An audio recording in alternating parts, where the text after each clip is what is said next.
Lyrically, I'm Mary Andre on the Momo. What up, everybody? It is 10 a.m. in the District of Columbia, points north, south, east, and west. You're listening to B-Mitch and Finley. We're west. We're out in Ashburn, Virginia, live, day 3, Commanders training camp. There is a buzz in the air today because Jaden Daniels is going to address the media after practice. Oh, wow. Good morning, Brian. How do you do? I'm good, brother. What's happening?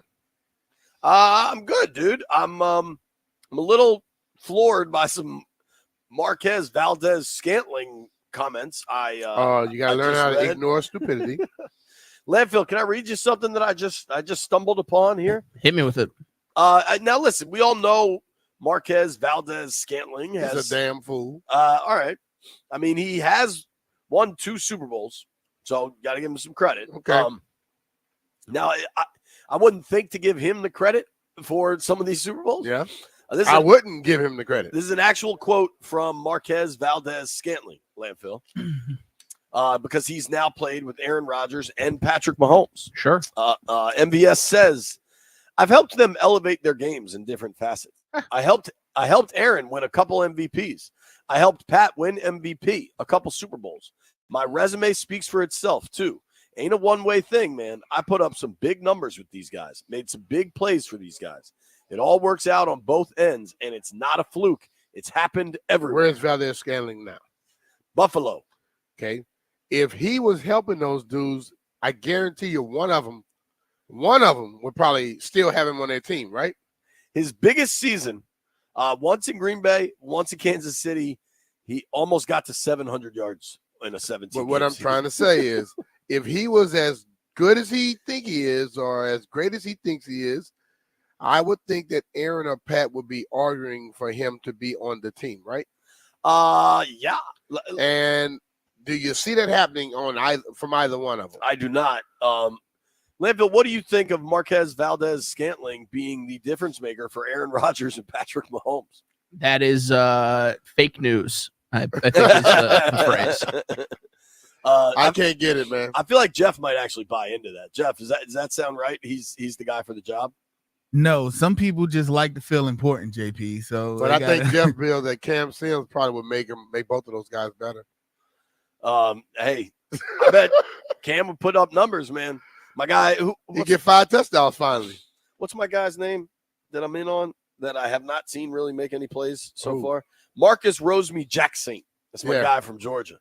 Was he? I think that was him coming on the field today. Maybe. I don't think he's practicing. Well, that's a problem. Can't make the club in the tub. B and I are out here in Ashburn for training camp. We got to talk to Dan Quinn this morning. You can tell DQ is starting to have a little bit of talking about Jaden all the time fatigue. Do you agree with that?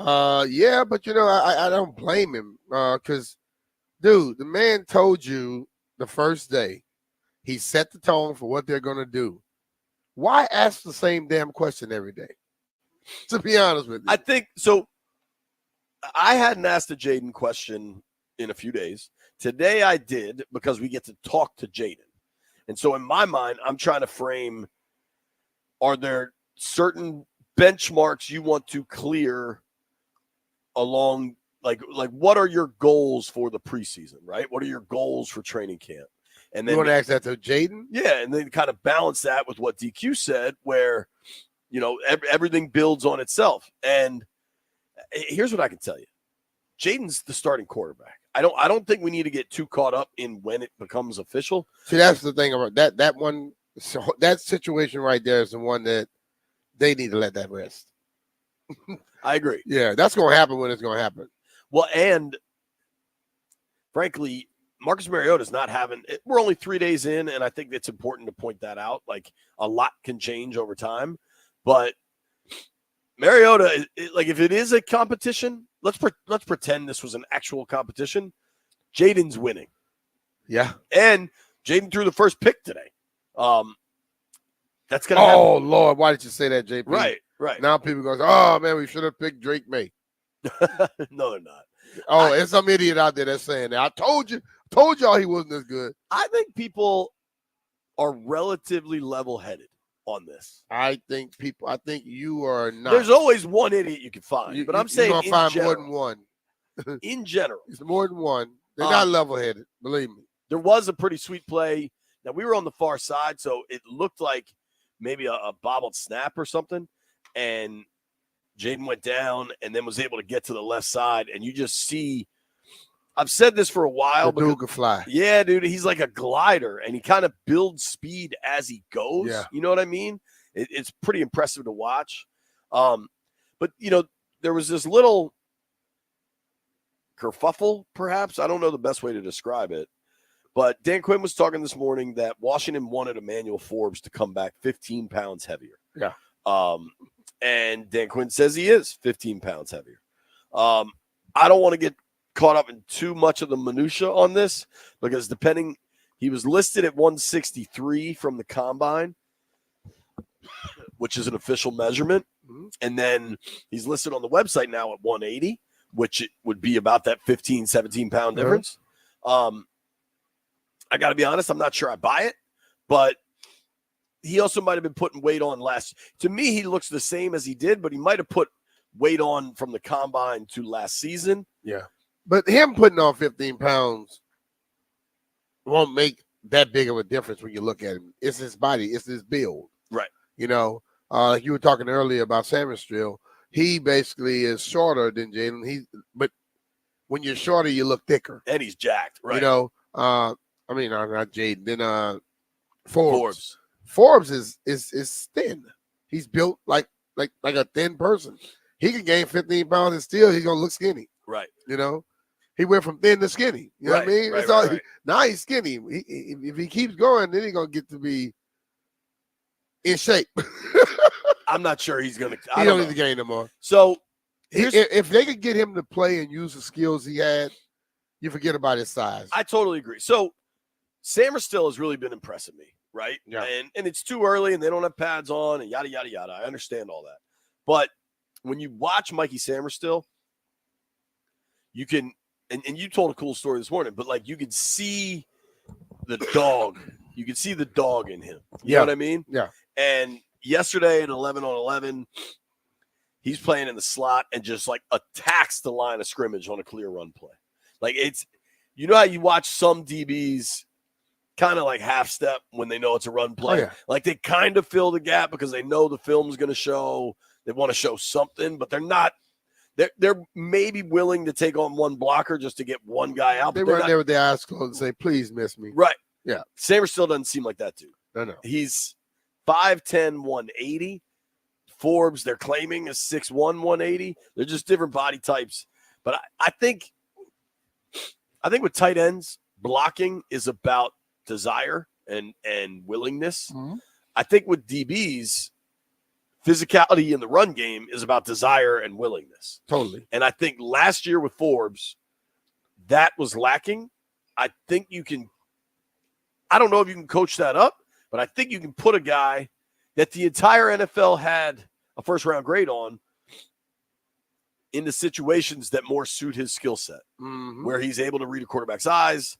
He's got long arms, and ideally he can jump some routes. You know, like I think that's what you're hoping for more than him becoming like – I don't think there's some physical maturation coming here where all of a sudden he plays like Richard Sherman. He's never going to become the guy that just attacks the big people. So he would have to study a little bit more and learn how to get a jump on it. Mikey, that's just Tell that story. That's who he is. So like for me, like when I get around like athletes, I don't care if it's high schoolers or whatever, and you're supposed to be the best of the best. I like to watch the dynamics of that situation. So when we went over to do the, I forgot the school we were at, but we did this. We built this garden, and when all of those guys came in, I said, let's find out who's the leader of this crew right here. And everybody on the team, Jaden Daniels included, approached and went over to Mikey Samuel. Everybody, all the big dudes, everything. And I say, okay, that's the leader right there. Because you just watch him. And he's kind of the one that attracts everybody. Everybody wants to come around him and make sure they get his approval. You know what I'm saying? And he's the smallest dude in the group. But they all were going to him. So when you hear the things that's said about this kid, and you hear Nick Saban say the things he said, then you watch him out on the field too. Right. You see why. You know, this is a dude they're looking at saying, this dude is not the biggest, but he makes all these damn plays. I got to get something. Let's see if some of his stuff rubs off on me. So he's that dude. Yeah, I think, you know, when you talk to some of these folks about how they ended up scouting Samerstill, and obviously a Michigan guy, and every organization in the NFL was at that Michigan Pro Day. Michigan churned out, I think, like 25 draft picks or something. Like, it was absurd. But Samerstill stands out because of everything he can do. Yeah. You know what I mean? And remember, he was drafted to Michigan as a wideout and converted and became a captain on what is, I mean, truly one of the best college football defenses we've seen in a really long time. So I think, you know, whatever level of concern we have regarding this secondary, think about the 2 joint practices and the tests they're going to get kind of right away. Yeah. If Rodgers is right, and I haven't seen anything to think he isn't, right? And whatever we think about Rodgers' personality, he's a phenomenal quarterback. We got to see he's healthy, but like, I mean, that Jets team's got dudes, man. And that this Commanders rebuilt secondary is going to be tested right away in New York. And I think about, like, I mean, they're so skewed towards the offense, but like if they run one-on-ones with Rodgers throwing to Garrett Wilson, buckle up, man. Like, it's going to be and then after that, Miami. We got to go see Tyreek again. I think everybody, they should have that circle. You know, I understand preseason games don't mean nothing. After last year, I'll have that game circled. We forgot that Mike Williams from the Chargers is on the Jets now. Yeah. So, like, assuming it is Rodgers and he's ready to rock, Breece Hall's a stud. I mean, that Jets team is pretty loaded, dude. Allen we'll see them Lazard for a quick second. Yeah. Well, no, I think in the practice we'll see far more than the game. Yeah. I think that's why I think these 2 joint practices are going to be the most important moments for Jaden and then for the Commanders' rebuild secondary. Yeah. Oh, yeah. And it's going to be awesome to watch. I can't wait. We'll be at both in the of them. trenches too. Yeah, dude. Isn't Wilkins down there in Miami still? No, he signed with the Raiders. He left? Yeah. Oh, Lord. I do think that's going to really impact the Dolphins. But, you know, I'm not in charge of who gets to make $40 million a year or whatever. I did. Richmond John sent in a pretty thoughtful tweet, I thought. Jeff Walker is the Marquez Vandez Scantling of the B-Mitch and Finley program. That's why the ratings are so high. Bet. Congratulations, Jeff. You are the MVS of the program, bud. I'm more like Scotty. Yeah. Scotty who? Scotty Pippen. Wild card Scotty? Nah. I think you're more like wild card Scotty than Scotty Pippen. So I tweeted something out that I thought was pretty cool. They're getting ready for Sunday when Commanders fans can be out here. And I don't track this stuff, I'm gonna confess, but I've had a lot of people reach out to me that they can't find the Jaden Daniels kids jersey, like a Daniels jersey, but for children, right? And I walked by where they were setting up the, they're setting everything up for Sunday. There's going to be, I think, food trucks, and they're going to have like cornhole and all this stuff, and they're setting all that up. And part of it is they're going to have like not exactly a team shop, but like a team trailer shop, and they're going to have jerseys for sale. And they've got, for the adults, they've got McLaurin in black, McLaurin in red, Dotson and Daniels. The Dotson and Daniels appear to be just in red or burgundy, if you want to call it that. But then they also have, for kids, they're going to have the burgundy and I think the black. So if anybody's looking to buy the Daniels jersey and they've been unable to, they're going to have the kids' Jaden Daniels jerseys here, which I think is cool. Yeah. Do you think by week 1 against the Giants, what's the most popular jersey at FedEx or Commanders? Jaden Daniels. You think it's Daniels by then? Yeah. Even with like Terry? Jaden Daniels. Quarterback jerseys sell, bro. Yeah, for sure. Especially in you're the top rookie this year too on your team. That sells. Yeah, I mean, there's real excitement surrounding him, understandably. I think I've seen it in all sizes already. Well, dude, I think people can't find it. Why they can't find it? Because they brought him up. I still think the dopest thing you can do is get the LSU Jaden Daniels jersey. I know that you don't agree with me on that. It's just cool, dude. I remember my boy Vince Bartozzi had the RG3 Baylor jersey. That was when I first heard of Baylor, Landfill. And I understand that, James. That's just like this guy I know, this crazy dude I know that goes into LA wearing an Obi red jersey, not knowing if he's in the right side of town or not. I will reconsider my clothing choices in downtown Los Angeles because I know that apparently what color you wear so it seems to matter. Yeah. Although I would think, so I'm wearing a bright ass red jersey, right? I don't know these fellas, but the Bloods are the red and the Crips are the blue, right? Yeah.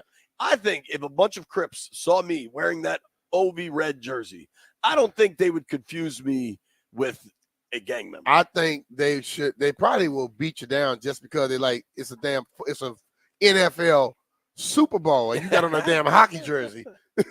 Jeff, do you think those guys would just let me ride because I'm clearly they might ride on just you, a 40-year-old white dude wearing a hockey jersey? They might check you, JP. Just because I'm gonna say just because you're white don't mean you're not a blood. Like, and they're like, "Yo, son, why you got a hockey jersey on in the football we game?" did make a point to stay within the fenced-in area. I did not walk outside to explore the surroundings. Hey, I let him walk across the street by himself, Jeff. I wasn't worried, kind of. All right, we got a lot. You to know, do today. JP from the mean streets of College Park, man. He could survive. College Park after dark, baby. Don't mess with it. Yeah, okay. Eventually, we're going to hear from Jaden Daniels. My guess is practice ends 10:30, 10:45 ish, and then I think we'll probably hear from Daniels around 11. We'll see. Usually, the quarterbacks takes a little minute to get off the field. You know what? I don't feel bad. That's too much of a reach. But every day, there's two people that go to the podium for questions. Uh-huh. Do you know who the other guy going to the podium today is? No.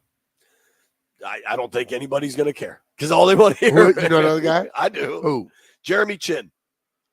People want to talk to him because not like they do Daniels. But not like they do Daniels. But you got to understand, they want to talk Daniels because of his whatever, because of the position he was drafted, sure, and he's quarterback. But Chin has come in to try to help out, which was probably one of the worst parts of the team last year. So they're gonna want to talk to him too. I like Jeremy. He's been pretty cool when we've talked to him. He's a big dude. Yo, man. He's a big dude, and when he gets running, good God, he's a specimen. Packed football day all day. Nobody go anywhere. It's B-Mitch and Finley.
Uh-oh. Love, baby, don't hurt me.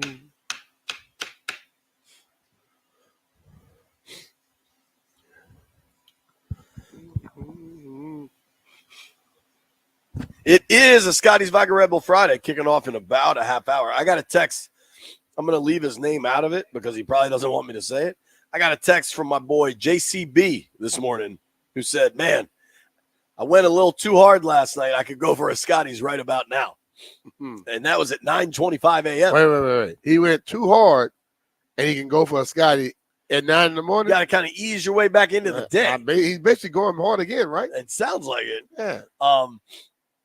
So I'm excited. I think there might be some special guests out here on Sunday, B. That could be fun. Who are they? I'll tell you when we're not live. Well, if you think it's going to be some special, if you know it, you're not thinking it. I know that part of a crew is coming. I don't know if the whole crew is coming. Does that make sense? Part of 2 Live crew is coming. Okay. Now, that'd be cool. If Uncle Luke was here. Hey, everybody, JP said 2 Live crew is going to be here on Sunday. Not what I said, just so we're clear. As we get to watch here, we're starting to see possible kind of position battles emerge. We are at Commanders Training Camp in Ashburn, Virginia. All of our training camp coverage on 106.7 The Fan is presented by Paul Henry's Window Installation. PaulHenry'sWindows.com, your clear home improvement choice. And don't forget that all of our football coverage on The Fan is presented by T-Mobile. T-Mobile. Switch to T-Mobile, and you can get tons of benefits and still save on every plan against AT&T and Verizon. Check out the savings calculator to find out how much. Where do you think the most interesting kind of position battles are unfolding, Brian? Interesting. I'm going to go with the tight end position because I think after Bates, you got some people battling for a third spot, possibly. Then I will go with the So would you say you think it's Ertz, Sennett, Bates? Yeah. Okay. Yeah. Then I think when you look at the safety position, there are a lot of people back there, bro. Yeah. They brought in Chin. You got Butler. You got Forrest. Quan plays back there. Reeves is over. Reeves is like a tweener, though, isn't he? Yeah. Multiple things. He's probably more of a safety than. Yeah. So you got a lot of people, bro. So and they can't keep every one of them. Sure. And then when I look at the receiver position, I think after Terry. Don't forget it's safety, too. They drafted that kid out of Washington. Yeah. You got Jahan and rounder. Terry at the receiver position. And then the rest of them, I think you're battling. I go Jahan, Terry, Crowder. I think Crowder can do a lot for you. Crowder, watching them return punts yesterday, he is, I mean, the gap from him returning punts to everyone else, both in a how they look with the ball in their hands, how they field it, but also like how interested they seem in punt return drills. You know what I'm saying? Like, dude seemed fairly disinterested in that role. Like, it's hard, at least today on July 26th. Some guys look like it's busy work for right, him. to not think that Crowder's on the team. I think you also want to include Luke, right? I mean, he's a third-round pick. I believe Luke ain't going anywhere right now. Right. It's, dude, when you look at Dominique Hampton, the kid they drafted out of Washington, I think he was the 6th-rounder. You don't want to start making comps to great players because that's really stupid, especially 3 days into camp. But you're about to do it. No, I am going to say maybe one thing, though, that we've seen with Dan Quinn, he likes big, strong, physical guys. He likes big, strong, physical guys in the secondary completely. 6'3", 220. So they signed Jeremy Chin. So they clearly targeted him. 6'3", 220. Dominique Hampton, who they drafted, 6'3", 220. Mm-hmm. There is something consistent about those guys. Yeah. They look like the Legion of Boom. 220, right. I do know that this staff loves Reeves. And, you know, Reeves obviously got hurt last year, but his reputation on special teams around the league is elite. Yeah. And those guys help you a lot. They do. Especially, I don't know what the hell is going to happen with the new kickoff. So having an advantage player like Reeves in that situation. Yeah. I wonder if you go 10 I mean, historically, it'd be like 6 DBs, 4 safeties. And I think you're going Butler, Chin, Forrest, Hampton. And then Reeves is kind of like the do-it-all guy. But then you're counting Quan as a DB when I think he's more of a safety. I agree, though. I mean, there's a lot of interesting spots. It's a lot of stuff to go on in that secondary, bro. The D-line will be interesting, too, especially with Newton back now. Mm-hmm. I think Ridgeway has been good and will continue to develop. Ridgeway lost 20 pounds. Have you gotten a look at him? I don't go out there and stare at him like that. 20 pounds is pretty noticeable. And, dude, Nikki had a story on him. How much was he, Ridgeway?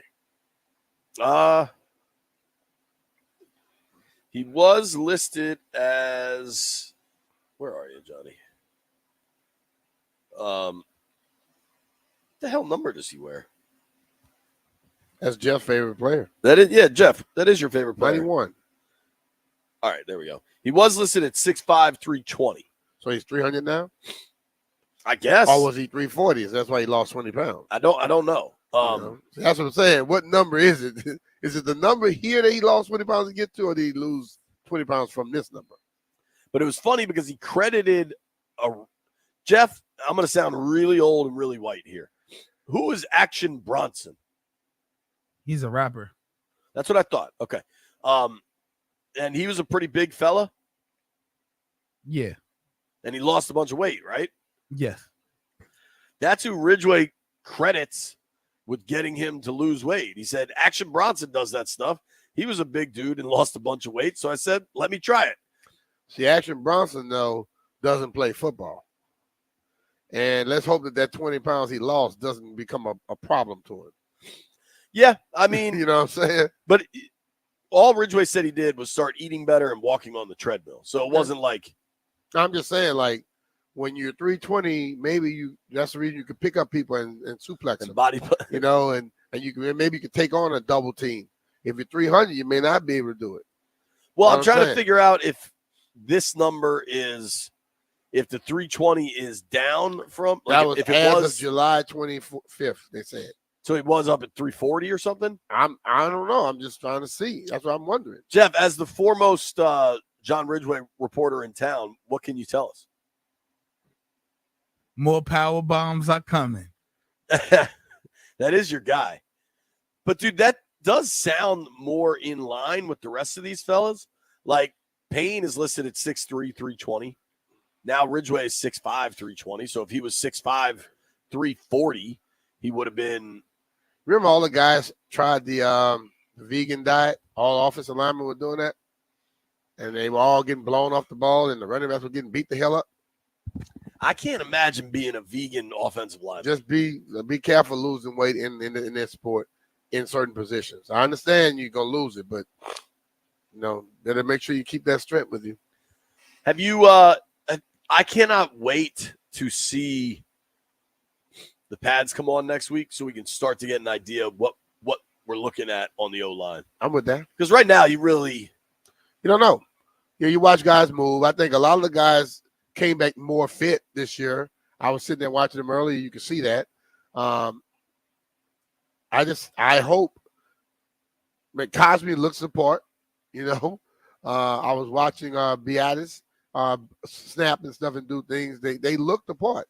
So let's see once you start locking it up what goes down, because we felt it last year and we saw our defensive line whoop their ass every day. Yeah. So we'll figure it out. We'll see. I think one thing to keep an eye on, false starts. And it's early and they got to learn Jaden's cadence. Like, there's a lot of moving parts with that. But false starts have been a thing through 3 days. Mm-hmm. And Big Lou has been one of the guys I've noticed multiple times. That's the kind of stuff, if it seems consistent. Is that because of the cadence, or is that because he's trying to get off because of who's across from I don't know that answer. Yeah. I don't know. But I know it's not something you can really tolerate. I know it's not really good news. When I look at the roster and kind of the battles that are emerging, I'm really curious about this left tackle spot. But I think that hasn't even started yet. Once the pads come on next week, we'll learn a lot more. Preseason games will tell us a lot more. One other thing I wanted to bring up quickly was Dan Quinn today talked about kicker, and they've been pretty. Listen, when they got here, they immediately tried to settle bad situations at long snapper and kicker. Yep. They signed Tyler Ott, veteran. They signed, I don't even remember the guy's name now, the Jags kicker that they signed. Mm-hmm. They thought they had solved those issues. Then the Jags kicker gets popped for the lawsuit and all the allegations against him. They had to release him. So now they're like kind of back in the kicker competition pool. I would be surprised if we don't see another kicker out here before the month is out. Like, not to knock this young man Ahmed, they have, but like you're going to have some competition at that position. You should. We expect It's to vitally hear. important. Sure, we expect to hear from Jaden Daniels sometime soon. But Landville's very concerned. Landville has a deep, deep hatred for our neighbors to the north, the Canadians, and apparently the Canadians are cheating. We'll explain when we come back. Hey, it's Brian Mitchell here. Are you tired of those lackluster cooling systems? Well, it's time to switch to Ruud and feel the difference.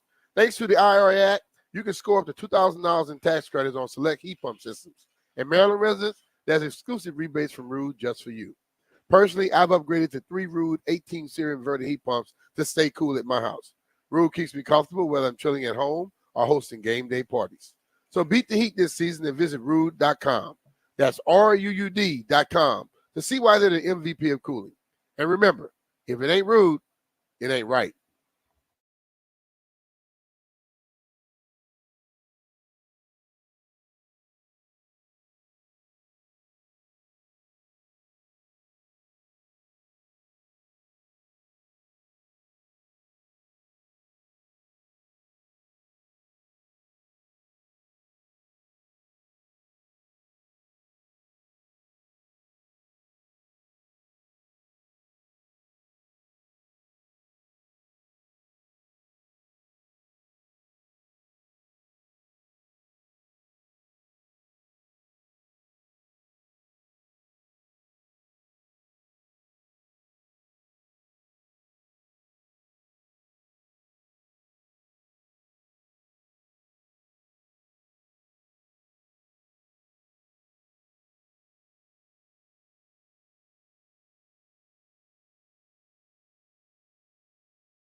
right now.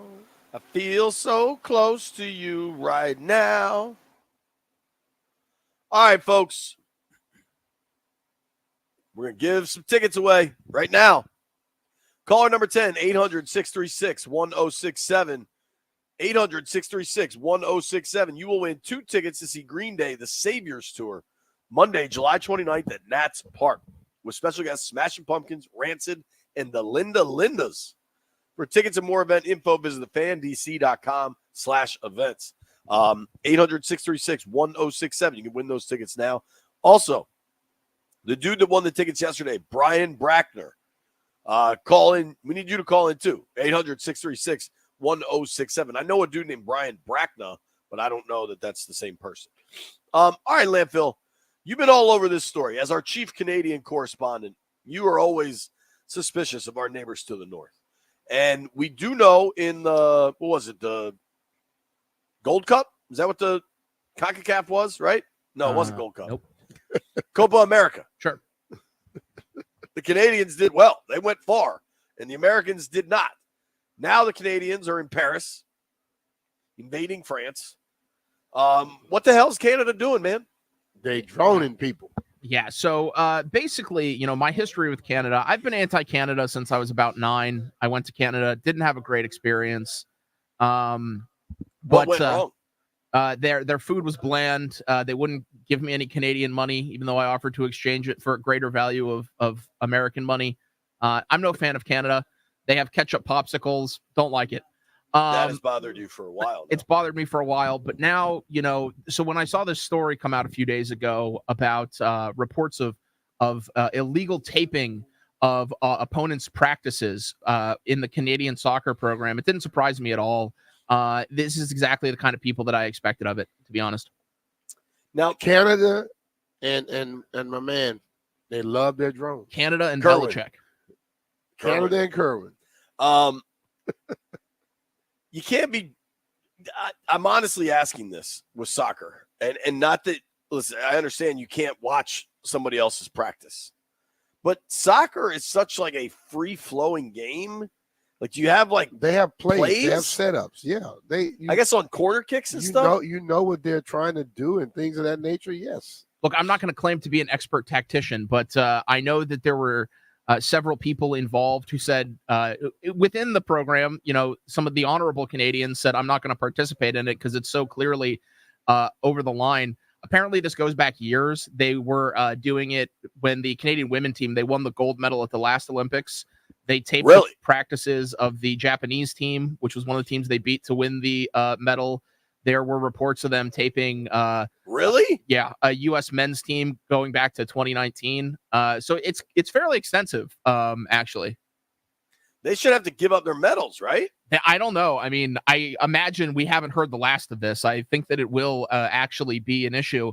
So one of the people, they got caught in France. They were taping the practices of the New Zealand women's soccer team. And they were caught. And I guess in France, the Olympics, there's a lot of security around it to make sure, nobody's trying to do any kind of terrorism incident. So when there was a drone flying overhead, that's like restricted airspace. So the French police got involved, and the person flying the drone, they got sentenced to 8 months in prison. Now, it was a suspended sentence, so they don't actually have to go to jail. I think they just made them leave the country. But that's serious. It's like kind of a serious incident. Wow. Yeah. I still think of all the sports to spy on, I don't think soccer is the top dog. But think about all of the security stuff going on right now. You damn sure don't want a lot of drones. Yo, is Netanyahu still here? I'm ready for that idea. to be over. Yo, so yesterday, thank you for our Canada update. Stop cheating, Canada. Bunch of cheaters. Yesterday, I had to drive from Ashburn to Alexandria to pick my daughter up from her sailing camp, right? Mm-hmm. Then I had to drive from Alexandria home. Mm-hmm. There's a very natural path from my home, from Alexandria to my home. GW to Rock Creek Park. Mm-hmm. This dude has all of Rock Creek Park closed. Remember Monday when he didn't do it? It's the damn government, DC government, what they're doing. Remember Monday when we were in office and you thought I was going to be late because it was all jammed up? Yeah. That was the same thing. I don't even think he was here yet then. But he wasn't here that Monday morning. But I mean, the whole thing about it, he was here now. I am not making a political stance here. Okay, this is not political. This is solely about traffic. Please stop with the visits. NATO, everybody, chill. You live by Washington, D.C., bro. Yo, just You're wasting your time. Set up some Zooms. You're wasting your time. Just set up some Zooms. They don't like man. to do that. You're wasting your time with that. Seriously. Leadville, are you with me that all of these major international meetings would be better served held on Zoom? I completely agree. Yeah. And I also agree that we need to expand the Canada ban. The Olympics should get in as well. How far do you want to expand it? Who's the last Canadian we had on? One of the hockey players? Yeah. One of the hockey guys. They're very nice. I don't believe that they're taping people with drones because hockey's an indoor sport. But you got to look out for them.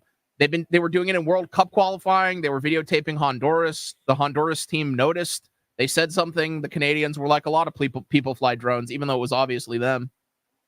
How much you learning about soccer practice? JP, you need to go and play. Whatever you're doing, I played some soccer growing up. Well, you act like them taping it ain't gonna teach them that. They're gonna teach them a lot. Like if you're taping Argentina, it's like, oh, you better guard Messi. Like, you know what I mean? No, they're looking for the setups and things of that nature. How they attack. Like people think soccer and hockey you just get out there and skate around and run around. No, they have design plays. They know how they attack. They know what they're doing. When they get in a certain formation, you know exactly what they're trying to do. So you can counteract that. Oh, Leadville, also the way the Canadians sent the head coach of their women's soccer team home because of the scandal. Wow, she's out. Yep. Leadville, you know what's remarkable? I got an email this morning, and I'm a big Marriott guy. I try to stay at Marriott's when I can, right? Get my points. I got an email from Marriott this morning. The subject line: Canada is calling. Somehow, the Sunshine State is either California or Florida, right? Yep. One of them, yeah. Well, this email says Sunshine State of Mind. Find fun in the sun while exploring Canada from coast to coast this summer. You got to go in the summer. I mean, I want to get to Vancouver. The sunshine probably maybe out, but it's going to be cold as hell real soon. Yeah, dude. All right, Canada, cut it out. Stop cheating. We expect to hear from Jaden Daniels very soon. Nobody go anywhere.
Good morning, everyone. Well, at Nationals Park, with 7 no-hit innings in the rearview mirror, but an elevated pitch count, Padres starter Dylan Cease went from pitcher to negotiator as he lobbied his manager Mike Schilt to leave him in the game to try to go for history.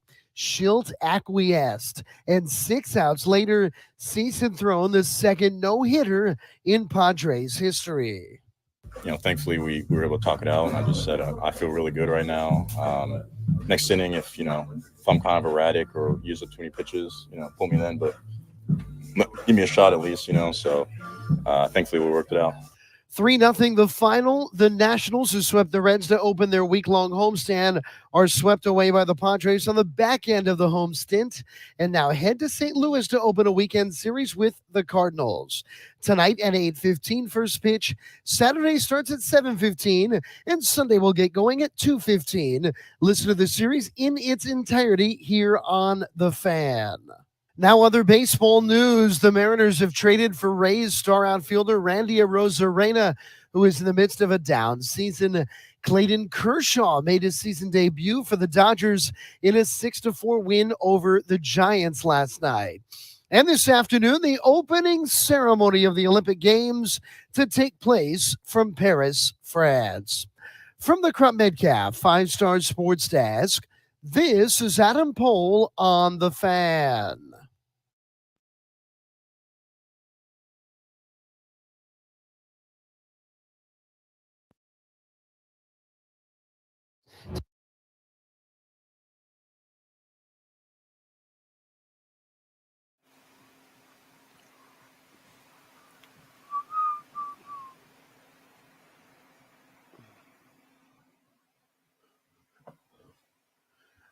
All right, B-Mitch Family, 106.7 The Fan, coming to you live here from training camp out in Ashburn, Virginia, at Commanders Park. Jaden Daniels is going to be talking to the media here soon. We're going to try to bring that to you and get you the whole thing. All of our training camp coverage on 106.7 The Fan is presented by Paul Henry's Windows Installation, paulhenryswindows.com, your clear home improvement choice. And all of our football coverage on 106.7 The Fan is presented by T-Mobile Switch. Go to switch to T-Mobile, and you can get tons of benefits and still save on every plan versus AT&T and Verizon. Use their savings calculator to find out how at T-Mobile.com/switch. This is our Vodka Red Bull Friday here on B-Mitch and Finley. And also, our shows are brought to you by Rude HVAC Equipment. Head over to Rude.com to find a contractor near you and available tax credits and rebates. That's RUUD. And remember, if it ain't rude, it ain't right. We got your landfill? Are we going to be Jaden Daniels? We expected him to be coming up live here soon. JP is over there with the interview. I think Jaden has looked real good out here. And the whole thing about it is, you want your guy that you drafted with the number 2 pick in the first round to come out and be good. I think overall camp has been good for us. But everyone wants to know about the quarterback. What is he doing? They do all different types of drills, and there's one drill where they're trying to throw the ball over the goalpost into a little net, and he was the only one they got. So those little things don't make a difference when you get on the field, I would guess, but ultimately they compete at everything. And that's something I love about this football team. I love about the mentality of Dan Quinn, where they are going out there and trying to make these guys understand that it's not going to be handed to you, but if you have to come in and work on a daily basis now, and I truly, truly like that, because I think whether you are the starter or not, if you're in competition, you're going to bring the best out of each person out there. And I believe the way that they approach practice on a daily basis, where guys are getting a lot out of it. I see a lot of communication. I think it was maybe Tuesday when Dan and Adam were talking, and they talked about, you should hear the guys before you see them, the communication that is going on. And you hear a lot of the communication out there. I talk with people that have come out to practice. Some guys are scouts and coaches of of colleges and things of that nature. People are excited because this team seems to have a whole different mindset, from front office to the ownership to down on the coaching on the field now, where these guys are no longer, being ran into the ground as it used to be. They're doing great things out there on the football field. I'm looking at the offense is moving a lot quicker. They're getting in and out of the huddles. And I think, people hear you say those things and you go, well, what does that mean? Well, you got to be crisp and you got to move. The quicker you get to the line, the more you can see. And if you're trying to be a team that's going to run multiple plays, you want to be able to get to them. You can save 5 seconds here, 5 seconds there. It can help you get more plays into the game and get you into a rhythm. So defensively, they're attacking. I think everyone thinks all defenses attack. No, they don't. Some defenses play on their heels, as we did over the last 3 to 4 years. That's why we got beat deep all the time, because we weren't trying to attack people. We weren't trying to dictate to people. And ultimately, for me, I believe that you have to attack. And if you don't attack, you're going to have problems. They have guys on the linebacker core now, even in the secondary. JP asked me earlier about what I thought the biggest competitions would be. I'm looking in the secondary. I truly feel in the secondary they got to go for it. Well, the secondary was so bad last year, and understanding that everything's kind of symbiotic, right? Like better pass rush helps the secondary, and if the linebackers cover better, like all things help each other. But like the secondary was also really bad on their own. If you buy into or not the advanced stats with Pro Football Focus and stuff, the Commanders secondary gave up the most yards in the NFL, the most pass yards in the NFL. And then if you dive in deeper, there's some really unpleasant numbers, right? But I think you and I both feel they really lacked coaching last year in the secondary. And I think there's some hope that a guy like Jeremy Chin, who's a big, strong, downhill safety, a guy like Quan Martin maybe takes another step. Mm-hmm. Maybe it's Derek Forrest. Sanders still, if he can solidify that slot spot. Yes, eventually you need BSJ and Forbes or both to play significantly better than they have. Yeah. And that's no guarantee. But Mike Davis is the guy they signed from the Chargers, who started a lot of games and had the first pick of camp today. Like, what I don't think you'll see in the secondary is if it becomes clear that the best options are not Forbes and St. Juice, Forbes and St. Juice won't be out there because they were drafted and you're trying to protect your investment. Yeah. I'm with that. So did you play the Chin at all or no? It was pretty short. No. So Jeremy Chin ended up just talking. I thought you said it was Daniel. We were waiting on Daniels. Well, dude, they tweeted out Jaden Daniels speaking to the media. The Commanders did. So then there was like this mad rush over there. And so everybody understands the logistics of this. Brian and I are in our tent, actually the NBC4 tent. And like 2 tents down is the big press conference tent. Mm-hmm. And it's not much space. So I kind of hustle over there to talk to Jaden. And I look and I'm like, that's not Jaden. And there's nobody in there. But they're like scrambling to ask questions because they've got a player there. And I'm like going through my mental Rolodex. I'm like, who is this? You know what I mean? Because it was announced as Daniels. And then I was able to put it together pretty quick. But there was nobody to ask questions. So then I just had to in the span of about 7 seconds, figure out who I was talking to and then come up with a question to ask him. He was a good sport about it. It's a tough break to get your podium session on the same day as the rookie quarterback. Hey, it is what it is. Right. But if things go as it should and Chin plays how he's going to play, people don't want to talk to him. I think we in this town put more into the quarterback than any other town. Right. And it's been that way before you can even I don't walk. know. It's been like that since Sonny and damn Billy Kilmer. But I think quarterbacks now are the most important thing on every team. I understand that. But in this town, quarterback has always been that thing that I think in this town, the backup quarterback has always been. But that's what I'm saying. It's like if you are the starter, you better be. They looking for the backup. They always think something else is there. So the quarterback in this town gets a lot more play than anything else out there. I also just realized this. I left my computer at the press conference seat, And I think I have the stream up. Jeff, is it currently just like streaming a picture of? Is it up? Let's see. What do we got? Oh, Jeff took me down. Jeff, what is my computer currently showing? The top of the tent. I had to solo B-Mitch because you were just walking with the computer, and I'm like, what's going on? That sounds about right. All right, I'm going to walk back. Jaden Daniels is coming. You will hear Jaden Daniels live in its entirety right here on 106.7 The Fan. B-Mitch and Finley. B, you're in charge. They should have it going any second. He's walking in. Okay, well, you walk in the tent and get started. We'll be ready. Once Jaden Daniels start talking, we'll throw you, bring it to you so you can hear everything that he has to say. But like I told, in this town, it's all about the quarterback. But I have to just say all players on the team are vital. It's not just about the quarterback. I know we put all that emphasis on it, and they have to play well because I keep hearing if Jaden hits, Jaden is not going to hit if the rest of the people aren't hitting. So you got to have everybody hitting at the same time and make this thing go. And you need the quarterback to be a great one to lead them.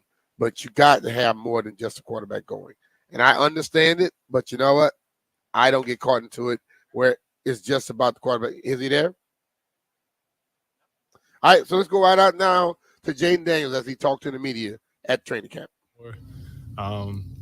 And show the grasp of the playbook and, you know, all the work that not just myself but the whole team put in over the summer. Has your process stayed the same from minicamp in terms of getting here early and the things that you do? Oh, yeah, for sure. That don't change. That's something that worked for me. Everybody has a different routine. Different things work for different people. Me getting here early works for me. And your teammates have talked about you not coming in and being like a star quarterback, things like that. What's your mindset or process to be a part of the team in the early going? I'll just say just going out there and just, you know, it's not just about me or about Terry or about anybody. If we want to be successful as a team, everybody has to be as one. And just showcasing that, you know, you got guys that have been proven in this league that could come out there and essentially say, you know what, I'm better than team, but they're not. So if the veteran leadership that we have isn't doing that, so why do I have the right? Why do I feel like I have the right to do it? So I mean, but that's just me. Like, I'm never gonna put myself out there in the spotlight to think I'm bigger than anybody, better than anybody. Everybody's equal on the field, and you got to go out there and compete and show it each and every day, and that's what DQ preaches. To that point, when you're out there working, it seems like there's a lot of coaches kind of there with you between, you know, Tavita and Blau and Cliff, and everybody's right there. How is the coaching coming from a number of different voices, all with experience at the position? Yeah, I mean, that's kind of for the whole room. Everybody's very active, not with just me, but with Marcus and with Jeff and with Sam. So I just how they coach, but it's to the point it's a lot of different voices, but they're all preaching the same thing. So it's not like, oh, you go to Cliff and he's saying one thing, or you go to Vita or Blau, they're saying two opposite things. Like, no, it's all one thing. They're all preaching the same message. We heard a lot about the virtual reality stuff at LSU. Have you been able to continue that? Is that something you're hoping to keep going? No, it's here. So I've been doing that still. It's been a great tool, not just for me, but, you know, the other quarterbacks, the guys that want to use it to get an edge and get the reps without having to go out there and physically do stuff. When do you do that, in the mornings? Or? Whenever I find some time. That's kind of where it is now. Just still trying to figure out. It's only day 3 to figure out my routine at camp and stuff like that. Jane, where do you feel you've made some good strides even from the spring? Yeah, I'll just say just getting more comfortable with the system. Still have to learn, but the work that I put in over the summer, just trying to go out there and really not think too much, know what the read is, know what the plays are, so I could go out there and play faster and not really have to think a lot. That something that I focused on this past summer. Are there some things that even in getting here where, you know, it's jumped out to you that, like, I better get better here before I'm ready to do this? Yeah, I mean, it's still a learning curve. Obviously, you know, we're reinstalling the base offense, but I know come down the road, you know, we're going to be asked to make a lot more checks. Obviously, Cliff and what he does as an offensive coordinator and how active he is trying to showcase our best talents. get the guys the ball in space. But that still comes with playing the game of football, man. If we don't like this look against this run, we got to be able to check out of that. So it's different things, and just learning from Marcus, and his experience has been a good thing. Hey, Jaden, odd question for you. When's the last time you were not the official starter at this point in whatever camp you've been in? 2 years ago at LSU. What was that? What do you like about? Do you like having to compete for that role as opposed to saying you're going into the year as a starter? Or do you prefer the comfort of like, okay, I kind of know that and I'll work on different things? Nah, I mean, I like competing. I'm a competitor, so regardless if I was announced a starter or not, you still got to compete. You still can't be content of your job, comfortable. I think it's just your job and still the deal. You got to go out there and compete. So for me, it's not a problem at all. I like competing. That's up to DQ and AP for the decisions and stuff like that. But for me, I can control how hard I go out there and practice and how I compete. You've had some time, Jaden. We had Heisman Trophy, draft, then you're here. Was there any moment, as a kid who dreamed of being in this league and in this position, was there a moment that hit you and you went, this is it, we've done it? I'll probably say probably when I signed my contract, just like officially being a part of the NFL, that's something that I dreamt about. Signing my name on that line, it meant a lot. It's something that I just realized, I achieved a childhood dream. And with all the history in this franchise, do you embrace the role? Because you're going to be the face of this franchise, whether you want to be or not. You're going to be that. Are you ready to embrace that? Do you like that? Yeah, I'll just say for me, it's just I'm ready to embrace, the teammates, the fan base, everything that just comes with, playing quarterback, not even here, but anywhere, for any quarterback, rookie, vet, anybody, got to be able to embrace everything that comes with it, the good and the bad. So for me, it's how can I prepare myself mentally, physically, emotionally to go out there and compete every day on the practice field and then help out, when it comes to game times, if my name is called. Starting off in the NFL can be overwhelming for any rookie, especially at the quarterback position where you just have a ton of information coming your way. Are you feeling comfortable as you're kind of working through this early process of training camp with the amount that you're being asked to learn and know and obviously then put out on the field? Yeah. I mean, the good thing about it is we all came in when the rookie class came in, everybody's learning a new system, knew everything. So it wasn't just me that had a learning curve or any other rookie class. It was the vets that still had to learn stuff too. We're all learning. So it's just going there and helping each other out daily. Bro, leave me alone.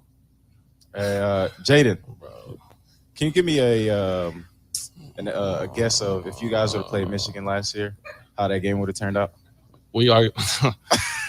Oh my gosh, leave me alone. Anyways, to answer your question, where are you going? Oh, no. Put the camera on in, please. Anyways, I think it would have been a great matchup. If you look at facts, were y'all like 1 or 2 in the country on defense? I think 2. Anyways, LSU was number 1 offense, so I like my chance to get Sean. Appreciate you, Mike. That's my brother right there. Jaden, in between series, I saw you were talking with Bobby Wagner. What were you guys talking about, and how valuable is it to have that veteran presence giving you the defense's perspective? It's very valuable. Me and Bobby, we're from the same area, so we have that connection. The Inland Empire in Southern California, we're from there, so be able just to talk to him and get his perspective. And we're kind of talking about a check that I made and how he knew when I made the check, he already knew it was going to happen, just based off the defense they were in. So seeing what he's talking about, hearing his side of the story of like, man, I could tell by this alignment, this is what's happening and stuff like that. So it's awesome just to be able to and have that veteran presence in Bobby. And then on the opposite side, David Blau is a guy who's been in the system. He's 28. He's still that age, like very close to, right in that playing range. what has his perspective provided you with? Yeah, I mean, he's been around. I think he told me he's been around 3 number 1 overall picks: Stafford, Baker, and Goff. Everybody's different, but just the experience, obviously, you know, what Stafford done, and you got Goff and Baker. You know, people have been playing this game for a minute now. Just the experience of, man. This is what defense they run. Like, look for stuff like this. You know, Blau is very smart, so be able to pick his brain just on different stuff. Like, oh, this DC might have a tendency to do this on 1st and 10 once you cross the 50 and stuff like that. Hey, Jaden, this is new not only to you, but a lot of guys here, new offense coordinator, head coach. When you guys came back from that break, did you feel like you guys picked up right where you left off in the spring? 100%. And that's a good thing. You know, guys were in their book. You know, going over the playbook again, learning the different signals on, learning the different calls, or for a receiver, learning to split on a certain play. So it's been great. And then, you know, what Cliff and them do is a great job of you know, we have our walkthroughs, everybody's paying attention to detail, and, you know, they make it to a space where it's okay to fail. You know, that's what we're walking through for. So when we get on the field, everybody can play fast. Jaden, you're clearly physically gifted, but there's also the mental aspect of the game. So what do you do to make sure your mental aspect is in line with your physical talent? Are you talking about on or off the field? Off the field, just making sure everything's kind of aligned. Yeah, I mean, just my preparation on the field, as far as, like, man, getting here early, making sure I'm doing the right stuff, studying the right stuff, setting time away, you know, because this is a job now, and you know, you got to be prepared, and they expect everybody to come to practice prepared and knowing their stuff. But I say off the field when, you know, I'm just kicking it, you know, at home, or, you know, with guys like Mikey and stuff like that, man, playing the game, figure out ways to kind of recharge and, you know, for the next day and get back, because, you know, it's a long taxing season, and if you don't take care of your mental, it could be a rough season for you. So that's little ways to take care of yourself personally. And obviously this is going to progress each and every week through training camp. So basically, you know, you're in shells right now, helmet, T-shirt, shoulder pads, shorts, but now you're going to progress into live 11-on-11, pads come out, joint practices, preseason games. How will those moments and those situations kind of help grow and develop you, especially as a rookie quarterback? Yeah, I mean, it's day by day.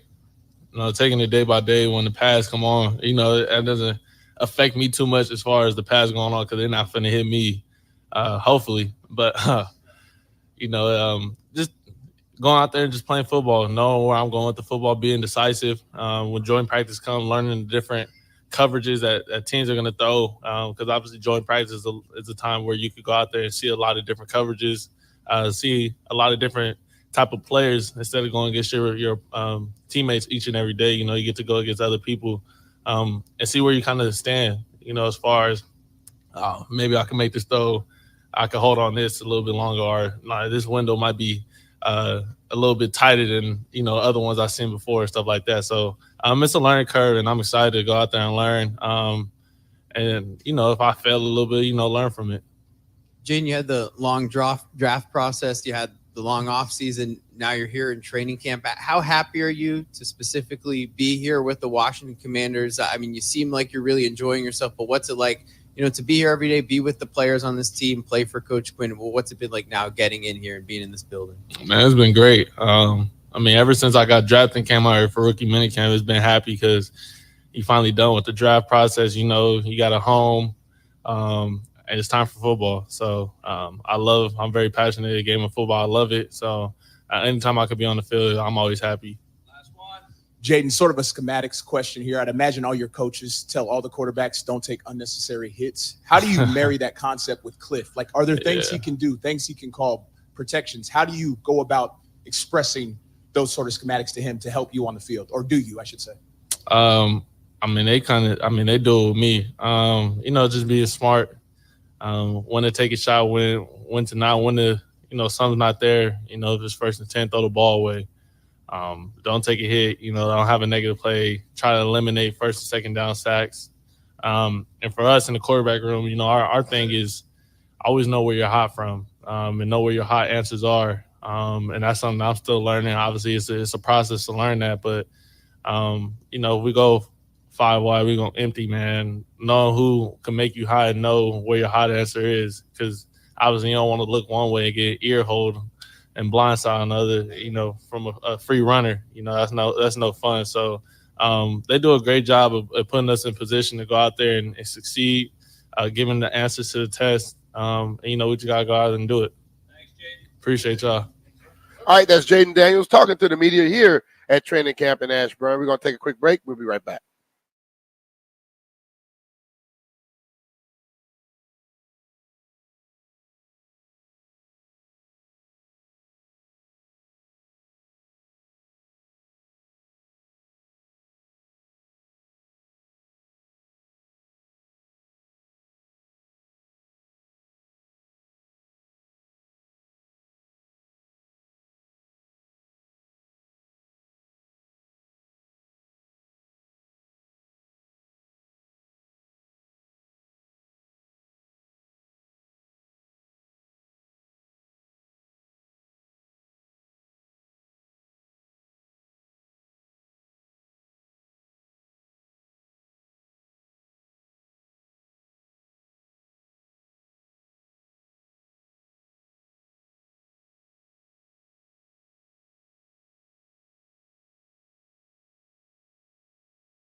Toby Altizer joins us now.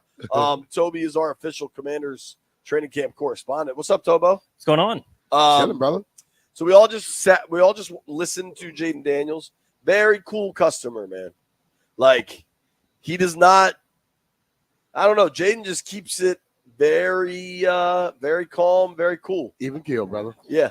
Yeah, I talked with Crowder after practice. He said that you could just tell, for a kid that's coming in as a rookie. I know he's an older rookie, but what? Who cares, right? It's his first year in the league, and he acts like a vet, right? He acts like someone that's been there before and isn't too high, isn't too low. Doesn't matter if it's a good day or a bad day. You couldn't tell the difference, and I think that's good in a quarterback because that's the leader of your football team. So he's not going to get too overly. He's not going to panic if things are not going right? So it's a good thing to see. He seems a little different than a lot of the guys. Like a lot of the guys come in with that high of a pick. They act like they know everything. But one thing I've noticed about him is he's always talking about who he asked, who he's talking to. He's trying to find out information for. So when you don't think you know it all, I think that's a better way to get into something. Well, and we can talk about how he looked in practice today. The thing that I took away from today, B-Mitch, is when Marcus or someone was out there, who's he standing by? Bobby Wagner. And he's walking through, here's what I was looking at here, and Bobby's talking about, here's what you should have done here, here's what I'm seeing. And that's that sort of experience you're talking about and trying to learn from everybody all over the field and knowing, like, a guy like Bobby Wagner knows so much about football, and you can learn it from that side so that you can apply to being a quarterback. So that was probably the most encouraging thing I saw today. Yeah, I think offensively they didn't have their best day today, but that's just – there's going to be ups and downs with some of this stuff. I think Jaden has really been impressive in 3 days of training camp, but it's still 3 days of training camp. He is completely unbothered that he has not been named starter yet. And I loved his response. Like, man, even if I was named the starter, it's not like I wouldn't still have to compete. These guys are practicing to the highest of their abilities all the time. You know what I mean? Yeah. And I think you see that in kind of the commentary from it. Yeah, and I like that he's just going out there and going about his business, and he's been sharp for the most part. Even if a ball's incomplete, it's a decent read, and he doesn't want to put it in danger. Like, he skipped a ball in today in a tight window. You can live with those sorts of throws. There were a couple from Mariota that the guy's open, and he's just not able to hit the guy. You haven't seen a whole lot of that from Jaden. Yeah. So it's been nice to see, and he looks sharp. He looks the part, and I mean, I've said it on your guys' show before the draft. I was a May guy, but whatever. I don't know how May's doing in New England. I don't really care. Jaden looks like the right guy. Yeah, and I think the ultimate thing about Jaden is he, as he stated, like, well, if I'm the starter or not, I'm going to work. And I think that's the thing that's going to set him apart from a lot of people, where he's not concerned about that stuff. If I go and I do what I'm supposed to do the right way, then the right decision will be made. Point blank. Yeah, and I think it feeds off to the rest of the locker room, right? The guys, like, you heard Allegretti during minicamp. He's like, I thought I was here early, and I see Jaden's already been here an hour. So it makes the other guys work harder. And so, at times, you talk about complacency. It felt like that in this building at times in the past. That's not going to be the case this year. It reminds you of the story Chris Bosh was saying when they were out somewhere playing in the U.S. basketball or something, and he said, man, I'm going to beat Kobe to practice the next day. And he said he got up and he got down at the practice, and Kobe was coming back from breakfast for his second practice.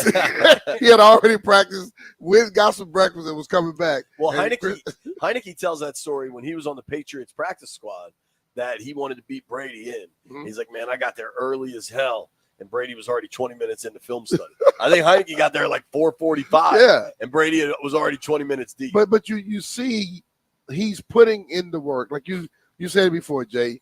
It doesn't guarantee, but you know one thing: he is going to do what he needs to do to put himself in a position. Exactly, it doesn't guarantee it, but that's how you do be successful if you're going to be successful. There you go. Speaking of success, the Oarsman Automotive Group in Virginia has been serving area car buyers for over 100 years. If you've been in business doing something for 100 years, you know you're doing something right. They've got 7 locations all over Northern Virginia. I bought a bunch of cars there. B has bought a bunch of cars there. Oarsman dealerships offer many of America's favorite and best-selling brands like Toyota, Kia, Ford, Lincoln, Chrysler, Dodge, Jeep. Toby, you just got your own place. Do you need your own car? You need a new car? Might need a new car. Dude, hey, we know where you go. You got to impress these women. They have an unmatched selection, and they've got great deals and financing rates. The rates right now are fluctuating They'll take good care of you. And B, I know that Oarsman Lifetime Edge has stood out. CW, you go over there, you get a car from them. And if you go in and take it in for some service, they're gonna give you that. They're gonna give you a complimentary car wash. You take it in for a major maintenance, they're gonna give you a loaner car. They're not gonna charge you for it like a lot of people do. You know, they give you the lifetime engine guarantee as well. And if you get ready to sell a car, trade in the car, go to Oarsman, man.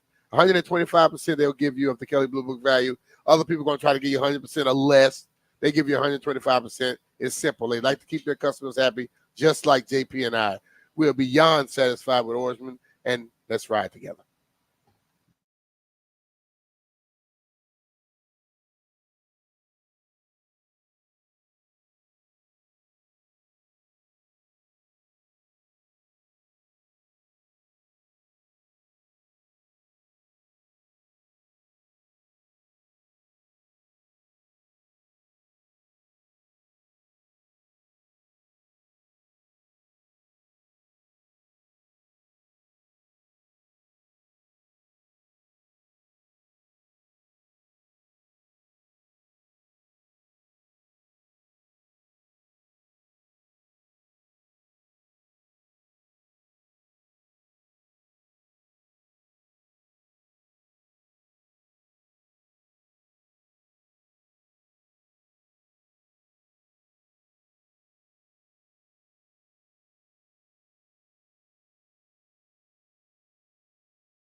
Metz joins us. I don't know what the hell these two are motioning about. What the hell you want? They about to go get you some Chick-fil-A. They might just have to wait 7 minutes. No, don't wait. Y'all leave. Buy whatever you want to buy. Cody, what's up, dude? What up? What up? How are y'all? Toby, we're good, dude. Toby Altizer is going to join us for real or fake. I've been terrible at this game in the past, so we'll see if Oh, I can you improve. have been. You've been quite bad. Quite bad.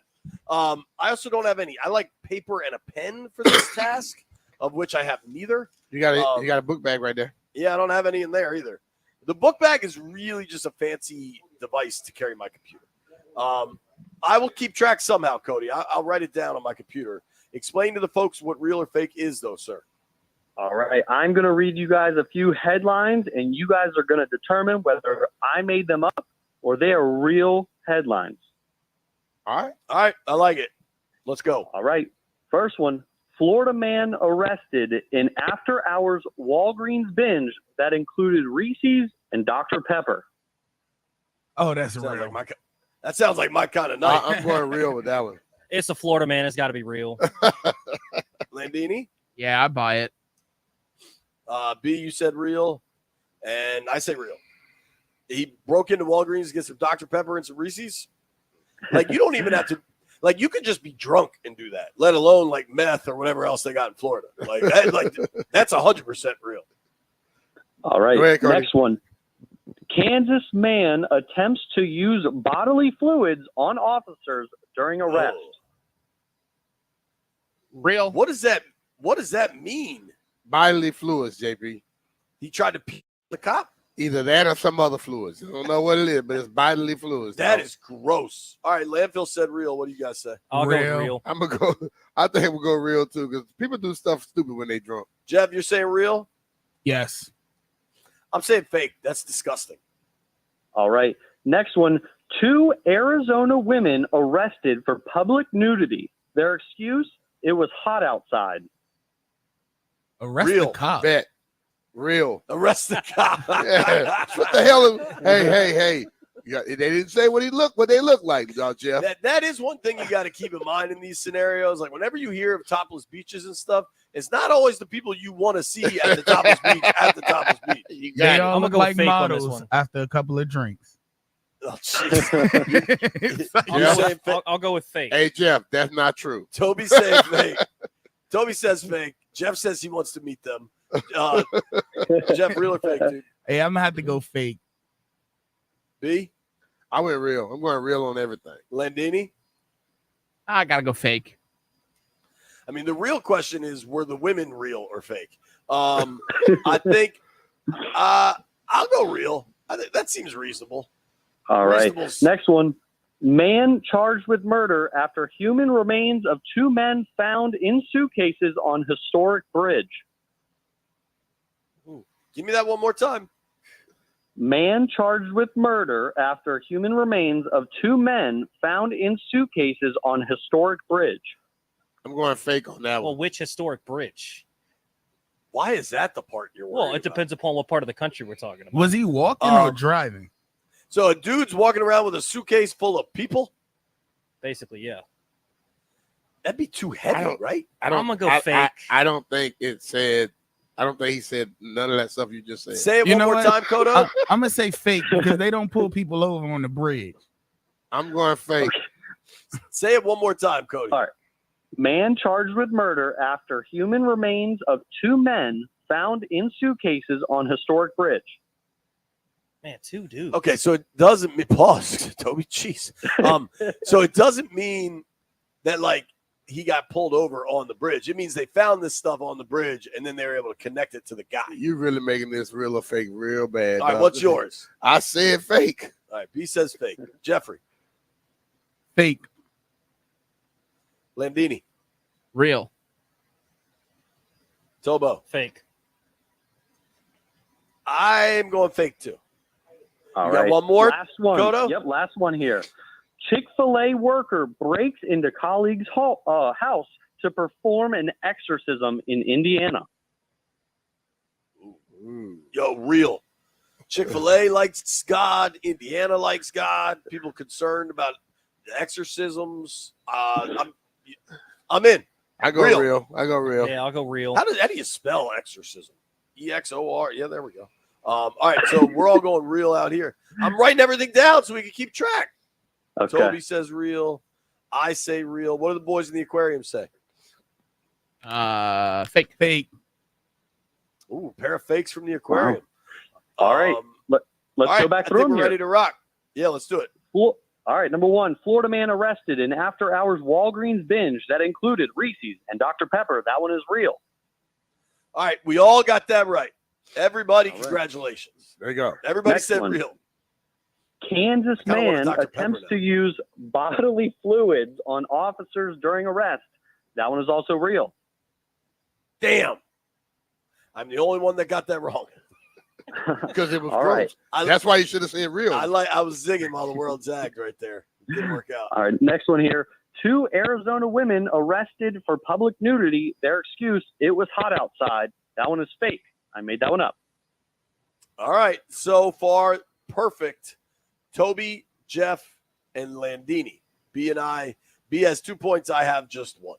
Oof. All right, next one. Man charged with murder after human remains of 2 men found in suitcases on historic bridge. That one is real.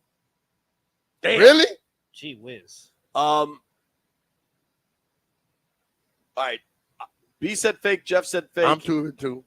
Toby and Landfill, you guys said real? I said fake. Okay. What about 3 you, and 1. Landini? I said real. So I'm perfect. Okay. So All far. right.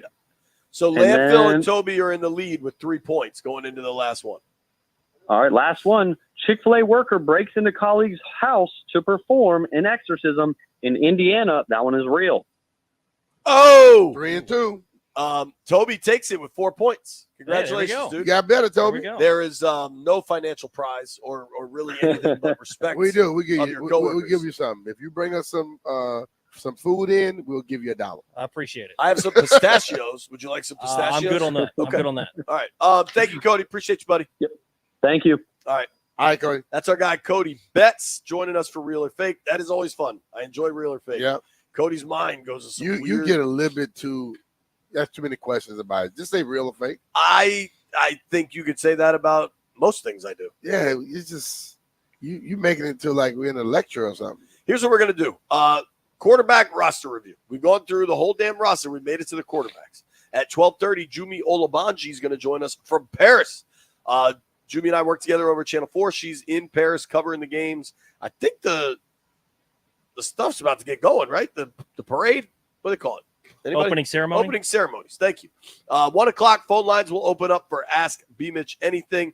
1:30, our guy Peter Rosenberg joins us. Nobody go anywhere. We're halfway home, but it's going to be a busy 2 hours coming.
noon in the District of Columbia. Yes, it is. All right. We got to get down to business here, Brian. Let's kill it. We've been doing these roster reviews, and it's been pretty worthwhile, pretty fun, I'd say. Yeah. We got to hear from Jaden Daniels today. There is no debate that Jaden Daniels is a starter. I want to include the boys in the aquarium on this. So, rookie season on a scale of 0 to Stroud, because Stroud is the new 10 of rookie season. Mm-hmm. What do we expect from the silky, kind of lanky, gliding, pocket passing Jaden Daniels? On a scale of 1 to 10? 1 to Stroud. Okay. I'm going to expect around a 7.5. Something that gives me a chance to – I expect him to be better than average, but I'm not going to say I'm going to expect him to be great because you put too much pressure on him. 7.5 would be pretty damn good, though. Yeah. Landini, on a scale of 1 to Stroud, where you got him? Yeah, I was thinking right with B-Mitch, around a 7. Why? I feel like he's a good player, but it's unlikely that anybody's going to be Stroud. Remember when we had Aaron Schatz on earlier? He said that was like the second best rookie quarterback season in the last 40 years or something. So right. I feel like it's unlikely he'll do something like that, but I think he's going to be good. He's a good player. I also think, if you're saying 7, B's saying 7.5, I think that's pretty good. Like what would we have called Robert's rookie year? Because he was pretty damn good as a rookie. Robert rookie year ended up being about 8.5. I was going to say a 9, right? Yeah. Jeffrey, what do you got? I'm guessing you're optimistic, pal. 10.5. You already know I'm optimistic. If Landfill and B gave a 7, I'm all for the young guys breaking what has come before. You feel me? It could happen, but I'm gonna say an 8.5 just to let my Ashburn syndrome settle. But Stroud went into what many would consider a better situation as far as the players around him. I don't think that was the at the beginning it wasn't there's that. some revisionist history with Houston now. Like, I don't think going into last season, people were like, "Oh man, that Texans team was loaded." They weren't. They had gone 2-15. But didn't they have the top offensive defensive player? They rookie? had good. Yeah, I would say they had pieces Tunsil there. Yeah, and wasn't Dale there too? He's a good receiver. But in my their book. defensive pass rusher, didn't he get rookie of the year defense? Will Anderson. Yeah. Yeah, but that was this past year. Yeah, that's what I'm saying. Yeah, right. Yeah, bro, the year before they had, for all the Houston was loaded. They had gone 4-12, 4-13, 3-13, and 1. They had better pieces than Washington, though. That's true. The O line, and all of that. He had a better O line. Tunsil for sure. Better receiving core. I don't agree with you, but that's fine. I think Tank Dell was a rookie also. He wasn't there the year before, him and Nico? No. Dude, Nico was. So, Nico came off an injury or something, didn't he? Nico, I don't think had a target in 22. He was drafted in 21. Okay, in 22, Nico Collins had 37 catches for 480 yards. I don't think people were considering him this elite weapon because the next year he had 80 catches and 1,300 yards. Like, to me, that Stroud gets the credit there.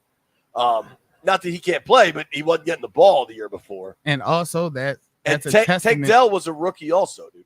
That's a testament to what I'm trying to say here. A lot can elevate from the quarterback play. As we've talked about, we're not going to sit here and beat that dead horse. But I also think that, this team could have a different attitude under the new coaching system, So even the players who were underperforming last year, they could have a whole total higher level of motivation and willingness to play and go out there and put it all out on the field. I'm not going to sit here and say they didn't, but, different coaches bring out different things in players. So It could So, happen. Jeff, and I'm buying that, brother. I'm buying that because I really believe the way this coaching staff works with these players and how these players responding to them, that we're going to see a different level of play. Can we mark that down? I really hope that happens. Can we mark that Mark what down? What's this? July 26th, 12:10 p.m. B-Mitch said he buying into a theory that I put out. Oh yeah, No. I might gotta put this segment in the Jeff knows how vault. to ruin something. Hey Jeff, it was great till you start going into that crap. I mean, you finally put something together that makes sense, and I went with it. I think there's, dude. What was your number here, Jeff? For 10.8, 8.5, 8.5. More so leaning towards 9. I will go ahead of B and Landfill. I'll go to 8. I think he's the real deal, man. And are there concerns about his shoulders are kind of slight? Like we don't have to hide that. But he talked about they're already working on not taking unnecessary hits. I think that'll happen. I do think it's worth all of us understanding that the best QBs typically miss time. For all the excitement about CJ Stroud last year, he only started 15 games. So I think if Jaden gives you 14 starts, I think that's pretty damn good. And I think he's going to compete at a really high level. I bought into him at LSU. I think one crazy thing that happens, I say this every year, when the college football season ends, you should lock your brain up. Just lock it up, because what happens from the end of the college football season till the actual draft night is all these people just talk and come up with different numbers and all sorts of different stuff that when you watch college football, when you watched the season, Jaden was the best player. And I can understand why Caleb still goes ahead of him because of the year Caleb had before, and Caleb still looked really good. Mm-hmm. But there was no planet where that should have been Drake May or JJ McCarthy. Yeah. And those guys might be good, but if you had watched college football and then froze your brain at the end of it, there would be no surprise that he was a number 2 overall pick. Mm-hmm. And when you're watching the Hard Knocks now with the Giants, you're kind of seeing the reality that all these teams wanted Jaden and that Washington just wasn't trading out of the pick. That's it. For all the nonsense we heard and back and forth and blah, blah, blah. It was always Jaden. And I think he's the real deal. You got to see it over time. I'm not getting excited about 3 days of camp. I am going to be pretty excited next week when pads are on and we get to see a little bit more. Uh-huh. But it's don't worry, he better not be touched. So let's go. Because part of this roster review is not just the top; it's the whole roster. We'll start with Jeff because he's very optimistic. How do you feel about Mariota as the backup? I think he'll be good morally for Jaden, but as far as what I've been seeing from people saying, as far as him having a bad camp so far, and I know it's 3 days, I'm not really high on it. I mean, he's been a journeyman for a couple of teams. It kind of feels like a Fitzpatrick move, kind of. But I just hope and pray that we don't ever have to put in our backup quarterback. I think that is, if you ask 32 coaches and GMs, what they hope is that they don't have to play the backup quarterback. It usually ends up happening, even if it's for a small period of time. It usually ends up happening. How you feel about Mariota, B? I'm cool with it. I mean, I think the whole thing about a backup is a guy who you would be putting in legitimately to try and just get you through a game. I think he has enough athleticism and enough ability to go out there and do that for you. If he had to play extended play, I think he can. But the whole ultimate thing is you're not looking for him to be your absolute starter.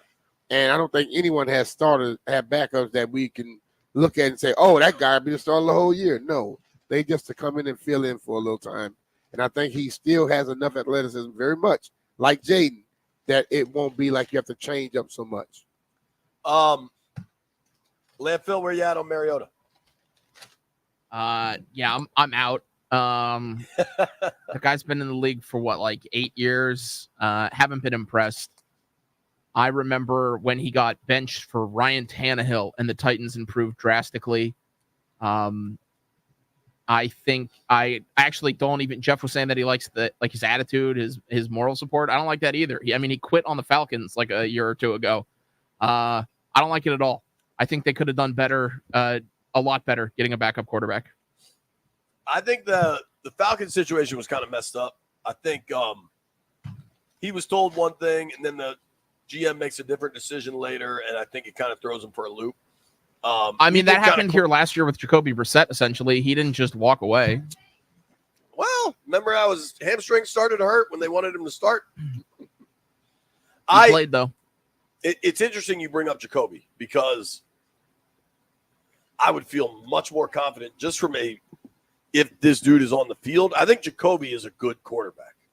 I think he's a good quarterback that's been in bad situations and kind of has landed this label that he's a backup or a bridge QB when I think he could maybe be more than that. Jacoby, you mean? Yeah. I don't think Mariota is very good. Maybe that's an oversimplification, but I don't think you. I do think they targeted him on purpose because of what he was for Jalen last year, and Brian Johnson was in that room with Jalen and with Mariota in Philly, and I think that is not an accident that's what landed here. It's not ideal. He hasn't looked good. It's 3 days into camp. You don't want to draw too many conclusions. He's a really good runner, and maybe they just want a guy. Maybe that may be something that could keep it going. Well, dude, if Jaden was to go down, because, dude, we're out here. They're going to have designed runs, and I know people think that's crazy, but that's modern NFL. Like, I do think the thought with Mariota is, okay, we're going to design this offense for Jaden Daniels, and if Mariota has to come in, we don't have to redesign the offense. There you go. And it should be more like that, to be honest with you. We've had that discussion before. Why have a quarterback backing up a quarterback when you change? We got to change your whole damn offense. Now, the bottom of the quarterback roster, you have Jeff Driscoll, a legit career journeyman. He was even like a college journeyman. I think he started at Florida and transferred to Louisiana Tech. In the NFL, Driscoll has played for the Bengals, the Lions, the Broncos, the Texans, and the Browns. This ain't great. That's 6. Yo, he's started 12 games. Driscoll has. What's TD interception ratio? I can give you that. 16-10. Not bad. What do you think the record is of the games he started? Started 12. Now he's gonna be on some bad teams. When you bounce around like that, you're gonna be on some bad teams. 3-9. 1-10. Actually, he started 12 games. I guess he didn't make it. I guess he didn't finish one of them. So that's Driscoll. Driscoll, you know what you got. 6'4", 230, big NFL guy. Hartman, I don't know about. I think people He's good looking. He's definitely good looking. That's it. We got a Golden Domer here in the tent. How do we feel about Sam Hartman?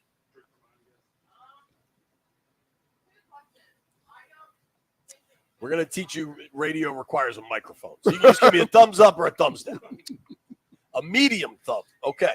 Hartman started at Wake. Then he went to Notre Dame. The thing that stands out to me in this Hartman-Driscoll conversation, they're only throwing at nets and like buckets. They're like, it's not a pro situation. Yeah. Hartman's arm strength is not on the same level. It seems like my arm strength after having 4 different shoulder dislocations. Even when it's him and Jaden, it's night and day. Yeah. When it's him and Mariota, you notice it. Even when it's him and Driscoll. Yeah. Like, think about Sam Hartman. Quarterbacks get overdrafted always, right? Yeah. Sam Hartman started 6 seasons of college football. Those Wake teams were pretty good. I think those Wake teams got to like a New Year's Day bowl or something. I mean, in his college career, he had a 134 to 49 TD to INT ratio. At Notre Dame, it was 24 to 8. That's 3 to 1. I can do that math. And he wasn't drafted. And all teams teams race over themselves to draft a quarterback. So I'm not trying to be negative here. I just think we got to keep a level of honesty as we examine this. And I think with Hartman, there's going to be real excitement because he's like he's a handsome fellow. Yeah. I told you the story about we get a lot more women fans. I told you the story about the charity. The woman that runs the charity at my daughter's school asked if I could set up a happy hour with the quarterback. And I was like, what?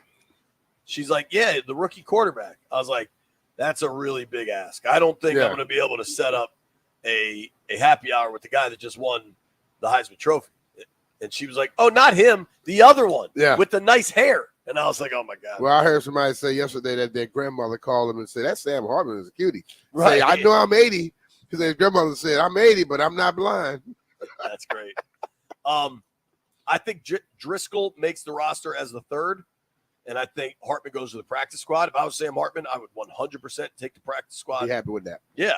You're one play away from being on Take an the NFL practice roster. squad or be working a 9 to 5, 1 and 2. Well, he was drafted by the UFL, but I would take the NFL practice squad.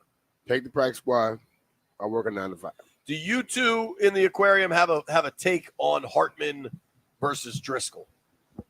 I would go with the rookie just because I'm Jeff Driscoll's. I think he's been 6 years, and he's just not impressed. Go with the rookie. He is not impressed. In 6 years, 12 starts, 1-10 career record. That's a lie. Yo, you know, That's bad right there, bro. hang on. In the games Driscoll has started, do you know how many yards he has averaged per game? 145. 94. 99.8. That is He played on some horrible teams. I'm Horrible not going to teams. get it all to him.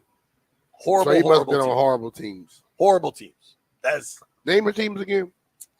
Bengals, Lions, Broncos, Texans, Browns.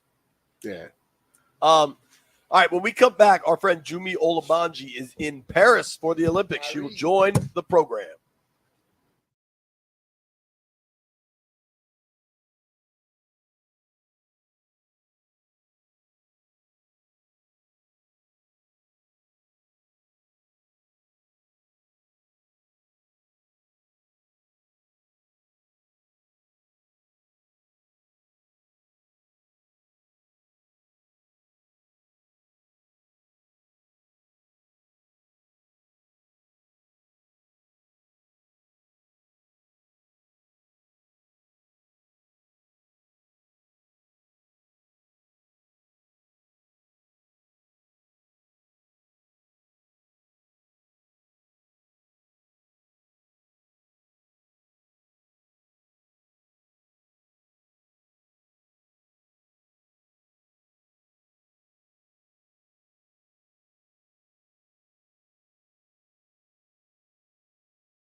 I'm Toby Altizer with your sports update on the Fan. Training camp continued on in Ashburn today. The Commanders held their third practice. I'm Toby Altizer with your sports update on the Fan. Training camp continued on in Ashburn. First preseason action will be August 10th against the Jets on the road.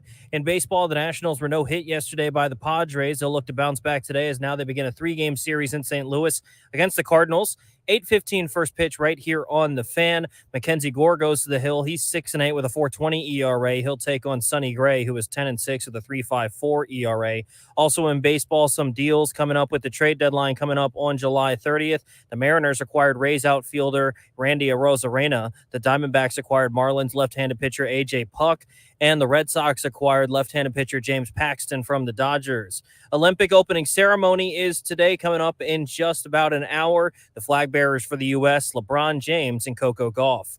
From the Crop Metcalf 5-Star Sports Desk, I'm Toby Altizer on the Fan.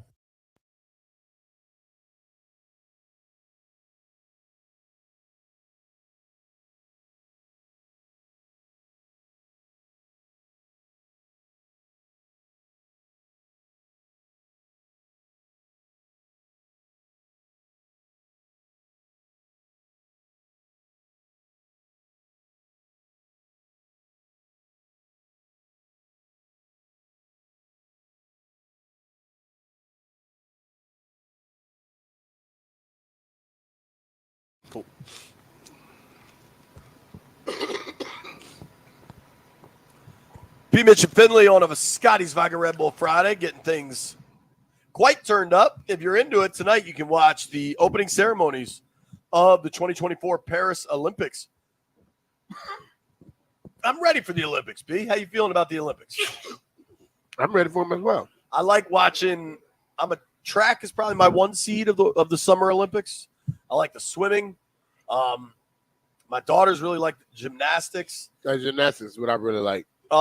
Our friend Jumi Olabaji is over in Paris right now, and she's joining us via the BetQL guest line. Jumi, what's up? How's Paris? Paris is good. You know, Paris, it's been raining on and off all day, which is interesting with an opening ceremony that's getting underway in about an hour on the river. But that isn't, dampening anyone's spirits. Everyone is real excited. We saw some members of Team USA gathering earlier. So, yeah, going to be a great start to the 2 weeks of events that kicks off tonight. That's so cool. And how different is it for them to do this opening ceremonies is everybody going to be in boats? Like, what is the setup going to be? Yeah, so everyone is going to be on boats. All 206 nations.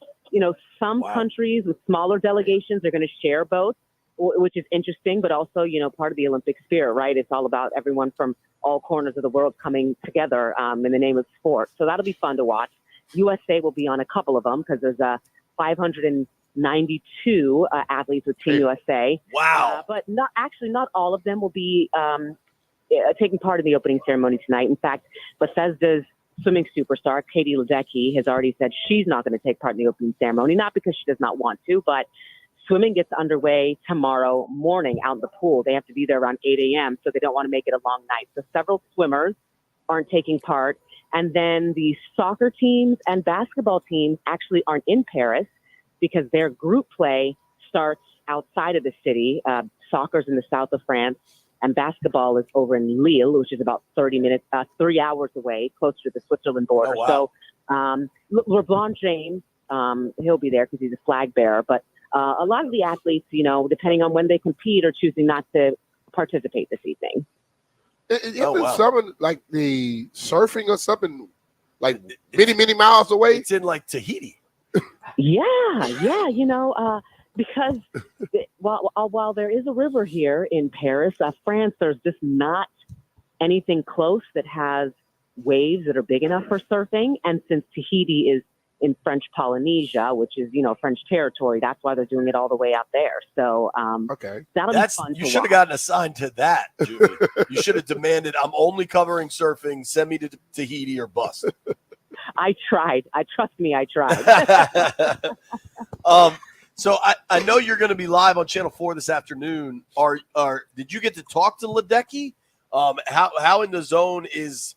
I mean, because we got Katie Ledecky. I know there's the young man, the boxer from Prince George's County. I mean, I feel like the DMV is pretty well represented over there in Paris. Yeah, we are. I mean, when you talk about DC, Maryland, and Virginia, we've got almost, like almost 30 some athletes. The majority are track and swimming. But yeah, Jamal Harvey, boxer from Oxon Hill. We've got Taylor Knibb, who is from DC, Sidwell Friends graduate. She's actually the only Olympian on Team USA who's competing in 2 separate sports. She's doing road cycling and then she's doing the triathlon. Wow. So she's got a busy stretch of days, in the open water swimming. She's going to run and then she's going to cycle twice. And so hopefully she'll medal in 2 different sports. But yeah, we've got everyone, even we've got 2 rowers, Claire Collins and Christian Tabash, both from Virginia. I mean, we're pretty stacked across the board. So it's going to be fun to watch our athletes. Which sport do you like watching the most? I love gymnastics, right? I mean, everyone loves gymnastics. I love swimming, but I'm honestly, in terms of being at my first Olympics and what to see in person, I'm so looking forward to track and field, not just because Noah Lyles, who is a big name, is from Alexandria, but just to see the track and watch these folks who are so talented run in, 10 seconds. I just cannot wait to see that in person. I can't even explain what it's going to be like, but I'm really looking forward to that. And track and field gets started the back half of the Olympics. So after August, everyone can watch all that on NBC4. That's so cool. We're talking with our friend Jumi Olabanji, who's over in Paris covering the Olympics for NBC4. You can give Jumi a follow on X at JumiNBC. What's your Instagram, Jumi? I know you'd be posting all sorts Yeah, I'm of stuff posting a lot. Yes, I'm posting a lot on the gram, and that's just Jumi, Jummy, with the underscore and then my last name, Olabanji. So, if you just search Jumi on Instagram, I'm the only one who's verified, so I'm very easy to find. I have the check. All right. There you go. And Jimmy, JP didn't tell you anything about your underscore? He always Yeah. attacked people about the underscore in their name. Not Jumi, though. Jumi's calling us from Paris. She's good. Thank you, JP. I appreciate that. Yeah, no, you said thank you. Are there any weird events you want to watch? Breakdancing or horse dancing, any of that stuff? Yeah, no, I do want to see breakdancing. I want to see skateboarding, and I want to see 3-on-3 basketball. And I'm in luck because all 3 are happening at the same venue. It's a huge outdoor park. Think National Mall, right? And they've created all of these sports, and they're calling it the Urban Sports Complex. And so if you go there, and those are the cheapest tickets to see for the fans. Obviously I get to go with my media pass. But if you go to this urban sports zone, you're going to be able to, one corner, there's going to be BMX. The other corner, street skateboarding and half pipe. And then the other corner, you got the 3-on-3 basketball. So I can't wait to head over there and just kind of hang out for the day and watch a bunch of sports happen. Do they sell beer there? Wine. They do. Wine. There is, I think, there's more wine and champagne, but there is beer. I've seen plenty of beer. All right. And the hotel we're staying at, we're staying with some other countries, and I've definitely seen some of them, having fun with some beer. So yes, there is beer here. Are you keeping Brooks in check? Yeah. We're curious about French Brooks. Oh yes, he's hanging in there. He's so funny, and y'all know him, right? I mean, he's saying mercy, mercy, mercy to everyone, and I'm like, it's merci, it's not mercy. And he's like, that's what I'm saying, mercy. No, it's merci, dude. All right, so we were actually laughing about this. Brooks Merriweather is the photographer in Paris with Jumi, and B-Mitch and I were laughing because we worked with Brooks forever at the cable channel. Just Brooks trying to order food in a French restaurant. For those that don't know him, Brooks has a very heavy Kentucky accent. Couldn't be a nicer fellow on the planet, but I could see some language barriers there. Are you ordering most of the food, Jumi? You know what? He's doing okay, but our hotel is next to a pub, and he's looking at me right now. I'm talking to JP and B-Mitch. He's had a bunch of wings. He's had some steak frites. And you've had how much McDonald's have you had, Brooks? You've had McDonald's a few. I'm like Ocho Cinco with McDonald's. He said he's Ocho Cinco with McDonald's. He's had the McDonald's quite a little bit. I tried to get him to have some, foie gras, some pate. He did try some. He tried some. He's been trying food, Some so that's baguette, pretty Brooksy. good. Yes. That's great. All right, that's great. I think it's going to be awesome. When are you on today so folks can tune in? Yeah, so I'll be on Understanding there's a 6 big time p.m. gap. Yep. Okay, So we're staying awesome. up late tonight. We'll be on News 4 at 6 p.m., which is midnight in Paris. And then we'll be on again tomorrow at 6 p.m. in D.C. because Katie Ledecky's first swim is tomorrow morning, so she could win her first medal tomorrow night. You can watch that on NBC4 around 2:30 in the afternoon. And then hopefully when she gets her medal, we'll be able to interview her at the press availability, and then we'll have that for our viewers at 6 o'clock tomorrow. So definitely tune in tomorrow afternoon and cheer on Katie as she goes for her first gold medal. That's awesome. You know what somebody told me, and you would know this being there, and this sounds crazy because she's certainly not an older woman, but that like in the swimming world, what Katie Ledecky is doing now at the age of 27 is unheard of. Yeah, she's old in that sport. Like peak swimming is like 17 to 21 kind of. Does she ever talk about that? She did, and she said, she thinks this is not her last one. LA 2028 is 4 years away. And that's like, that'll be the first domestic Olympics she can take part in. If she is at the same level she's at now, she can probably compete in, she's doing 3 events here in Paris. I don't doubt she'll be able to do 2 or 3 in 4 years if she keeps it up. But on the other side, you've got someone like Helen Maroulis from Rossville, who is a wrestler and was the first American woman to win a gold medal in wrestling in Rio in 2016. And she's already said it. And I think she's 32. And she's like, this is it for me. I'm done. But she's also a wrestler, right? Like, it's a little different. But she's also 32.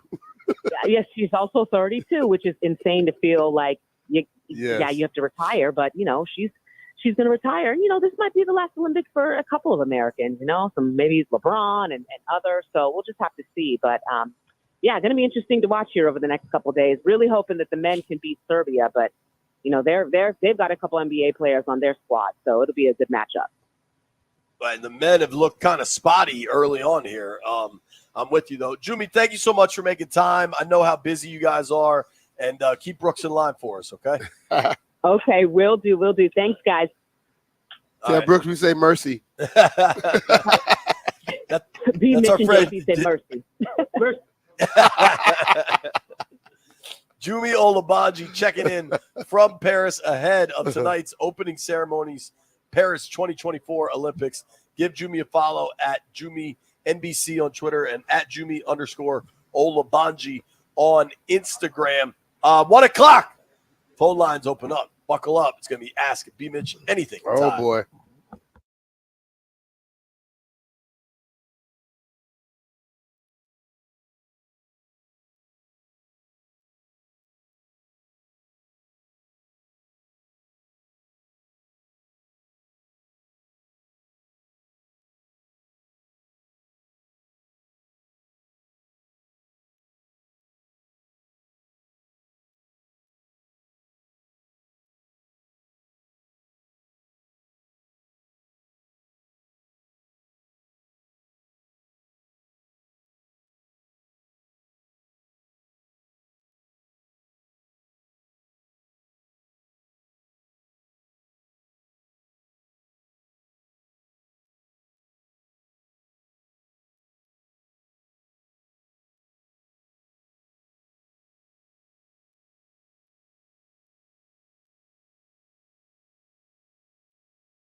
Turned down for what?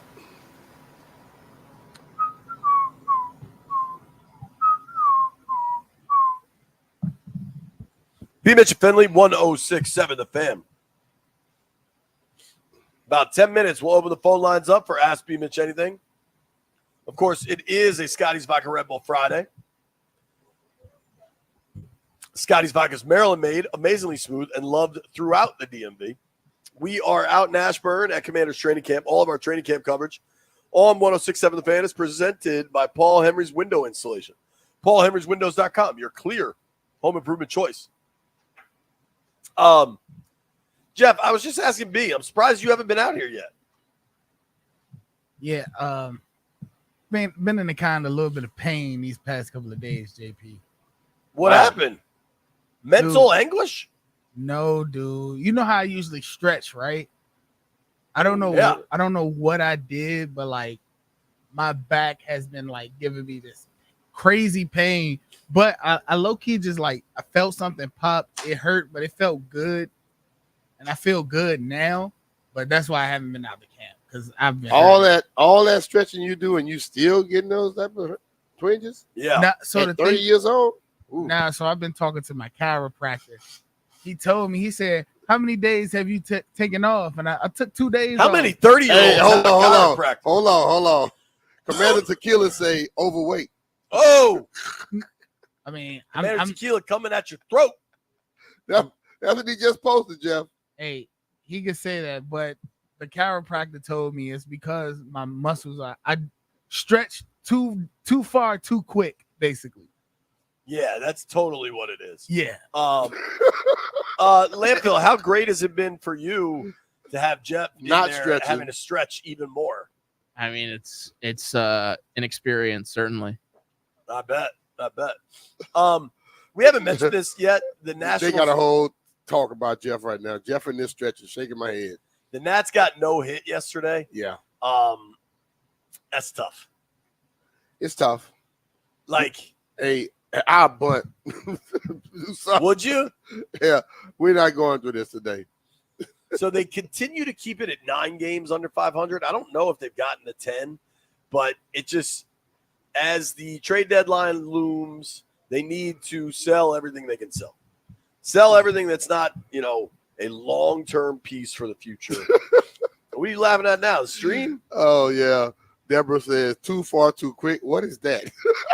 Yeah, Jeff, can you explain this? Jeff, You're just okay, so good at stretching. What that is you've this hurt your back? chiropractor? What is this chiropractor really talking about, dog? Nah, man. So, you're supposed to ease into stretches. Like you're not supposed You've been to, stretching for a whole year and a half now. All you do is stretch. you gotta take them deeper, bro. Like I guarantee you, what I can do now, probably the average 30-year-old can't. As far as stretching, What you can do You now, said your back is hurt. yeah. what you can So do now, the average, the when you- 55-year-old that works with you can. it's just like working out, like lifting weights. Once you lift weights, your muscles are damaged. But when you stretching, you tear your muscles when you lift weights. If you don't know that, you shouldn't be lifting weights. But then they rebuild Yes. stronger. So this the thing with my back. Saying your muscles are damaged isn't exactly accurate. That's what happens, bro. Like if you tearing your muscles, you're damaging them for them to grow back stronger. But back to what I was saying. Basically, when you stretch those muscles out, you still gotta give them time to, like strengthen up because they've been stretched out, and you're walking now stretched out rather than in that tight ball that your body was in. Commander Tequila, you do not stretch every day before work. Don't say that being a lie. So, Jeff, you're just too strong and too limber and too stretched out. No, and I didn't that's how say your that. back got I didn't hurt. say that. We're not bidding here. All I said was it's just getting used to it. It's just getting used to it. Like I take my stretches pretty deep. Okay. Pause. We hear you, dog. Matter of fact, this is what we could do. Before the show on Monday, we could Have a have stretch off? a group stretch in the bullpen Nah. right here. I don't know if we're gonna be there. I'll be in Ashburn. We can Yeah, do it. we don't We wanna can be do it at stretching with you. Ashburn. All right, It's a well, whole practice field. Hold on. You're the same guy that when a bunch of listeners said they would pay you to do a conditioning test. They haven't done it yet. I mean, that was well over a year ago. You said you can't do it. And now you want to have a stretching contest? I didn't. why everything got to be a contest? Nobody said nothing about a contest. I said a group stretch. I mean, we all stretch just want together. This A benefit bunch of all dudes of to us. sit around and stretch. Gerald Robinson say, throw some ice out on that thing and keep moving, Jeff. Yeah. B, would you rather sit around with a bunch of dudes and stretch, or sit around with a bunch of dudes and drink mimosas? None of them. I'm not doing either. I stretch all the time, but you know what? I have never ever had a pain in my back from stretching. You probably Yeah, didn't usually stretch. your You probably back ain't feels stretched better. Huh? You probably ain't stretched. I as never deep. stressed deeper. I never stressed deeper than you in my life, Jeff. I promise you. Probably haven't. You think you're a better stretcher than B? I've only at this taken point in life, all kind of yeah. stuff, man. Yeah. At this point in life, yeah. I think I probably stretch better than I'm probably more stretched out than Jeff is right now. He's 30. Landfill has a good perspective on this, that Jeff got his back blown out last night. Jesus Christ, you can't say that, bro. Pause. Landini, do you think on any I've taken, planet, I've Jeff done is a yoga better and all this stretcher? stuff. I'm just saying though, I never had a back pain because of it though. Yeah. Unless it did something wrong. No, you got that could be it. You did something wrong. Nah, Jeff. it's because like literally, if you take your for instance, 2 weeks ago, I couldn't get I couldn't stand straight up, lock my knees, and my hands will touch the ground. Now I can do that easy. But the thing is, your body has to get used to operating stretched out, because the muscles are now they're not contracted anymore. They're expanded. Y'all gonna try not to understand for the point of the bid, but it is what it is. I'm getting this information straight from my chiropractor. Well, I'm just saying though, I've done a lot of chiropractors. They never told me nothing about that. Landfill, do you think, have we learned anything here? Have we moved the football? Have your chiropractor call in one day. We want to talk to him or her. Yeah, I'd love to talk to your chiropractor. How many 30-year-olds have a chiropractor? Jeff, at least. Oh, a lot of them do. At least one. All right, if anybody has Manager Q said he'll put $300 on Jeff Foot. He guarantee you can't get it. Oh, that's tough. Here's what we're gonna do. I can We're gonna open the phone lines up. All right. All right. Everybody take a deep breath. 800-636-1067.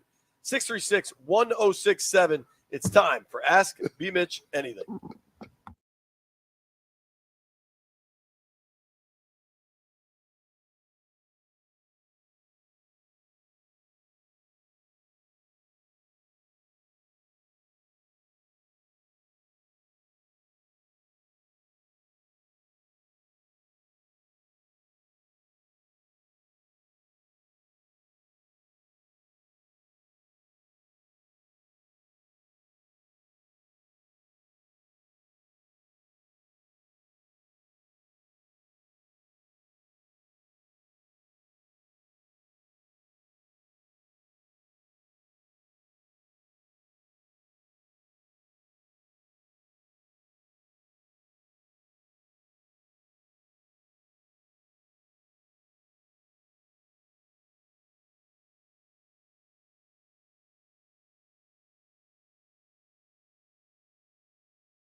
I'm Toby Altizer with your sports update on the Fan. This update is brought to you by Reynolds and Power Home Team, Keller Williams Realty. Training camp continued out in Ashburn today, the third practice for the Commanders. After practice, Jaden Daniels talked with the media, and he was asked about not being named the starting quarterback, and he doesn't mind that he hasn't been named starter yet. I like competing. I'm a competitor, so regardless if I was announced a starter or not, you still got to compete. You still can't be content of your job, comfortable. I think it's just your job and still the deal. You got to go out there and compete.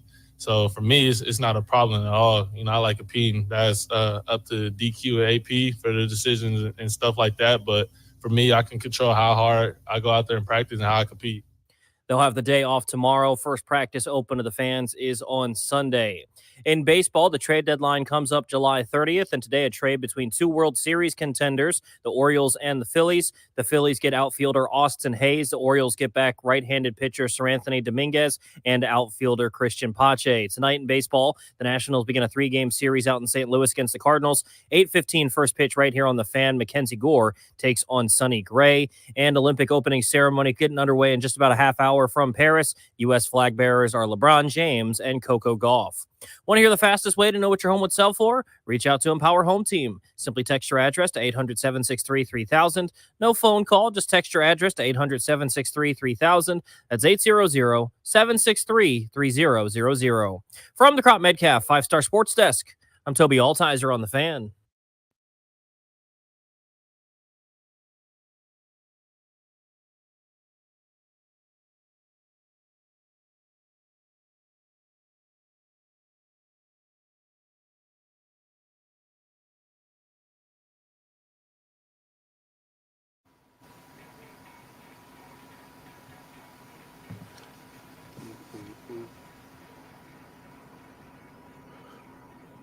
All right, B-Mitch and Philly, 106.7 The Fan, coming to you live from training camp out here in Ashburn, Virginia, as the Commanders are taking on their first week of full minicamp with everybody here. The rookies showed up last week. Veterans are here now. But right now, we get to this point that we do every week on a Friday at 1 o'clock. You get to ask me anything that you want. And let's go right to the phone lines. Landfill, let's find out what people have. What do we got, B? What do we got? I got a Ask B-Mitch Anything submission at like 8 a.m. on Twitter. 8 a.m.? Yeah. And the guy said that he was driving back from North Carolina with his wife, but he wanted to get his Ask B-Mitch Anything in early. I'm going to find his name, but his question, B, was he's just getting into cycling. What do you recommend? What I recommend, get fitted for your bike. If you have a bike and you've never been fitted or you're going to buy a bike, get fitted for it because that will take a lot of the pain in the butt and everything else out of it. How much should somebody spend on a first bike? All right, that comes down to what your means are. I understand. Like that first bike I ever bought, the bike I bought to ride in Lorenzo's deal was like 2014 or 4, something like that. Probably 2004. I bought a Fuji. It was about $1,200. Okay. Like, so you're probably spending at least a G on a brand new In this day and age, you're going to spend about $2,500. Damn. That question was from Curtis 1906. There you go, Curtis. Hope you got to hear But definitely get fitted for the bike, and I guarantee you will have less pain. Okay. Let's keep these phone lines going. 800-636-1067. Let's go to Vince in Seat Pleasant. Vince, ask B-Mitch anything. What's going on, fellas? How y'all doing on this Friday, man? Hope everything's all Doing good. good, man. How you doing? Hey, B-Mitch, I got a little scenario for you again. All right, so it's fourth quarter, 5 seconds on the clock. You're on the opponent's 40-yard line, all right? You got to kick the field goal. You got 3 elite kickers. I'm going to give them to you. You got Justin Tucker, Adam Vinatieri, and Ray Guy. Who you sending out there to win the game for you? Well, I'm up here saying Justin Tucker because Ray Guy's a punter. Oh, I'm sorry. I'm sorry. I didn't mean to say Ray Guy. I'm sorry. I meant to say shoot. Morton Anderson. That's what I meant to say. Morton Anderson. I'm still going Justin Tucker. What about Mark Mosley? I'm still going Justin Tucker out of those 3 right there because Justin Tucker is unbelievable. That dude got distance and he's accurate as hell. And he's the only one currently kicking. Yeah. That might help too. Thanks for the call, dude. Appreciate you, brother. man. No problem. Thank you, guys. All right, bro. Hey, Landfill, did you think our first phone call today would would be about a hypothetical kicker We get that all the decision. time. We always get those. I did not. I feel like we get them with like running backs and quarterbacks. But he always give me like some great names to choose from. He does. Yeah. And then a punter. Let's go to Mike in District Heights. Mike, what up, man? Ask me anything. Phil, can you hear me clearly? Gotcha, bro. I just wanted to make sure. What's up with everybody, man? This is Mike, man. I'm born and raised in the District of Columbia, but I live in District Heights. I was born in 1981, just so y'all get an idea who y'all talking to. Hey, B-Mitch, me and my bro used to argue like crazy about you, dog. I love you so much. I thought you was the best returner specialist I've ever seen in my life up until that point, and I still believe that. But anyway, let me get on to my question. All right. It's a question for the ladies and others or whatever, but who the cutest quarterback in the NFC East? Why are you asking me that? You want me to answer this question for the ladies? Hey, yeah, What's the young lady? I ain't on no The gangster or nothing like quarterbacks that. in the NFC, you got Dak Prescott, you got Jaden Daniels, you got Jalen Hurts. Are you going to ask Zora this? I'm asking Zora. So, and you have Daniel Jones. Who's the cutest? Wait, say it all again. All four quarterbacks in the NFCs. This is Jaden very Daniels, odd. Jalen Hurts, Dak Prescott, and Daniel Jones. Jalen Hurts. Jalen Hurts is the answer. We got it from a young lady. She said Jalen Hurts is the cutest. Landfill, we thought the first question where somebody asked B-Mitch about kickers was odd. What do you make of the last question where the dude called in to ask Brian Mitchell who's the cutest quarterback in the NFC East? A lot of weird questions today. And hold on. Oh, my Lord. Can I let you know why? Let's continue this thing. Move forward. Why, Jeff? Because he wanted me to ask y'all to ask that. And he wanted me to ask y'all that. And I was like, yo, I'm not about to ask them that. You have to stay on the phone and ask them that. That's just like drinking mimosas with all my boys. That is a weird question. And you know what? I'm good with it. Whatever floats your boat. This is an open session. You can ask any question you want. But damn, I was surprised by that one. And then he's like, this one's for the ladies. But B-Mitch, who's the cutest quarterback in the NFC East? If it's for the ladies, why are you asking Brian? Have the ladies call and ask it. That was Or something. tell me. Wendell in Lorton, ask B something. Please don't have it be about better looking men. Yeah, this is a more sensible question, I guess. I love your show. Thank you. I was wondering what your viewpoint was on the automated strike zone in baseball. And I have a football question. And also, has James Wood ever played first base? And I have a football question also. Do you think the teams with the 18-game season coming up are going to draft more high-quality quarterbacks for their backups, sort of like Atlanta? Hold on. Let's slow down here for a second. Your first question I got was, Brian, what do you think about the automatic strike zone in baseball? Like the robot umps, basically. If the umps that are doing it can't get it right, I think, you go back, because I watch strikes be called balls and balls being called strikes. So if somebody can't get it right and you can put something in there and get it right every time, get them. And the second one. I don't know what he can call back and have other questions. I think he dropped, but Okay. there were a lot of questions there. One was about a quarterback situation. Something about 18 games. What do you think about the 18 games? I think it's happening. And And I know your thing is cash. My whole thing, if it happens and they're compensated properly, I'm cool with it. What if they don't get the money and they just redo the offseason schedule and stuff? Will you be disappointed? That'll be stupid as hell. Let's go to our boy Dom in Chicago. Dominic, what up, man?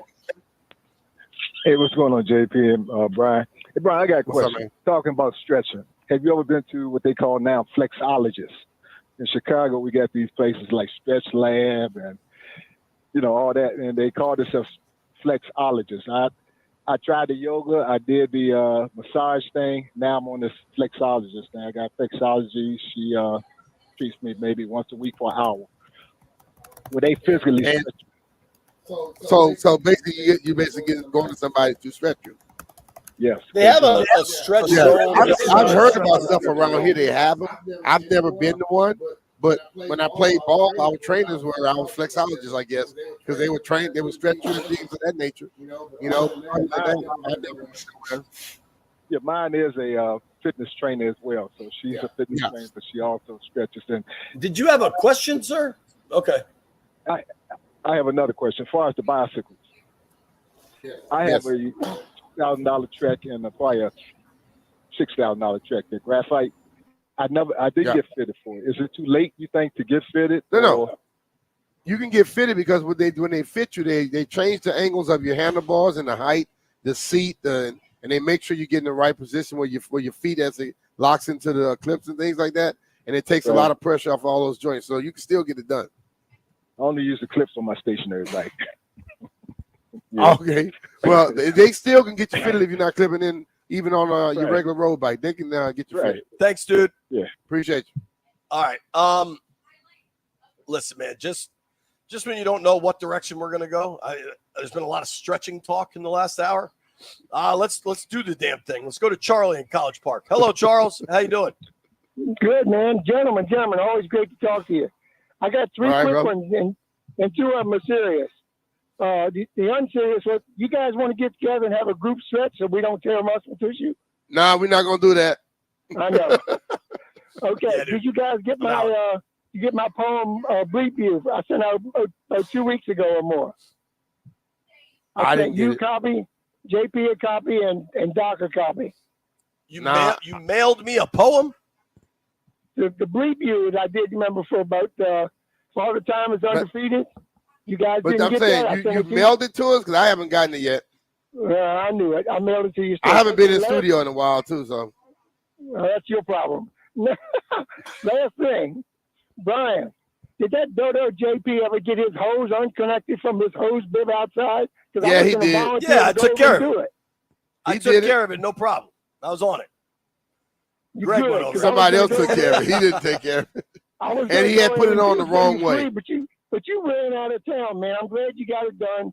Take care. Bye-bye. All right, man. I mean, my yard looks like absolute butt.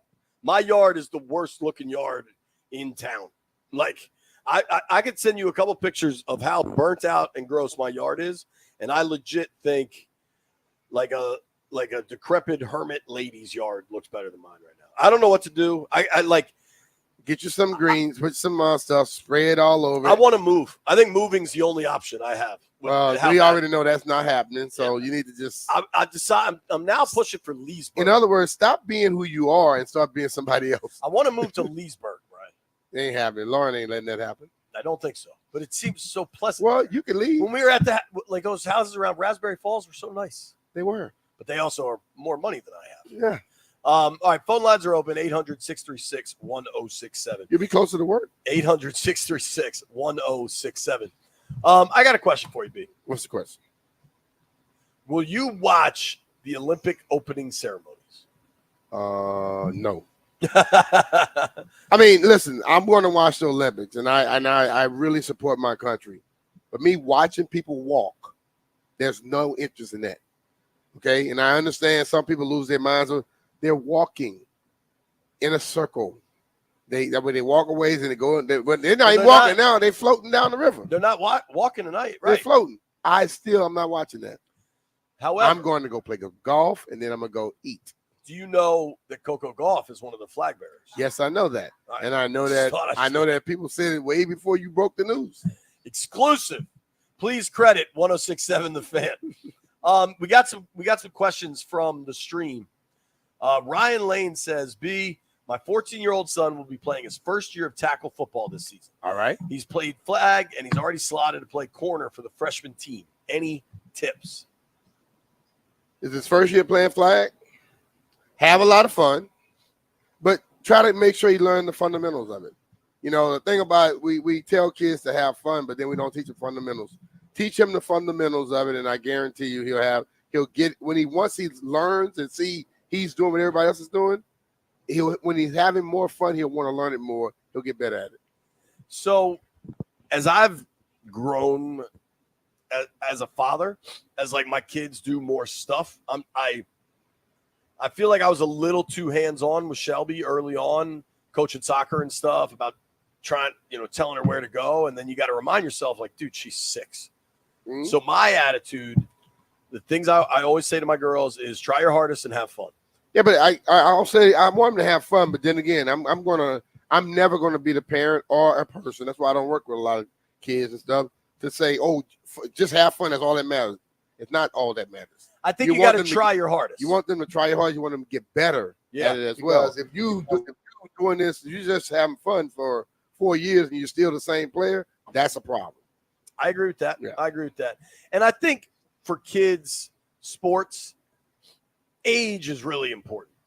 Like a 16-year-old kid should really be trying to win and advance and get better. A 6-year-old, you want them to win and get better, but it's also like, don't chase a butterfly in the middle of the game. From the day I started playing football, and that was 8 years old, I was trying to win. I was trying to be the best. I believe that about you. And I remember when my daughter Bria's now 30, and she was playing soccer. I remember she had on this little yellow shirt, these black shorts. And I'm like, what are you doing? She's like, I don't want to sweat. She was playing soccer, standing up there with her leg crossed, playing with some four-leaf clovers. Exactly. I said, you have to run. If I run, I'm going to sweat. Why did you start playing soccer? She said, because the outfits were cute. And I looked at Monica, and she was like, you don't have to come to any more games, because I wasn't going to deal with that. She was started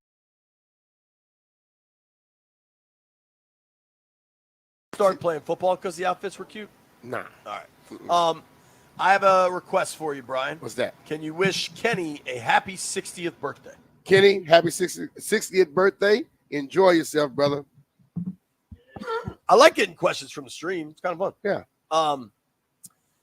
We'll check the phone lines here. Is that Demond in Suitland on line 2? Hopefully I'm saying that right. D, what up? Ask B, whatever you want. Make it weird. No, it's not gonna be weird. Hey, B-Mitch, my kids blessed me. I don't know how they found it, but they blessed me for Father's Day with a replica Washington Redskins football helmet. I was wondering if I could go get your autograph on it somehow. If you can get it to me, or I'll see you somewhere, I'll definitely sign it for you. There you go. Come to training camp one day. We're here. I'll definitely do that. I'm thinking about doing the trip Sunday. All right. All right. So one thing that I think is important for fans to recognize, the practices out here are sold out. So I think you got to at least check the website before you just roll. Well, they're not sold out. They just give it out. They weren't selling the tickets. The passed ticket out. allotment is gone. Yeah.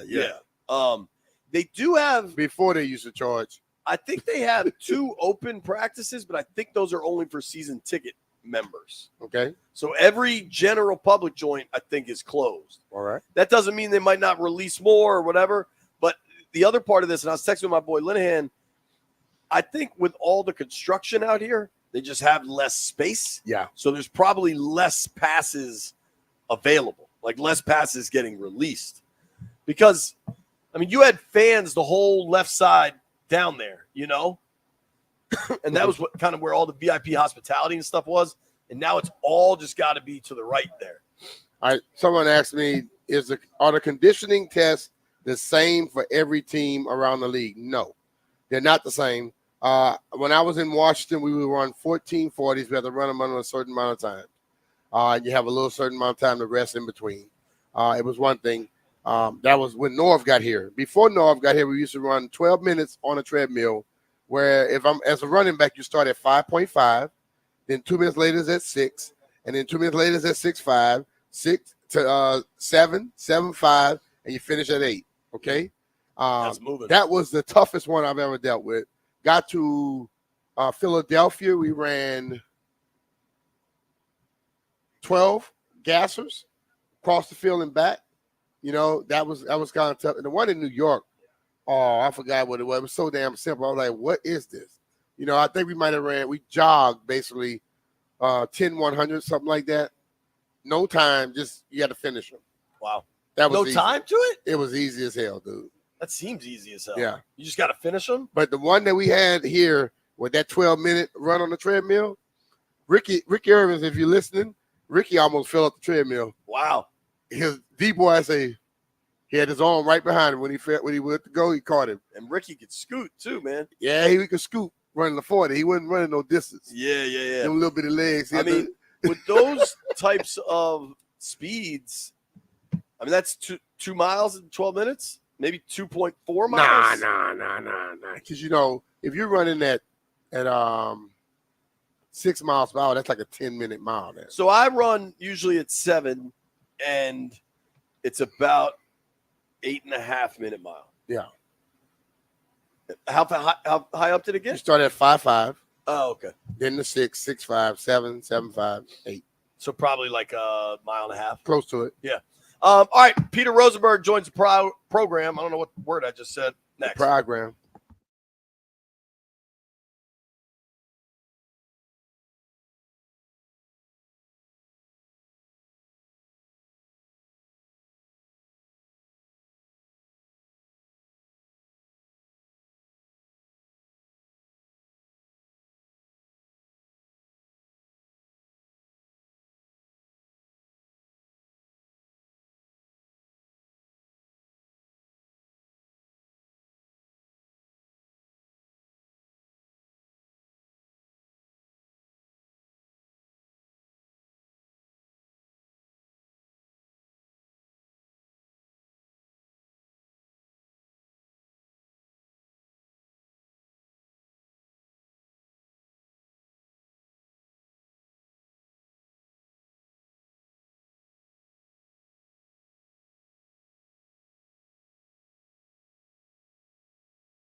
Although I am on vacation soon, so I'm taking 2 straight weeks in a couple of weeks. So I'm gonna try to make Good it up. for you.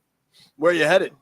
We don't know yet. My wife is a big last minute travel person. Okay, that's fun. I've never. I like Kinda that. Keep it spontaneous. Yeah, like I've never. It's not. It's tough for me. And it could just land on we don't really do very much and we just chill out this year. But sometimes it works out great because you can end up getting great deals. And to be honest, most of the time, flights are bad. But from a hotel standpoint, you can get very cheap hotels booking last minute. Yeah, no, for sure. It was also just your birthday, so happy birthday, dude. Thank you, my friend. Thank you. Very low key, nice and easy. Good. Well, dude, you're the perfect person to ask this because I know what a maniacal burgundy and gold fan you are, right?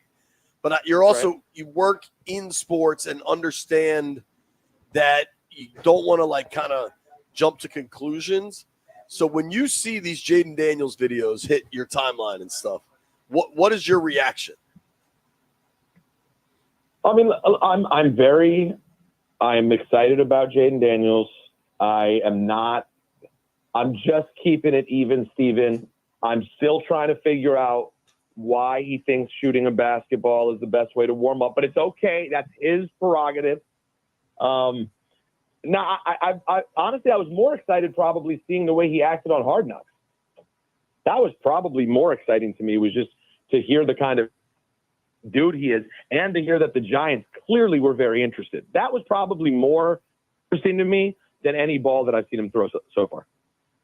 You know, I think, well, for me, Peter, when I look at the stuff that they send out, I look at it just like social media.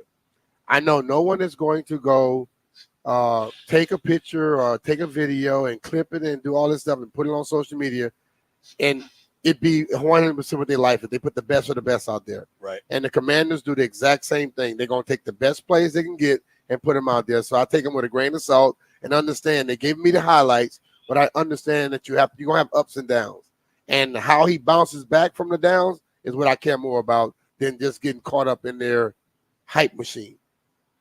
Well, yeah, I mean, you guys know I don't get hyped up for training camp. I don't get hyped up for preseason games. So, you know, for me, it's just none of the. I know this is not good for sports talk. I really do, but none of this matters till the regular season. It just doesn't. The only thing that matters is, you know, listen.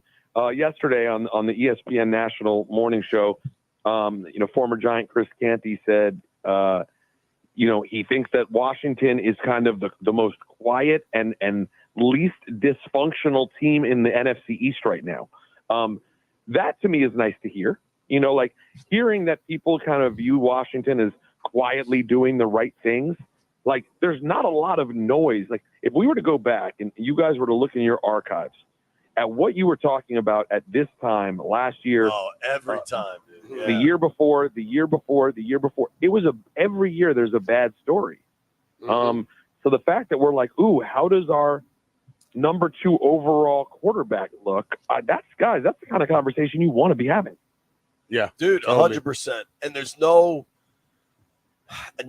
like name drama, like all the stuff has been so removed because there's just functional ownership and actual like professional hierarchy in place. And dude, to your point, the rest of the NFC East is a mess. Dallas has, I mean, two of its best players holding out and Dak with an uncertain future. Not to mention Jerry Jones is settling lawsuits right and left. Philly seems like maybe they've stabilized it, but Jalen Hurts can't really give you a straight answer when asked about his relationship with his head coach. And the Giants, dude, what are people saying up there about the Giants on Hard Knocks? It has not been impressive for the organization. Yeah, exactly. That like the fact that there's even a conversation about Jalen Hurts and his head coach, that's a problem. The fact that Dallas's owner is dealing with what he's dealing with, and also that team in general has just been in upheaval one way or another. Right. Like, and the Giants. I mean, listen, I don't think the Giants off-season stuff. There's been a lot here about the Daniel Jones. You know, they were interested. What Hard Knocks exposed, whatever. Listen, man, I don't think any of it's that big a deal. In some ways, I really don't worry about the Giants. In another way, to quote the every football person from 2022 on, to quote every football person, never prior to 2021, but in every conversation after 2022, Malik Neighbors is a dog. There is no question about it. That guy is an absolute animal. And Burns obviously is a true stud.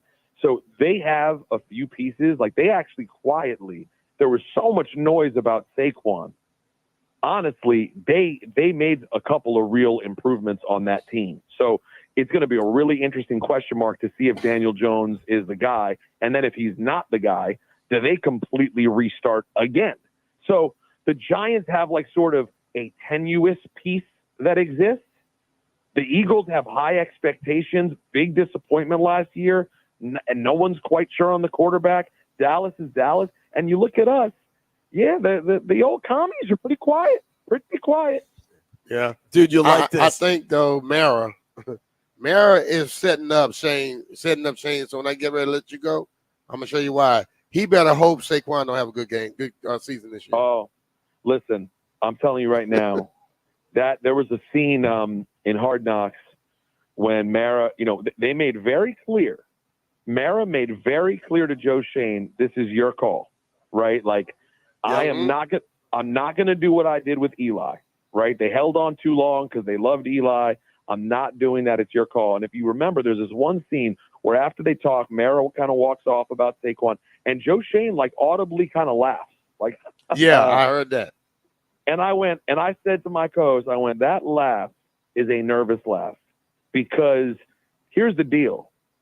Yeah. If you had decided to roll with Saquon again and overpay him and it didn't work out, that's not nearly as bad as sending off a guy the owner loves if it doesn't work out. Oh, yeah. Like Saquon having a 600-yard dud year next year, yeah, Sports Talk Radio will complain about it, but Mara will be happy because Saquon's his guy. This was a much bigger risk, much bigger. Yes, totally. And it seems personal that Saquon didn't take the money the year before, and Shane is like still kind of mad about it, honestly.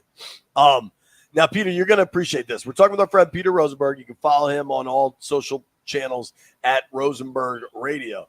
Landfill, you said how quiet it has been for the Commanders. If we looked back in the archives, what would it look like?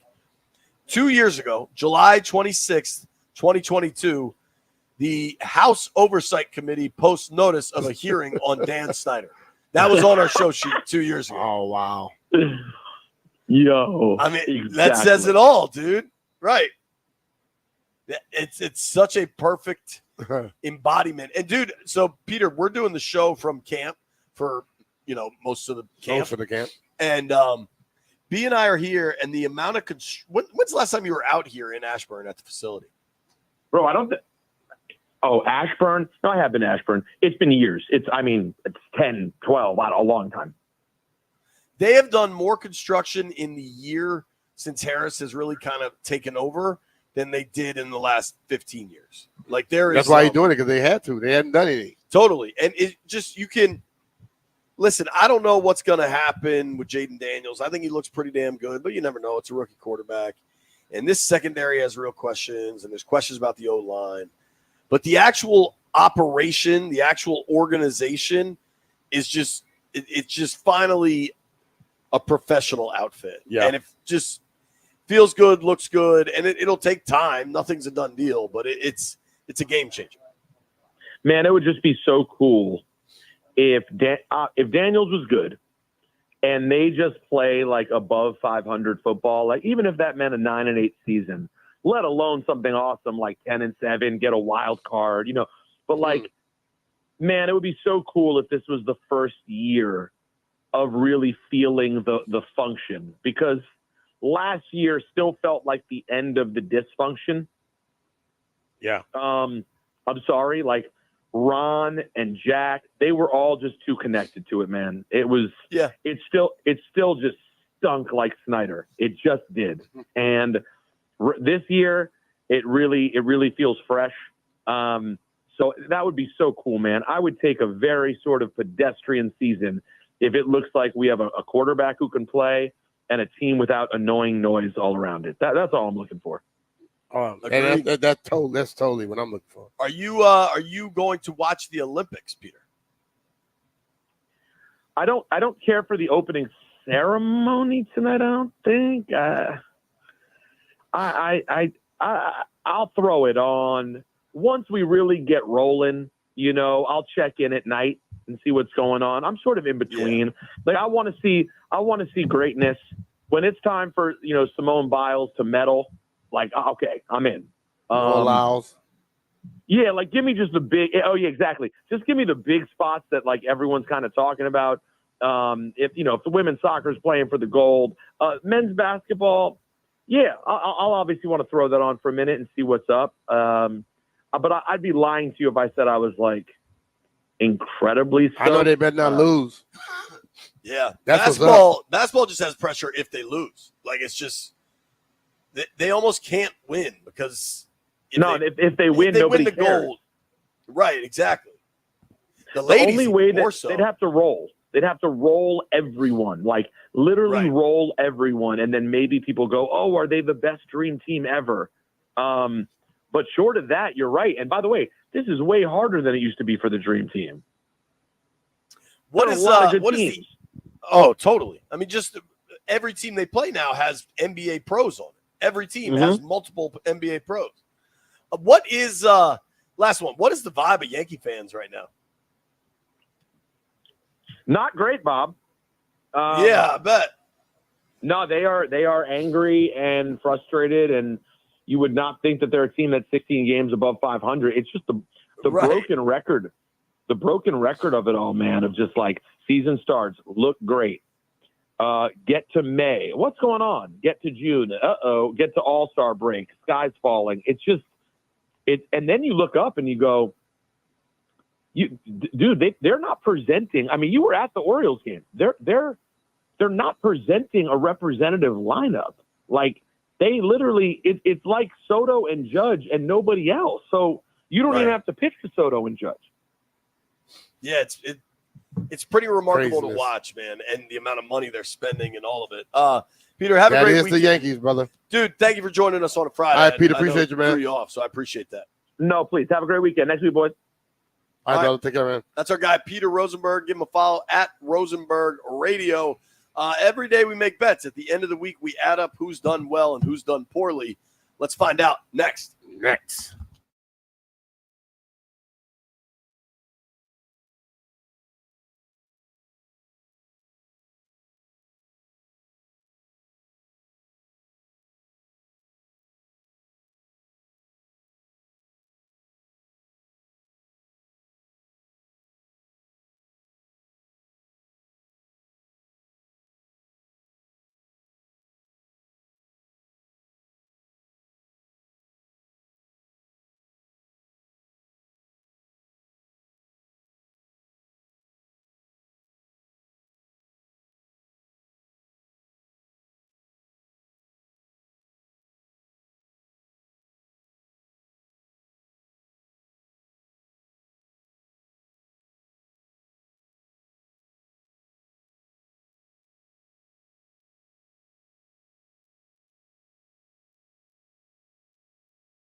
I'm going home. B-Mitch and Finley, 1067 The Fan. All right, first week of training camp in the books. Maybe. I'm going through the draws. Really, we made it through without much of a. I would love to ask the rookies that they'll be like, hell, first week? We've been here since last week. What the That's hell? true. That's true. What the hell y'all talking about? 2 weeks. Somehow I just dropped my headphones and they just got completely covered in mud. They were on the ground for like 6 seconds. You drop them in the spot where your foot is the whole time. So it's, and they got that red dirt out here. Look at that's why I didn't wear these shoes over here. Look at this. Everybody's getting dirty out here. My shoes are red as hell. I just Yeah. noticed that. All right. Every day we make bets. At the end of the week, we add it all up, see how we did. We call it heard it here first. Dying. Heard it here first. Get around. It's heard it here first. I'm limping to the finish line, B, but we're going to get there, damn it. If you've been watching on the stream, I haven't stopped sneezing for about 6 hours. Jeffrey. All right, so I didn't get a chance to catch the bets yesterday. I didn't even bet yesterday. So what did y'all have? Because the computer is computering right now, and it's okay. We all won. You lost. It's a good thing you checked it at 1:51 p.m. Yeah, JP, I have other stuff to do. Well, don't worry about it, Jeff. You just lost. like when we called bets and you gave the tickets away at the same segment that we did Heard It Here First yesterday. Bro, you told me to give the tickets away, so I gave them away. Okay, don't worry about it. Pass on this week. Everybody won. It was a great week of training camp. I don't remember what I We'll had. see y'all next week. I think I had the Nats.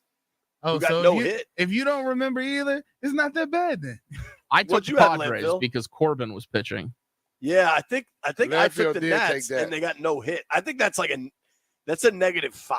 I will say in Corbin's defense, he didn't do terribly. Yeah. He didn't get much run support. It with is the home hard to team win when got- your team gets no hit, though. Yeah. What's the worst loss you've ever been part of, B? What's like the football equivalent of getting no hit? Losing 41-10 at home. Who was that? That was the coach. That was in Philly, though. Was that Peyton? Or being here and going up to Philly and just getting the hell beat out of you. Oh, the body bag game? Yeah. What about the 3-0 game? That was just demoralizing. 'Cause, I mean, it was cold as hell out there. That's oxymoron. But you do all that work for 3 damn points to be scored in a whole football game. I mean, that's worse than watching a 3-0 soccer game. December 11th. Cold. Man, I know this isn't even. Who was the quarterback in that? Rich Gannon? Couldn't tell you. Looks like it was Rich Gannon. All I know, Gil went in the car and finished watching the game. He said it was too cold in the stands. Do you know how many passing yards Rich Gannon had in that game? Probably less than 100. 62. Did I have any passing yards? You that did. game? How many I had? 50. 1 for 50, huh? 1 for 1. Told for Rich 50 Gannon. yards. I told Rich Gannon my arm was better than his. Was that a fake punt or like Nah, it was a halfback pass. option? Ricky Sanders. Damn, that is a terrible game. Awful. Listen, I was a part of it. I can tell you it was real terrible. It's not quite as bad as one time I watched a college football game. It was 0-0 after regulation. Oh, was that like Wake versus Tech? Yes.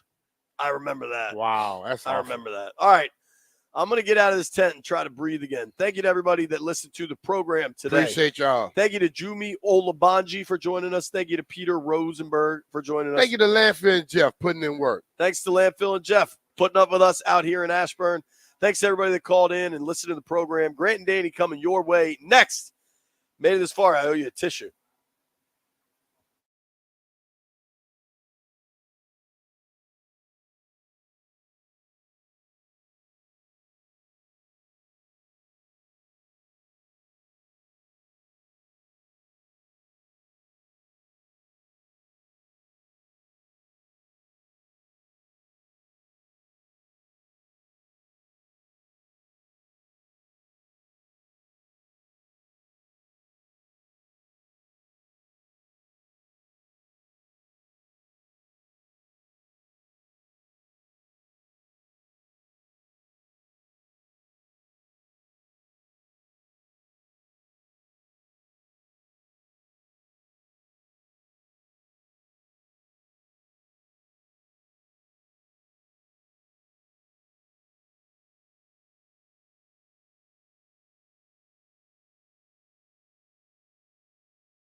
Yeah, Friday. What's up? Welcome in. We're Grant and Danny. It is July 26th, 2024, and you are listening live to 106.7 The Fan. We are taking you all the way up to 6:30 tonight, and that's baseball right here on The Fan. They're in St. Louis this evening to take on the Cardinals as they begin a road trip. Should let everybody know that we've got tickets one final time this week. 1 hour from now at 3, we're giving away the last 2 tickets we've got to see Creed. The show is tonight, so if you want to win these tickets, great. This is going to be an awesome show. It's Creed. It's Three Doors Down. It's Finger 11. But we're giving them away right here at the top of the show in 1 hour at 3 so that you can get those tickets, make those plans, get a babysitter, and get to the show this evening. Yeah, you got to hop on it. I was just because we've been giving away the Creed tickets all week, so I'm driving around with both of my sons independently over the course of this week, and a little bit of Creed made its way into the Spotify mix as we were tooling around and running some errands. And I got a tacit thumbs up of approval from my 10-year-old, which pretty much it's a rave review. If it's anything other than like that Skibbity or you're a tryhard or you're nubs or you're sway, he doesn't say nubs, but like all these different junkies terms. Yeah, guy? He's not. He's like, you're a big fat hard thing, Dad. No, if it's anything other than like, oh my God, you're so cringe, Ohio. If it's anything other than that, it's pretty great. So he was excited. He liked he liked a little bit of Can You Take Me Higher? We have made no bones on this show about the fact that we are not skilled when it comes to pretty much anything. That is correct. Yes. But certainly what is perceived to be the manly, around the house, work with your hands tasks. Mm-hmm. There's never been a show where 2 men sitting in a small room together every day have been less capable of accomplishing anything. I'll put us up against anybody in that regard. I mean, we would win that Marconi. These 2 guys could do the least around the house for you of any radio show in America. And the award for least capable goes to. I felt amazing today. Go on. But this is how incompetent I really am. Okay. Because I am at a point, and I think you're with me, but I don't want to lump you in yet, where when I do something that's super easy and anyone can do, and where really I'm just using technology to get it done, not really any skills that I have, I still feel great and like I just won. So the example is, for whatever reason, the last couple days, my car battery has been operating poorly. And I deduced that it was a battery. Most people would have probably known it right away. But like I started my car a couple days ago, and it took like 6. I mean, the time I turned the key once, but it was like, and then it like started. And I was like, that's weird. So weird. Yeah. Then this isn't 1993. I'm driving some, 10-year-old beater. My satellite radio on the dash is not any longer signed up for satellite radio. Okay. It's telling me lower your driver's window, put it back up. There's a bunch of weird things happening. And I'm going, I feel like the computer just got restarted or something is not right here. So I had the ability to deduce that, but I didn't really know. And I said, I'm guessing battery. Okay. So then yesterday when I get to work, after again starting it, same kind of deal. It's not quite right, but it starts. So what am I supposed to do? I'm downstairs in the garage. And when I lock my car when I'm walking upstairs, I hit the button and normally it's like, doot, doot. Yep. The noise was not right. It sounded It was like a sad bird. It sounded like my car had COVID or like my car's throat was hurting. It was like, and I was like, I turned around. I keep hitting the button. You like looked at it. Like, what are you doing? And each time I hit it, it's getting worse and worse. You're and embarrassing me. So I said, there's probably a 49% chance that when I come down here, my car's not going to start. So I get downstairs yesterday. I tell Ryan, I'm like, hey, my car might not start. I mean, you were long gone. You were 8 miles. I was going to say, did you wave at me? And I was like, bye. Not this time. Okay. You were halfway to Fairfax. Okay, thanks. Because I didn't sprint out of here. Yeah. When the show ended, I packed up my bag. I said bye to the producers. I went and put some stuff in my locker, and then I walked down the steps. Yeah, so I'm like 3-4 minutes ahead of you there. You might have already parked in your driveway. Yep. But anyway, so Clary's like, yeah, no problem. So I, of course, didn't start. So I get it charged. Well, today, I'm at the gas station. I've got to get gas. I've neglected doing so the last couple days for fear that I would turn it off. It's on empty. So I just get my gas, try to start it, doesn't start. So the car in front of me, this lady, I get her to help me, jump the car, whatever. I just felt like $1 million. I'm like, she's like, do you know how to do it? And I'm like, oh yeah, no problem. I have my jumper cables. I hook them up. I do the thing that my dad taught me to do when I'm 10. Then I go over to advance whatever parts and I buy auto parts. I buy a battery and they install it. And I'm just driving into work after all that. Like, who handled it? I'm such a man. Granted. Now, all I did was use someone else's car to jump my car and have a person who's got like oil on their hands take my battery out, put my like a battery man in. with calluses helped you. I scanned a debit card at one point, but I felt like I could fix any car. If you brought me a broken down car, I could tell you the problem, install the part, and I would like give you a new carburetor. You do that little move with the hood where you fiddle underneath and unlock the latch, and then you prop it up and you hand on your hips and twist one little gasket and go, I'll tell you what it is. Alternator. But stick aside, like when the woman at the gas place that let me the gas station that let me use the jumper cables, when I said, do you mind if I jump? No problem. I said I'll open the hood if you that's cool. She's like, oh yeah, no problem. First kind of sweep through, I found the little latch. Oh, like you're a veteran. All in one motion. I've had this is years ago, but I had a moment where I'm down there like searching, like in the dark. Look, I'm like, where's the thing? I guarantee she thought this guy is a car guy. Because I went one motion, I pop it up. It was smooth. She's like, you know what you're doing with those? I'm like, absolutely, no problem. This is not my first rodeo. She probably thought, like, what a man. Now, she doesn't know what she doesn't know. She doesn't know. You left a good impression. It was very seamless. How was your day, hon? I helped this manly man at the gas station who needed a jump. Look at you. Good for you. Now, I drove a tremendous piece of crap in high school. An Oldsmobile 1983 Delta 88 Royale that I got with 98,000 miles. Like when it arrived to me, it already had basically 100,000. I had to do that stuff all the time. So like I did it then. Like I got through it. Like but not now. I haven't done it in decades. I wouldn't remember what to do. I'd have to look it up again. Car, I think, is the easiest thing in the world. I think all the tall tales on that are just that. I could be wrong, but I've never had a problem. Red goes on red. You're red to black red. on black, positive and negative. It's all highlighted. Don't cross them. Don't tap them. We're going to be okay. Mm-hmm. I've probably jumped the car 40 times in my life. Not always mine, but helping people, helping family, whatever. Never had an issue. But I do feel silly when I do it. It's just one of those things. As soon as that car starts back up, it's like, I still got it. Still got it. So, anyone need anything fixed? I got a tool belt. Yeah, if anybody has any household items on the to-do list that they're not sure how to do, you can tweet me at Grant H. Paulson. You guys doing an addition? I could swing by. I could maybe help you finish that basement you've been wanting to knock out with a little sidewall and put up I'll even put a ceiling on it for you. I think I could do that now. You just casually use words like, it's track lighting. You're not even sure. Marcus Mariota is taking first team reps today with the Commanders. We talked about this at the end of the show yesterday, but it was after the Nats game, deep into our show, and I think because of that, it's actually worth being able to touch the people a little bit on today. We're both in agreement that we don't want reps split, and I'm going to just say, to set up this conversation, that Jaden Daniels is going to be the obvious starter. That does need to be addressed right off the top. This is not a competition.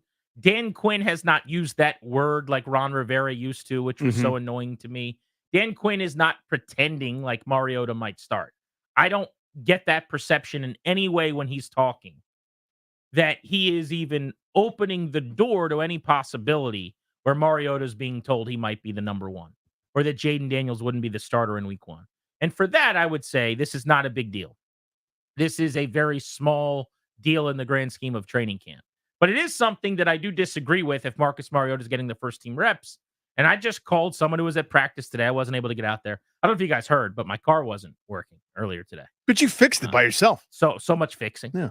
But I think, based on the conversations I've had with people at practice the last couple of days, including just talking to someone within the last hour, it's fair to say that Marcus Mariota today got like more first team reps than Jaden Daniels. And while that in and of itself doesn't mean a whole lot because it's July 26th and Dan Quinn's already saying there's no secret here, alleging essentially eventually it's Daniels' job, I can't tell you how silly I think that really is. I know this is what football teams do. I know this is what coaches do. It will never not annoy me, though. This is not a 5th-round pick in Sam Howell. This is not some undrafted free agent competing for a job. It's the guy that won the Heisman who you picked second last year. It's basically Griffin. Can you imagine if Griffin was splitting reps with Rex Grossman? Or Grossman was getting more first-team reps to start training camp? Of course they never would have done that. It would have been so stupid to do that. And at that point, they had traded up and they had given up the farm, so you kind of knew they weren't going to go that route. But the Bears didn't trade up. They just sat there and picked number 1. And theoretically, it was part of a trade last year. But Chicago named Caleb Williams the starter already and is giving him all the reps. So I just want to throw out there again, I wish they were not having Marcus Mariota take reps, because I just think it's foolish. It's a game. It's a charade. We all know. This whole fake competition thing, the only thing better than how Rivera did it is that they're not using the C word. But otherwise, they're kind of doing the same thing. Yeah, there's so many things in football where if you took a neutral observer that didn't grow up in the culture of football. In other words, this is how we do training camp. We hit this many times and we have 2-a-days because that's the reason. That's what you do in football. There have been so many of these things that have kind of gently eroded now to the point that it's washed away. And that we have a different game than we did 30, 40 years ago. And some people don't like that, and that's fine. But this is one of those old vestiges of a time gone. Like you already said it, the pretending. The clock is now running on the amount of time you have a guy on his rookie quarterback deal. You see what's happening. Dudes after 3 years are now turning back to the team going, all right, where's my $65 million a year? Where's my $70 million a year? That's going to happen in 3 seasons. I don't have any time for Journeyman Jerry. I got no time for Marcus Mariota or any of these other Jags that will not be here when relevant football is playing. If Marcus Mariota has to play, the plane is crashed into the mountain, and it's all a waste of time. Just pack up. Even if there is time, if your point is going to be, dude, it's July 26th. They play a preseason game in a couple of weeks. The regular season is still 5 weeks away or whatever. My point is, someone tell me why it makes sense to give him those reps. Because I'm not saying he shouldn't get any. He should get the requisite amount to be able to play in a pinch when need be, or to be able to start in the preseason when Jaden Daniels is parked because they're not playing any of the starters. But make that make sense. All we ever hear from coaches, from players, from teams is how little time there is for practice now. I was just listening to an interview that Aaron Rodgers did on Pardon My Take a few days back. And he was talking about, joking about when football was hard and comparing it in the past to now. And he said basically, now it's more of a mental thing than a physical thing in terms of practicing. He's like, there's really never a time as a quarterback, especially, where you're getting tired. There just aren't enough reps at this point. Let's listen to what Rodgers said and see if this kind of relates to what I'm referencing with Daniels. How much does training camp suck? It has to, if you've been in the league for a really long time, it's I know what to do. It's a different suck. Back when football was hard, a long time ago, when there's real double days, physically it was the worst. But mentally it wasn't, I don't feel like it was as bad. Just physically, now it's all mental. Yeah. You're sitting around all day long in, interesting meetings. And hot days, yeah. And the practice is short. It's not even that hard. Yeah. And you don't play in preseason. We used to play in preseason. Right. We'd play 15 plays, then a quarter and a half, then into the third quarter. Yeah. Now you don't even play in the preseason. You should play in the preseason this year. Why? Why not? Just make football hard again. So I look at that, and again, that's Pardon My Take, Barstool Sports, Aaron Rodgers. He's talking about how different it is, how much less time they have, how much less they're doing. You just can't convince me that more reps wouldn't be better for Jaden Daniels. And if the idea is he'll get plenty of reps, he'll be ready, fine. But explain to me how it's not better to just have him from day one getting all the reps. Again, hear this. This is the important part. It's not a big deal. I'm just team the way the Bears are doing it over the way Washington's doing it. And this is closer to convention. More teams do this than do what the Bears did. But there have been so many moments of paradigm breaking where then everybody falls in line.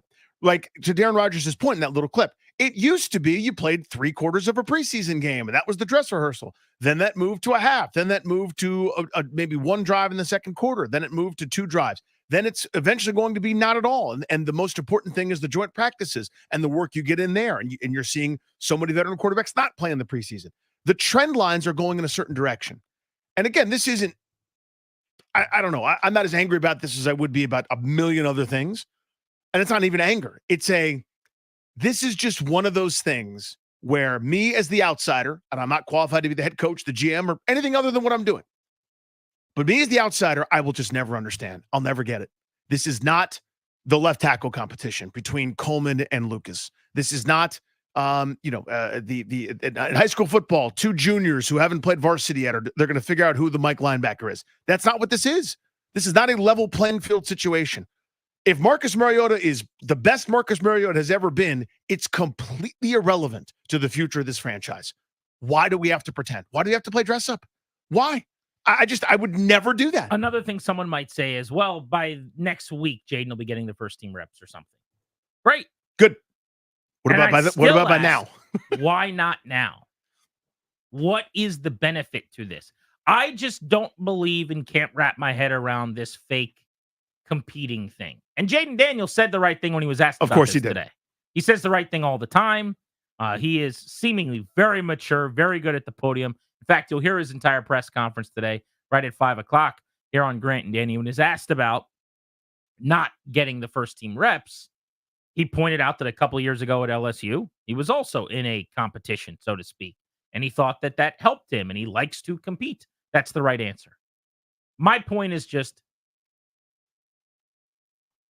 we all know you're starting. Marcus Mariota knows you're starting. So do you. Put him out there. I was talking to someone at practice today, and they said, yeah, I didn't see him complete any passes like Terry McLaurin. Most of the time, it was Mariota with McLaurin. I'd like more reps of him throwing to Terry McLaurin. If he gets 100 in July, I want 104. You just can't convince me that there is a benefit to this. And if the point is, well, we told Marcus Mariota that he was going to start camp as the starter and, he'd have a chance at the job. And don't tell him that. We got to do right by him. Wrong way to do it. If you needed to tell him that to get him here, then you should have got somebody else. Because you could pluck one off an assembly line at this point. I mean, seriously, that guys in that tier are the most readily available resource in the world.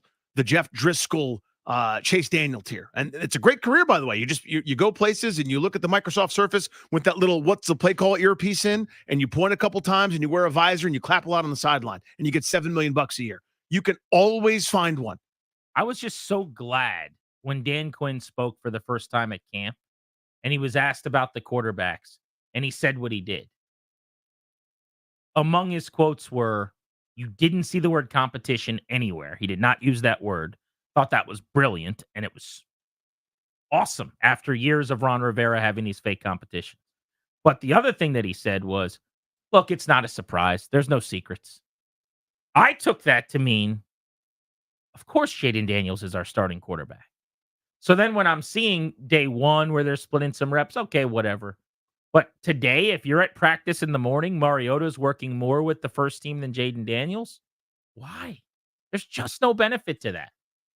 And I know that it could be done the other way because the team that picked a QB one pick before Washington is doing it the other way. Mm-hmm. Big deal? No. Wish they'd do it differently? Yes. It's just so close to being the right thing. And that's kind of my frustration. Well, there's going to be a time in the future, maybe it's 2 or 4 years away, where the football cowboy convention finally just dies off in this regard. And you go to the podium on day one and you go, we just drafted a guy number 2. We're paying him a guaranteed $24 million. We're going to spend all of our time getting him ready for football. That's all I want. Yeah. Just say the thing that's real. Yeah, don't pretend. Also, in this case, this guy's played 50 games. I was in diapers. He started his career at Arizona State. Seriously. I mean, he threw to Brandon Ayuk in college, who's been in the league for 12 years now. Who's looking for a contract. Yeah, he will be ready. It's going to be okay. Throw as much as you can at him. And again, not all cases are equal. Like, let's say this is a different year, and Trey Lance is the second overall pick, a guy that didn't have anywhere near the experience. And you're going, hey, this is our plan here, is to get his feet wet, to slowly spoon feed, to bring him along because this is something of a project. Far more reasonable, right? Like, each case should be treated differently. Maybe you would have felt that way about Drake May, right? Let's say, we think he needs more experience, so we're going to take our time, have a competition, let him go through that first development. Whether you agree or disagree, at least it's thoughtful. This is, yeah, he's going to be. And we're looking around waiting for when. Just do it. Nobody in this town, and certainly nobody in this studio, is suggesting Jaden Daniels isn't going to start on the road at Tampa in week 1. But should Mariota be out first team repping Jaden Daniels at practice today, yes or no? That's the question. Let's open up the phones. 800-636-1067 if you want to call us on the MGM National Harbor listener lines. 800-636-1067. And if you don't have any issue with Mariota getting more first-team reps today, make the case to me. Explain to me why it's a good idea to ease Daniels into this extent and not do the Bears plan with Caleb Williams. We're Grant and Danny on the Fan.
odd question for you. When's the last time you were not the official starter at this point in whatever camp you've been in? 2 years ago at LSU. What was what do you like about? Do you like having to compete for that role as opposed to saying you're going into the year as a starter? Or do you prefer the comfort of like, okay, I kind of know that and I'll work on different things? Nah, I mean, I like competing. I'm a competitor, so regardless if I was announced a starter or not, you still got to compete. You still can't be content of your job, comfortable. I think it's just your job and still the deal. You got to go out there and compete. So for me, it's not a problem at all. I like competing. That's up to DQ and AP for the decisions and stuff like that. But for me, I can control how hard I go out there and practice and how I compete. That's Jaden Daniels. We're Grant and Danny. This is The Fan. You can get to us on Twitter if you'd like. I'm at Grant H. Paulson. Danny's at Funny Danny. Chris hit me up and said, pulling up some carpet and putting in hardwood next weekend. I'm going to need your skills, please, only if you have time. Just checked my schedule. You're in luck. I can be your project manager. I love it. Feeling accomplished today. Dude, what if that was your side hustle? That would like be amazing. you contract yourself out to do anything needed around the house. Handyman Paulson over there. I think there's a better chance I catch a touchdown from Jaden Daniels this year than that at any point in my life that becomes my side hustle. What, did you mean the starter, Marcus Mariota, who gets the starter reps? Come on. Is that what you meant? Everybody knows. We're just funning. It's Jaden Daniels season. But we're going to pretend for now like Marcus Mariota and him are an even footing, and we're not calling it a competition. That is the one thing that I will still give Dan Quinn credit for, is that he went up to the podium and said, I'm not going to pull the wool over your eyes here, guys. No secrets. But then you still did the thing that Rivera did where you're splitting reps. And in fact, last year, Sam Howell got the first reps of every practice in 11s. He got more reps. There really wasn't even in practice any moment where Jacoby Brissett got as many reps as him. Sam Howell was the obvious, unquestioned number one with rep distribution. That's not even how they're doing Jaden Daniels, the number 2 overall pick, which I really don't get. And that is the story today out of camp. All of our coverage on 106.7 The Fan about training camp is presented by Paul Henry's Window Installation. PaulHenry'sWindows.com, your clear home improvement choice. The question is, do you have any issue with Mariota out, first team repping Jaden Daniels here early in camp, the splitting or whatever they're planning on doing? And is there any benefit to Daniels by doing this? Let's go to Joe, who's in Annapolis, who wants to join us. Hello, Joe. So my question, my response is this. We have a situation where we have a rookie quarterback that can learn from Mariota, who was hand-chosen. Maybe his style, his name and dynamics meet with Kingsbury. So if you allow him to sit back during the preseason, training camp and preseason, you basically giving him the opportunity to watch how first-team defenses act and react, rushing the quarterback, putting the pressure on. When you get to preseason, even if he plays second string, basically what you're seeing is those who are trying to make teams are going to bring that pressure as well, second unit, third units.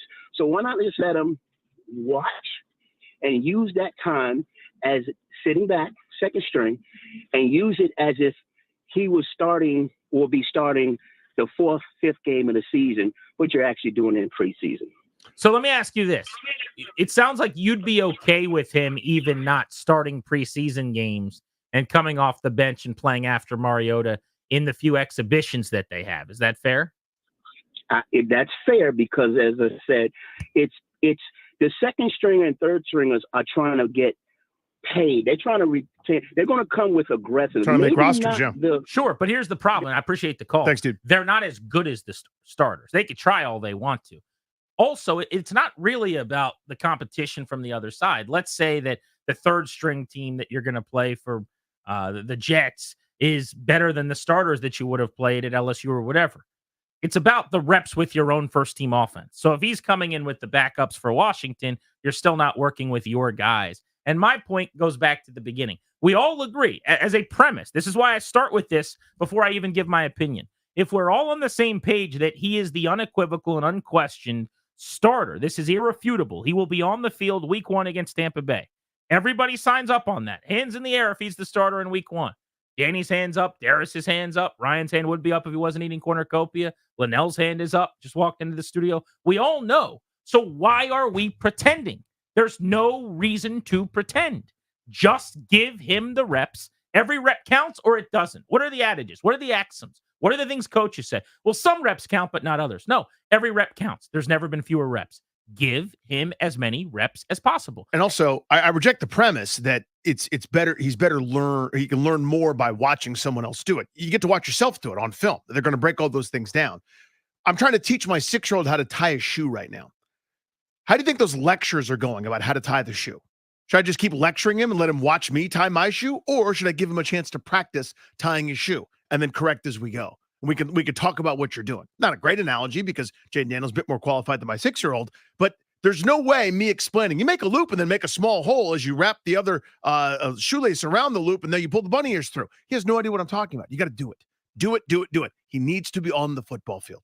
Last time I saw anybody learning how to tie their shoe was in the movie Big Daddy, when Adam Sandler would say to little Julian, the twins that played that kid, you loop it, you swoop it, and then you pull. And then you pull it. Are you using that one? We're trying. I'm trying. All you're looking for is a keyword that makes whatever the thing makes sense. Because what they love to do is make a loop, but they pinch it right at the top of the lace. So let's say you've got 4 inches of lace on both sides. They take 3 and 5/8, and then the last part, they make this loop, and then the whole thing's kaput. You got to get down close to the knot to make your loop to actually give yourself a chance here. But they just can't grasp it until they do. You just have to keep sending them up. Keep giving them reps until they finally figure it out. Loop it, swoop it, and pull. Let's go to Brian in College Park on Grant and Danny. Hello, Brian. How are you? Hey, Grant. Hey, Danny. How you guys doing? Good, pal. First-time caller. Listened to you guys for a long time. Love you guys. Thank you. Hey, and, just like Adam Sandler there, he's trying to get his kids a Happy Meal, right? So he's trying to give our fans something to enjoy. And when I say that, I mean Dan Quinn. Mm-hmm. What I'm asking is, do you trust Dan Quinn's process? Dan Quinn has a process. You're asking about where the starting rep should go day 3 of training camp. Sure, it's Mariota first. Yes, Jaden may learn something from that. But, listen, at this point in my Commanders, I've been rooting for them. I'm 32. I've been rooting them my whole life, through high school, through, middle school, everybody else in my Maryland place, rooting for other teams. I'm ready for somebody to take the wheels and just give me a good product. If that's what they can give me and this is how they're going to do it, by all means, whatever your plan is, I'm with it. You know what I want to look Thank up you, buddy.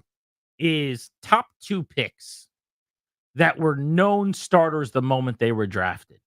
Even 1 pick later at 3rd overall, Drake May, because of a limited amount of time as a starter in college, there was speculation that he might not start right away. And then they signed a guy in Jacoby Brissett who's like the best of all the bridge quarterbacks. And there was this expectation that maybe Brissett would begin the season. Although you're already seeing now reports out of New England that we might see Drake May way before we think. And they're now doing a 50-50 split of reps already, earlier than they were supposed to. Mm-hmm. But I'd be curious, how often does the number 2 pick that we all know is about to start split reps in camp? The only precedent I have here is Griffin, and that did not happen. He got, I would imagine, 90% of the reps. I was there every day on the beat at the time. There was no such thing as other reps to go around. I remember talking to Rex Grossman, Kirk Cousins, about how it was difficult to try to get in where they fit in because, as they knew at the time, this is about 10, not me, and I got to figure it out on my own, which is the role I'd prefer for Marcus Mariota. Is anybody surprised at all by this? Because maybe part of my reaction is when Dan Quinn spoke and said, I'm not going to pretend like it's a secret. He's the starter. He didn't say the second part I did, but that's what he was referring to. And he didn't use the term competition. I thought there was a chance he'd come up to the podium and say, hey, look, everybody competes. He's going to have to compete and win the job. Mariota's in the battle. The same thing Rivera always did. Mm-hmm. And then at least I would know, okay, we're doing this fake, stupid thing for a few weeks, and eventually they'll name him the starter. But when Quinn did what he did, which was perfect and awesome and great, I kind of thought, wipe my brow. We don't have to worry about that this year. we're just going to see Jaden Daniels take all the reps. So I'm a little surprised that we're here. I think I am too. Here's my surprise. Not that Mariota's getting a chance with the first team offense. It's that I think there's a huge distinction here. It's the majority of first team reps through 3 days. Again, they play 2 weeks from now. There is a game on the 12th, and we're right here at the end of July. It ends after this weekend, and we're in August. This is now the football season. They have a game basically in 2 weeks. What percentage chance is there that Mariota gets the first snap in the first preseason game? It's gone up in my mind. I would say 0%.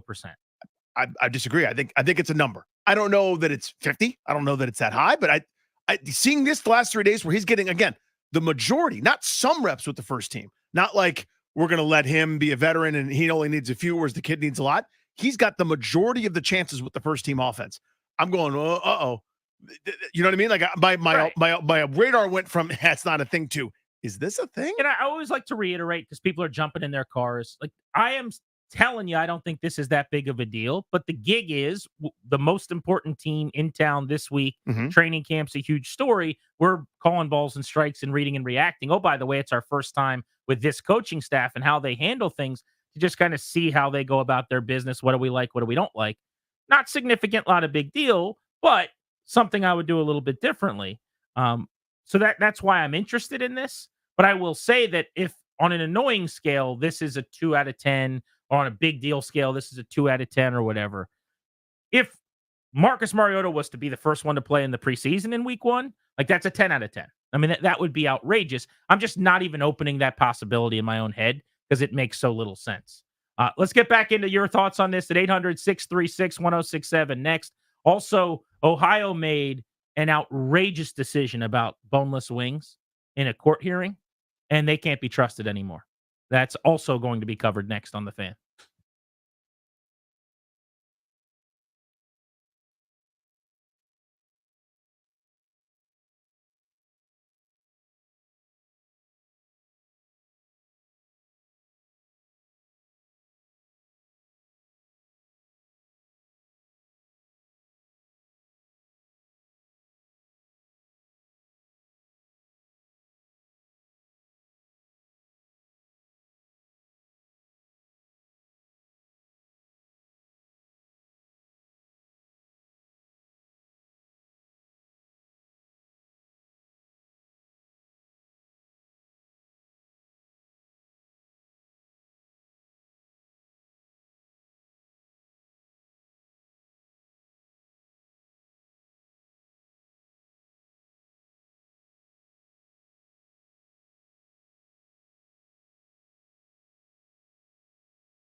You know, like it's just a jump that naturally happens. Some of the windows to throw to are tighter maybe than they have been accustomed to based on college or how fast things go. But by and large, those are the things that you just keep improving at because now it'll eventually slow down as well. And so when that process happens, that's when you see a lot of the guys really take off. That's Dan Quinn, head coach, Washington Commanders. 3 days into training camp, we've been discussing the divvying up of reps at quarterback, Marcus Mariota and Jaden Daniels. More of a split than we were anticipating for a number 2 overall pick who won the Heisman, who's got 50-plus starts to his name. We'll get back into that in just a moment. But, Danny, I do want to pass this along because this news stopped me in my tracks today. It was jarring, and dare I say it was a day changer. The Ohio Supreme Court has changed the legal definition of boneless wings in what Bro Bible, yes, I just cited Bro Bible on this show, which is fine. It's fine. Is referring to as a slap in the face of common sense, which I love. The National Chicken Council. You guys know about this? No. I didn't know about We're going that. to talk to this guy, too. Yeah, we got to call up the president of the Chicken Council. We need a whole, like, barbecue meats type deal to have, like, the hot dog guy, the barbecue guy, and this guy. Credit Buffalo Wild Wings with introducing the world to the concept of boneless chicken wings.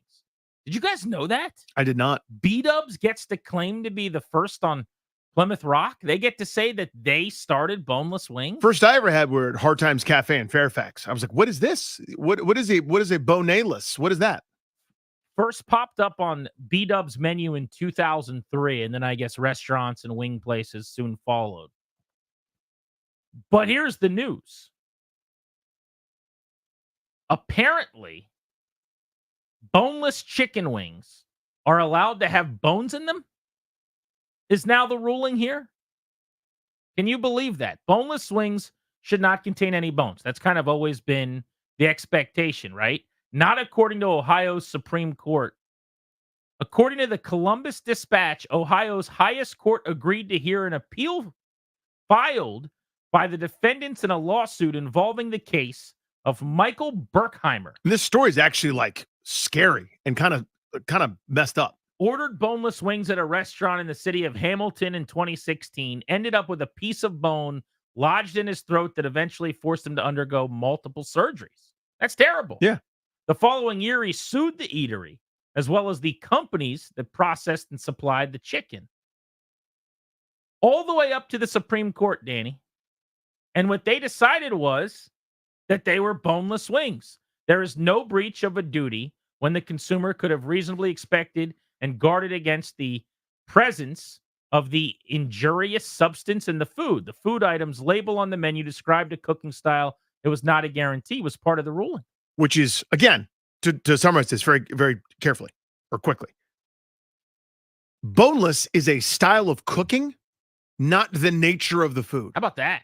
Ohio Supreme Court, prior to the issuing 4-3 decision, where the quartet of justices that compromises the majority ruled boneless wings can, in fact, have bones. What is a boneless wing?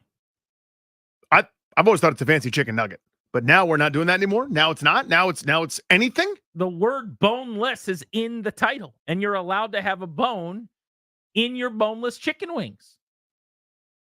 Just when you think there's one thing that's still sacred, there's one thing that I can still define. It's what is a boneless chicken wing. Not according to the Ohio Supreme Court, Danny. From the opinion, a diner reading boneless wings on a menu would no more believe that the restaurant was warranting the absence of bones in the items than believe that the items are made from chicken wings. Just a person eating chicken fingers would know that he had not been served chicken fingers. So in other words, I get it. It's not the actual, talon of a chicken on the edge. It's just in the shape of a finger. So the point of the majority opinion is that a chicken finger is not actually a chicken finger. A chicken wing isn't actually the wing of a chicken. Therefore, a boneless wing doesn't have to be either. Kind of a great argument. And I got to tell you, okay, the dude's esophagus got cut open and infected and required multiple surgeries because he thought he was eating a wing without bones in it. That is petrifying, by the way. Yeah, what are we doing? I need boneless wings to not have bones. However we get there. Who's in charge of that? People can argue and decipher and make lawyer claims about whatever they want to. Now, the good news is I'll never be ordering a boneless wing, so I don't have to worry about that. Because when I order wings, my wings have bones in them. But my guy Clary likes a boneless wing from time to time. So when we're at Rudy's, right? And we got to be on the computer at various points. We're talking on the air. I've done the boneless wings there just because it's less messy, easier to eat. Now, again, I prefer the bone-in wing to the boneless wing, but certain circumstances call for it. And I will allow that. You know what? I'm not going to besmirch you or denigrate you for going boneless on the job when it's a matter, frankly, of convenience in a lot of ways. Yeah. And so, like, again, Rudy's is going to do it right. That place is awesome. But you see what I'm saying? Like, what have we opened up here? What have we opened our way up to? That's what I ask the Supreme Court of Ohio. Well, what I would ask the Supreme Court of Ohio is, if a boneless wing isn't boneless, then is anything what we perceive it to be? Like, what else am I wrong about? Like when I order Indian food, I get it mild. Does it come extra spicy? We're just doing that? I think it does. What is happening? Spicy doesn't have to have spice. No. Seasoned could mean nothing on it. Like, you know what I mean? Like no salt, no pepper, no nothing. Seasoned chicken could include just boiling it in water and serving it. This is a very scary ruling, people. You think you know someone. You think you know something. You don't know anything. None of us do. And remember, this is very important. Nothing matters. Nothing. Even a bone in a boneless wing not having a bone, even that doesn't matter. I've gotten to the bottom of C.J. Stroud, the number 2 pick last year who had the historical season. Yes. And how soon into camp he was getting all of the reps. That might actually surprise you. I'm interested. I want to pass that along next. What do you make of Jaden Daniels not getting all the reps at camp is the question. We'll get back into that on Grant and Danny. Plus, we've got tickets to give away. Someone's going to see Creed right here on The Fan.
Caller 10 at 800-636-1067.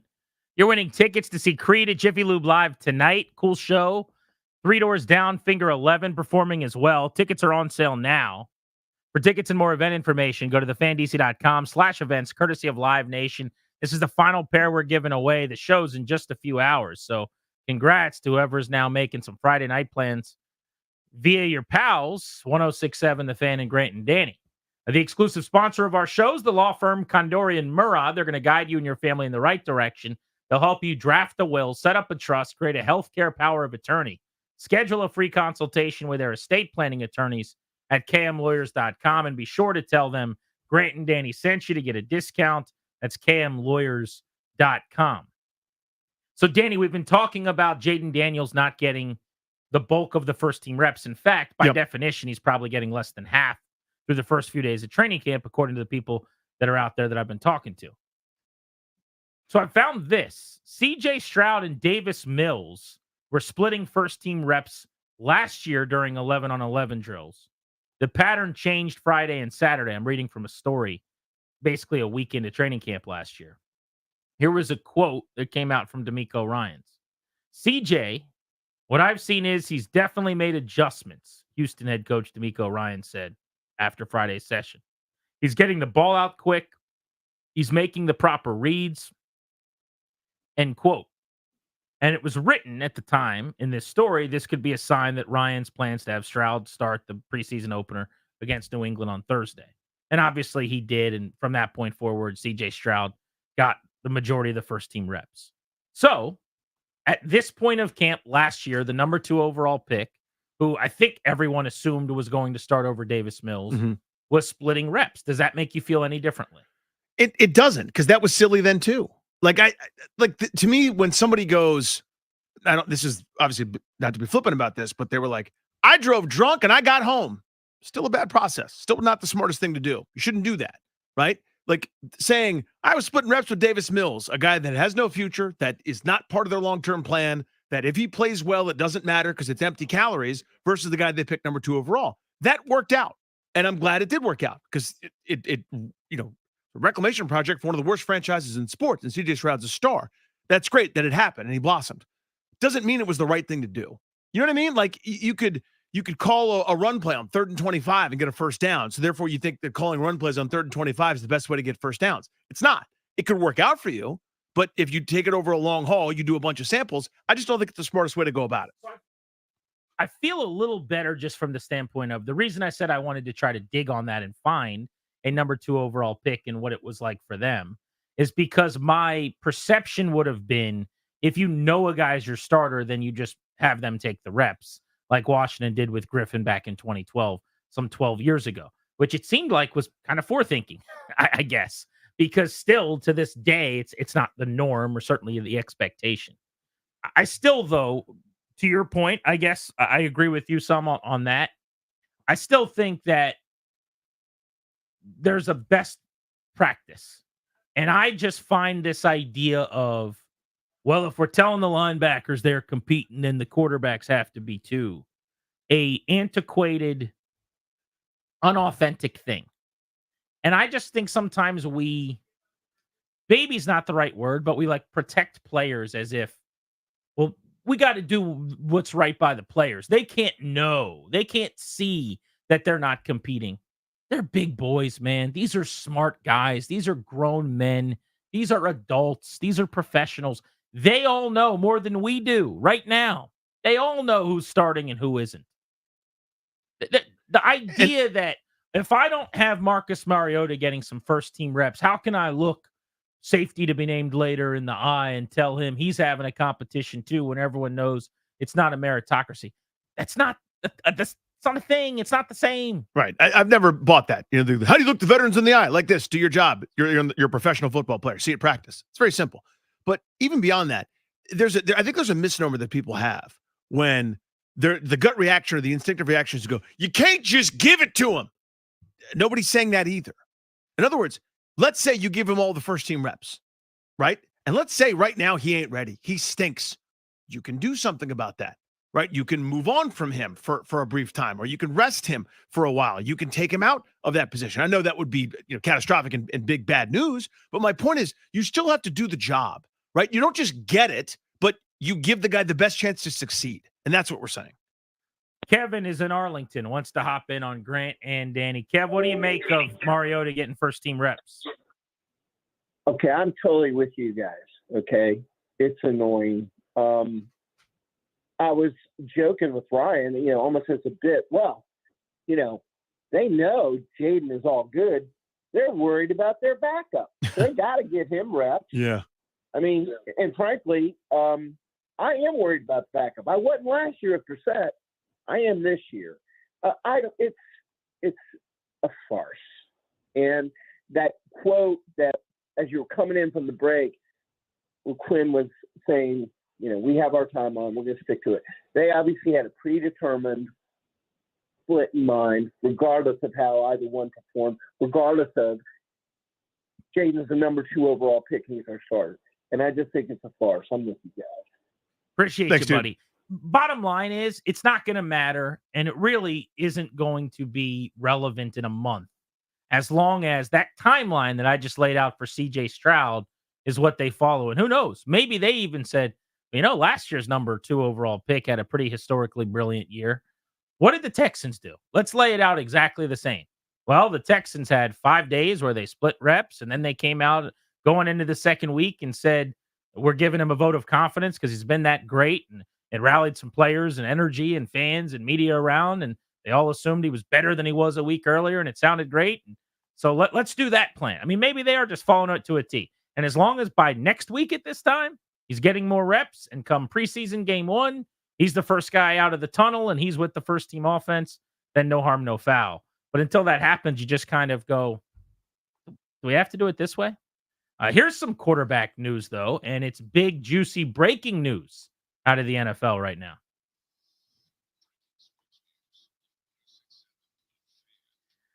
Breaking news on the Fan, brought to you by BetQL. Smarter bets start with BetQL. Get 3 free days of BetQL access by downloading the BetQL app or visiting BetQL.com.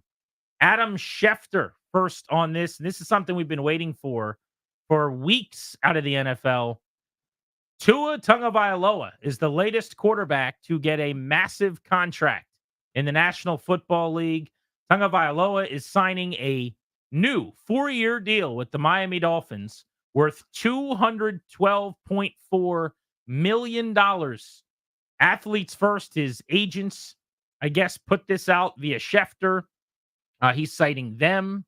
Tagovailoa's new deal includes what they're saying is $167 million in guaranteed money. Obviously, that number normally that you first see is a little bigger than the eventual guarantees. But here are the numbers we have right now. 4 years, $212.4 million, $167 million in guarantees for Tua Tagovailoa, the starting quarterback of the Miami Dolphins, who's been one of the most prolific statistical QBs in football over the last couple of seasons under Mike McDaniel and the Shanahan scheme that came to Miami. So that positions him, looking at quarterback AAV. Burrow is number 1 at $55 million. Lawrence tied with him at $55 million, right ahead of Jared Goff, who, believe it or not, is making $53 million a year. That gives Tagovailoa 53.4, I guess. I got to break out a calculator, but right around 53.1 million. Okay. So that slots him directly ahead of Jared Goff as the 3rd highest paid quarterback per year in the league. Second most guaranteed money, it looks like. Again, quick and dirty research behind Deshaun Watson's astronomical total that nobody's come close to equalizing, but slotting ahead of Joe Burrow, Trevor Lawrence, and Lamar Jackson in terms of money guaranteed over the lifetime of the deal. Now, most of these guys are probably getting most of that money at the quarterback spot, you would think, but even still, that's remarkable. Here's what's going to happen, by the way. Now everyone's going to talk about, oh my goodness, they overpaid Tua. What are they thinking? How did he make that much money? Because as we found out first in this city, we took the 500 level quarterback money course before everyone else. Yeah, we were the canary in the coal mine on that. With Kirk Cousins years and years ago, and we debated it ad nauseum, and we talked about it on the show, and we all kind of were in that course together. People around the league, fans all over the NFL, and in markets all over the country still don't get it. There's basically a binary here. It's a fork in the road. You have two choices. You move forward without your top half of the league quarterback, or you pay your top half of the league QB who puts up big numbers in your offense, top of the market money when it's time to get paid. Those are your two choices. There is no, but what if, it's 55 million is the going rate. What if we gave him 47 because he's not quite as good as, that's not a thing. That doesn't exist. If you are in the cool kids club and you've got a jacket as, I'm a top half of the league QB who's put up some huge numbers, who starts 17 games a year and throws for 4,500 yards and can get you 30 touchdowns a season. If you're one of those guys, and there's only probably around 11 to 14 of those guys, that when it's your time to be paid, you get all of the money. And that's what just happened. So it was going to cost around 55 million. They actually, to be honest with you, got a little bit of a discount, I think, from what the expectation was. He was going to make 55. Yep. Tying Burrow, tying Lawrence, certainly, who he's outperformed. He got a little less at 53 in the golf bucket. The list after that is Herbert at 52.5, Lamar at 52, Hurts at 51, Murray at 46.1. Deshaun Watson, who you mentioned, makes 46 per year, but his is fully guaranteed and unprecedented. Cousins with Atlanta now 45, Mahomes at 45, and then Josh Allen at 43. Look at how quickly the market changes too. That's right. Josh Allen got paid 2 years ago, I think. He's already 12 million off of the pace. He is 12 million behind Burrow and Lawrence. Patrick Mahomes, who got paid, maybe it was 3 years ago now, he took this crazy discount type deal where he's going to be there forever. It was the most money. It was like, $500 million. Half a bill over 15 years or whatever it was. But he's barely in the top 10 in terms of AAV right now at $45 million a year. So if he wanted to, or if Josh Allen wanted to, they could get back in line with their handout now. Probably not going to do that, because if you decide you want 60 million, you're not going to have any teammates around you, which is the tough lesson that Lawrence and Goff and Burrow will eventually be learning. Yeah, so if I'm Pat Mahomes, I probably have one more year where I automatically go to the AFC title game and then maybe have a chance to win the Super Bowl. I might actually do that and go, I gave you guys the kind of future discounted year. Like, all right, let's go now. Now that I'm 12. Why would you have signed that contract? Well, I remember people at the time that were really smart about this, looking at those numbers and going, I know we're going to look at the headline of $500 million. He's settling for way less than he could get. His deal is twice as long as any quarterback signs for. Mm-hmm. I think if you're going to sign For that 10 deal years, yeah. originally, you probably aren't viewing it the same as everybody else. I could be wrong. Maybe he does get back in line, but it's the anti-Cousins, where Cousins goes, I'm fine going year to year at market value, no harm, no foul. He did the opposite, where it's like Bryce Harper style. I'll sign the contract until the end of time with no opt-outs and no trades, and I'll know where I'm at. He kind of did that. Mm-hmm. Yeah, I mean, it wouldn't be crazy to me if somebody did that, because now, as you look in terms of practical guarantees, in terms of overall value of the deal, AAV, everyone, he's 10th right now, and that doesn't include what Tua just got. So I guess now he's 11th, again, in terms of guaranteed money over those years. And I bet you Pat Mahomes sees the majority of that cash, as he's one of the best quarterbacks ever, on his way to being the greatest of all time. But still, just nuts. Somebody's going to do it. Miami wasn't a great candidate because when Tua's played, they're basically an 11-6 type team with a pretty prolific offense. They've been stopped a couple of times by really good defenses and some pretty big moments, I would say. But in general, week to week, you're not going to find many better offenses than that one when everything's humming on all cylinders. Somebody's going to do it where they're going to go, you know what? This guy isn't quite good enough to command whatever the market rate is, because we're not going to get over the top. The whole point is to win a Super Bowl. We're going to jump back in line and try to find the next guy. It's not going to be soon, but somebody's going to do it. The other thing that might happen first that might make it less necessary to do that is if we do get a quarterback salary cap on its own. So like the quarterback money is separate from the rest of the players' salary cap. And there's been some speculation about that. Now, that will be a knockdown, drag-out fight between the league and the Players Association and figuring that out. But that is something that has been floated this offseason. What if, just as an aside, or as a example, there's no cap on quarterback money does not affect your salary cap, let's say. And so you can pay the quarterback what you want. Or maybe you get $70 million to pay your quarterbacks, and then the salary cap is whatever it is Right. without that $70 million. Like something like that, they could figure out. I want to get Joel Corey on and sometime next week to talk about how that would even work. But that's something that's out there. I read a story last night. Did you see Barnwell's piece on Brock Purdy? I haven't yet, but I saw the headline about what he's about to get. So I tweeted out this story. You can go check it out at Grant H. Paulson. It's really, really well done. Essentially, Bill Barnwell of ESPN.com goes through a ton of advanced metrics on Brock Purdy and tries to answer the question, is this guy that as good as the numbers, or is he the beneficiary of a system and supporting cast? And as you'd expect, there's no real way to answer that. If there was, Sure, the whole industry would be in a better spot with quarterbacks. But he just gives numbers, breakdowns on 10 or 12 different questions about Brock Purdy. I bring this up to say that at the end of this, he does this analysis on basically what the Niners are probably going to have to pay Brock Purdy. And the numbers are astronomical. So think about this. Tua just got 4 years and $212 million today, right? Yep. The expected contract, according to Barnwell, for Purdy is 5 years and $325 million. Now, at the Tua number that he just got, basically because of the extra year, you add another year, it gets you into the ballpark. But 5 and 325 is $65 million a year. Uh-huh. That's $10 million more than any quarterback makes right now, including Burrow.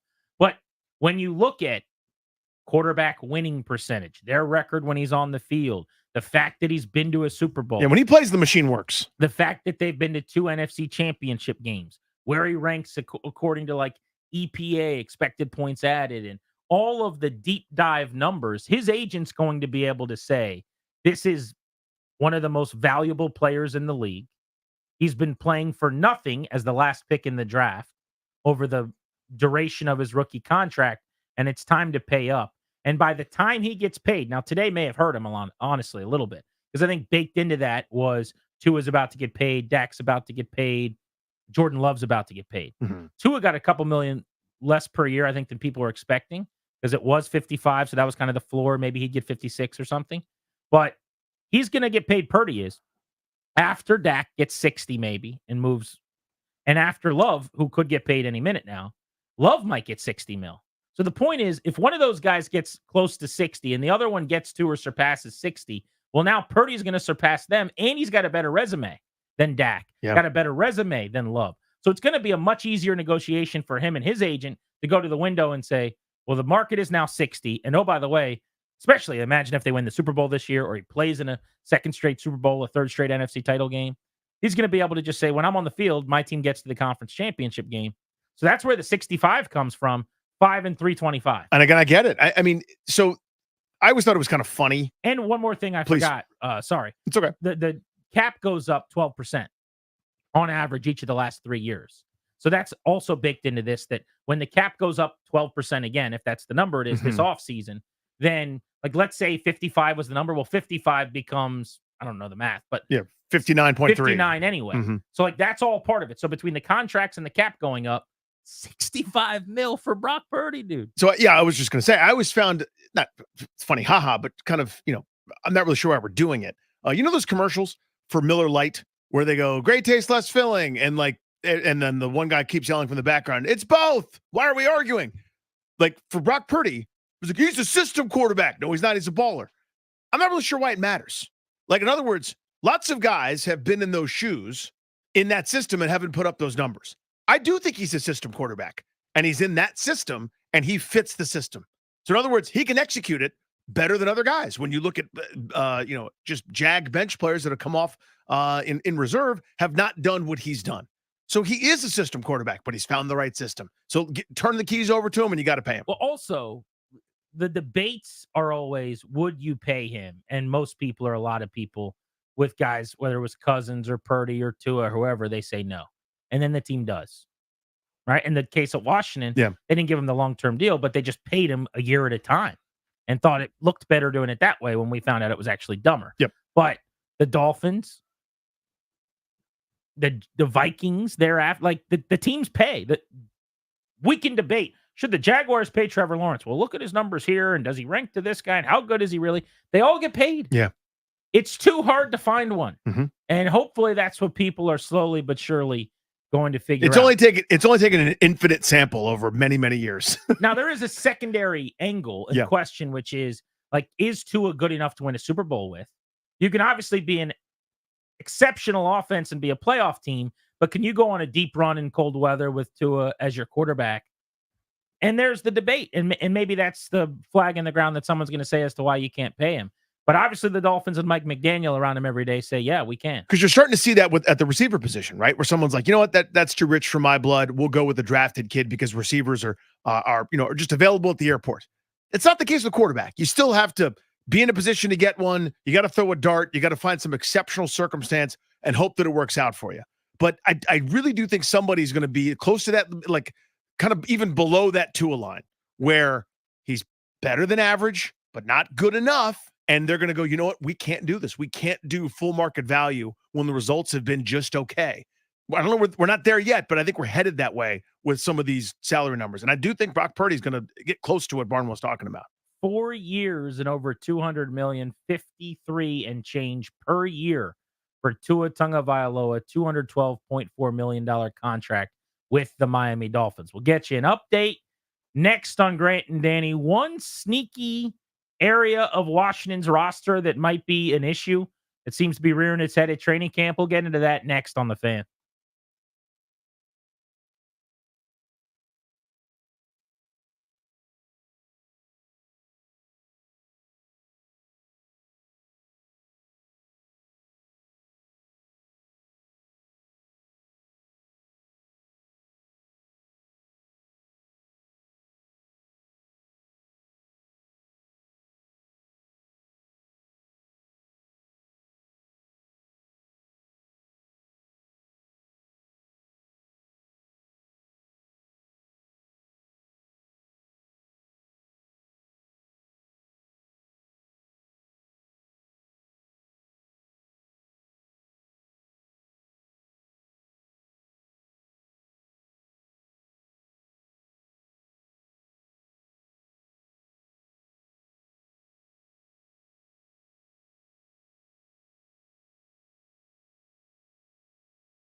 with Danny Rouillet. Sorry, Danny Rouillet. Unique New York. Now Brown Cow. Human Torch was denied a bank loan. I'm Grant Paulson. This is The Fan, and what an NFL news day.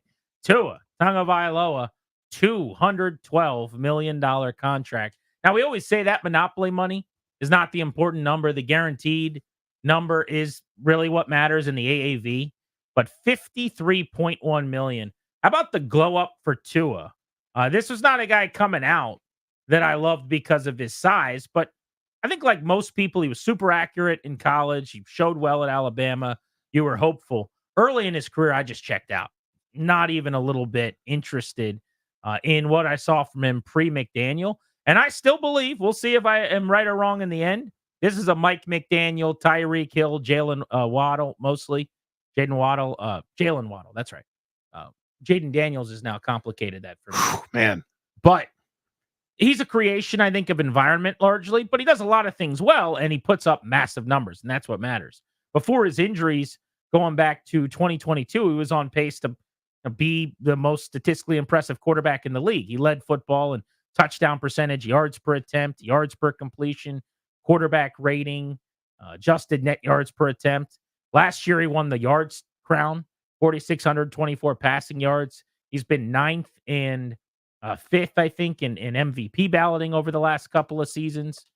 He was the comeback player of the year, top 5 vote getter last year as well. So he's been exceptional, and there's no reason to take any credit away from him. And he's put up massive numbers, really struggled in the playoffs last year, and I think that's kind of what created the big debate.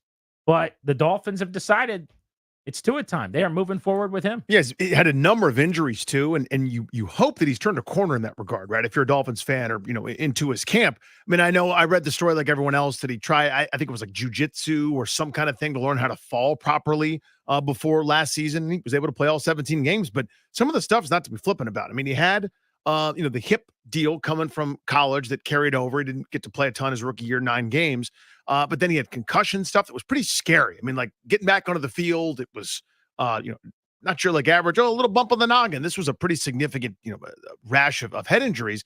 And hopefully he's left that in the past. Had his best year last year, led the league in yards over the last couple of seasons, has basically been a 27 touchdown, 11 pick quarterback throwing for about 4,000 yards, or, over 4,000 yards in terms of pace. That's pretty damn good. And again, I know it's a product of having excellent wide receivers and a pretty good line and maybe the best play caller right now in the league, but I'll be damned if I would turn that away. Yeah. So here's where I'm at on this. I'm trying to kind of find out my wording succinctly to not complicate this. Would I have done this? No, I don't think I would have. Do I understand why they did it and why they probably had to do it? Absolutely. It's pretty easy for me to sit here and say I wouldn't have done it. I would have played the tag game with him for a couple of years in actuality, maybe cousin style. But this is kind of that, because I'm sure 4 years, 3 seasons they can get out of the deal. Maybe even after 2 years with some dead money, they could make that decision. But I think this contract will age badly if he doesn't continue to improve and get better. And to his credit, I think compared to 2 years ago, he is way better than he was. What if he even finds another gear and gets a lot better 2 years from now? So for this contract to look smart when we look back at it, Tua's going to have to elevate his game. And specifically, I think you go back and watch that postseason performance, watch games where Tyreek Hill is off the field on the sideline or unavailable. It is not the same at all. And he just doesn't look like the same guy. That having been said, this is a really good operation right now. Mm-hmm. And as currently put together, they are a top 5 offense with the ceiling maybe of a number 1 offense, because they're a number 1 rushing offense with maybe the most electric wide receiver in the game in Hill, with a great second receiver in Waddle. They went and got Odell Beckham Jr. There's no reason that they aren't going to be a double-digit win playoff team throughout this deal. And if that's the case, you probably just keep swinging the bat at the piñata and hoping some candy falls out. Do I think Tua is good enough to break the piñata? Not necessarily, but the goal is probably to get to swing at it.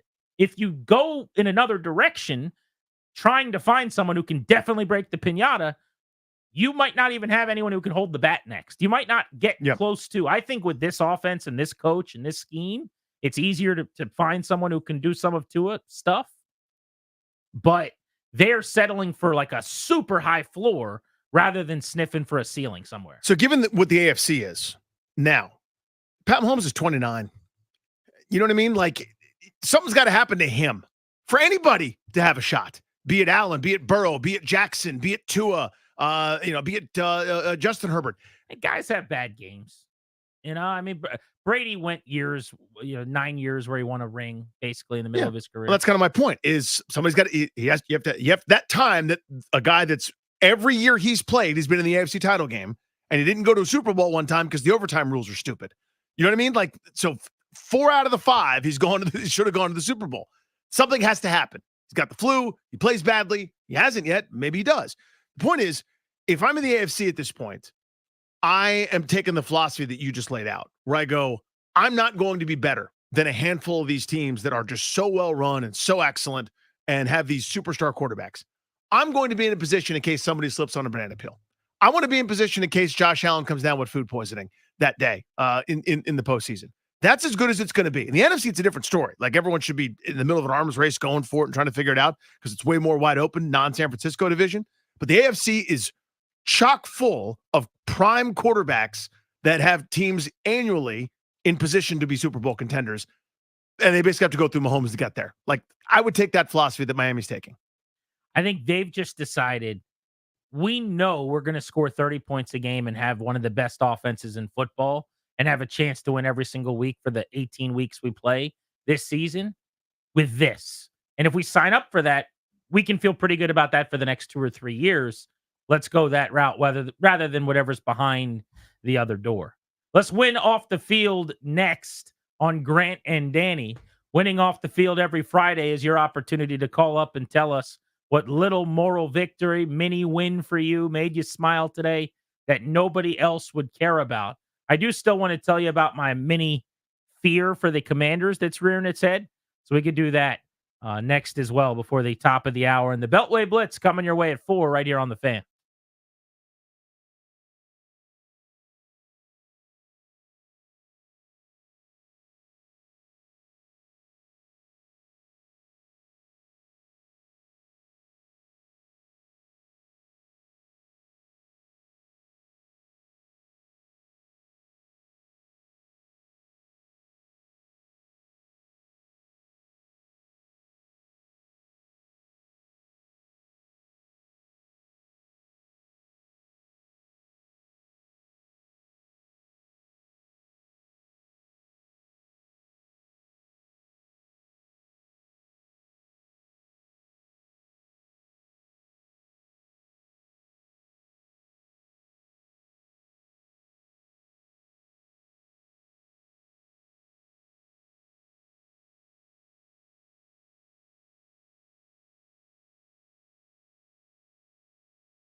Grant and Danny with you on the Fan. The area of the roster that I keep being surprised hasn't come up as more of an issue, or it seems like that they're pretty confident in, that I'm curious about, is kicker. I don't know why there's only one kicker at camp. Ramiz Ahmed was signed. Remember, he kicked in the UFL. There was a point where they had signed Brandon McManus. We thought they had it solved. Then they had to release him. They did. Then they didn't have a kicker. I thought there'd be at least two signed competing. Right now, there's only one. Well, today, Ramiz Ahmed sounds like he kicked 5 times with the whole team gathered around him, end of practice, from 50 or 50 more, 50 plus, and he was 3 for 5. Missed a couple of kicks. He had his first miss today.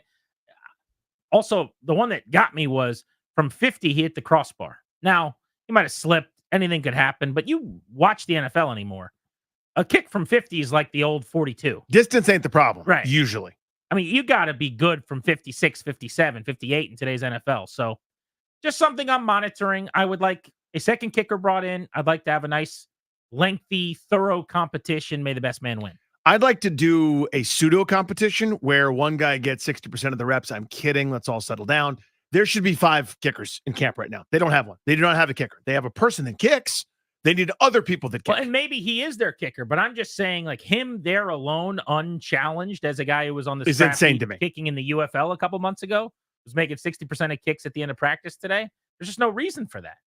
There's absolutely zero reason not to have 2 or 3 kickers having a battle, and both, 2 guys that you like kicking in preseason games. With that out of the way, let's get to winning off the field on this Friday.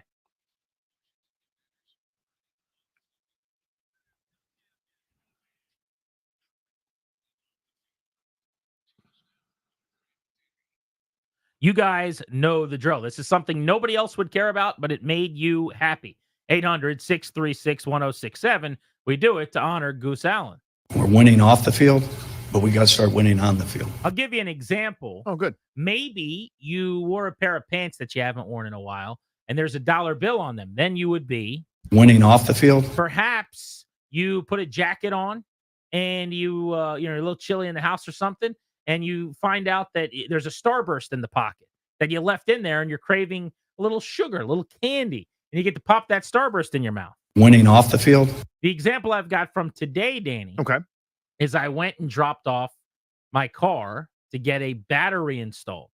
They said, we're going to take the battery out. We're going to put the new battery in. Okay. It'll take 20 to 30 minutes. I said, everything's going swimmingly, no problem. So I called my wife. She's like, oh, we're already on the way to the gym. Can't help you. So I'm like, what am I going to do? And I looked right next to where I was getting the battery installed, and there was an IHOP. And I said, I haven't been to IHOP in a long time. Oh, what'd you get? But I get they got a breakfast sandwich there. And I just sat by myself eating breakfast, nobody bothering me. Yeah. And I had an excuse. There was nowhere to go. Nobody could help me. What are you supposed to do? I had to kill time. Breakfast sandwich was great. Therefore, I was. Winning off the field. Mine's pretty easy. Played some pickup basketball last night and played pretty well. Nothing really hurts today. You know what I'm saying? Like, that's good. I had a couple game-winning shots. Game-winning shots? Although, I mean, listen, it's the game. The game was going to 7, and I made the shot that made it 7. So it's not like game. I'm not sitting there, Jordan, Richard Hamilton with the fist pump. Did you go fist up? I did not. Did you do a little, like, palms in the air? I don't know either, man. I can't believe it. No, we're not there yet with this a bunch of guys over 40, but I played fine and nothing really hurts. So therefore I am. Winning off the field. No pain in the morning. Good for you. No, some, but normal amount of being almost 45. Let's go to Rich, who's in Only on Richard. G&D. Hello, Rich. Danny be clutch with the game-winning shots. A couple times, sir. yeah. How Thank about you. that? Buckets, dropping buckets, yeah, very important. Hey, I just want to give a quick thanks, Darius, for coming on out to my my barbecue. We There you showed out go. well. Appreciated that, by the way. So, Thank you for coming. That's a great bit. Attaboy. I hopped in my car the other day. I'm driving, and I see the dreaded check engine light on. Oh, no. Very, very ominous. So, got out of work early today, get in the car. I'm getting ready to go to the old gas station, look down. The light was turned off. Didn't have to pay a cent. Therefore, I went. Winning off the field. I mean, you fixed the problem just by driving. I was going to say the problem got fixed. That's Don't the worry about dream. how. I thought he was asking me for my knowledge on vehicles to tell him what the issue You was. take a Phillips wrench and get in there and. You know what's amazing? I'm pretty sure there's like a device that they have at car places where they can somehow take a chip out of something and put it in their little device reader. Oh, yeah. And it says, oh, the problem is your back left tire has a wrench in the socket. And I'm like, what? Like, yeah, it says number 237. And then they've got a little book and it says 237 is the wrench in the socket in the back left tire. That's pretty crazy tech. Oh, it's nuts, dude. People sleep on the fact that, like, it's now more and more, it's a computer with 4 wheels. It's iced. Yeah. Eric's in Springfield. Hello, Eric. Hey, good afternoon. How are you boys? Hey, Bob. Doing great, sir. So last night I got an extra bonus in my paycheck, so I decided to treat myself to some oysters delivered. Now, the problem is that the oysters never got delivered. Oh. And so I was a little bit miffed, and this was through a third-party app that delivers. It rhymes with Schmoober Eats. Okay. I'm just gonna say that. And so I called. Little theater of the mind. Yeah, Nobody, I'm trying to nobody guess knows who that exactly could be. who it is. There's but no one way to tell. Yeah. Yeah. So whatever. So I called them and got a I got the money back. I called the restaurant and they were very apologetic. Gave me a $50 gift card. Let's go. To repay for what I missed. Not only that is that they sent a driver to deliver the oysters that I never got. Wow. So I got my food, got a receipt and bonus, and not only that, I got a gift card from the restaurant to order more. Therefore, your boy is winning off the field. I say this all the time. You guys know it. It's one of the axioms I live by. I'll take an annoyance and an inconvenience up front for getting hooked on the back end every time. That's right. That's why you've gone through this whole odyssey with your pizzas.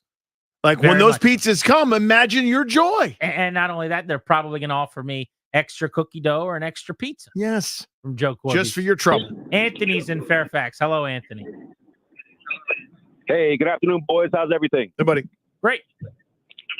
Hey, I work at a men's clothing store here in Fairfax locally. Had a customer come in today to get a suit for his niece's wedding. In and out the door in about 15 minutes with a cash payment. $40 cash change, told me to keep it. Lunch on the house. Therefore, winning off the field. Nice gesture. I like that. Nice little tip. Got good service. My guy was probably measuring them, telling them what looked good. What didn't. That's a fun experience, by the way. It's the best. Going to a clothes place, having someone like throwing a jacket on you, telling you what works and what doesn't. My favorite video on the internet is like when the dudes are picking up their suits for a wedding or measuring.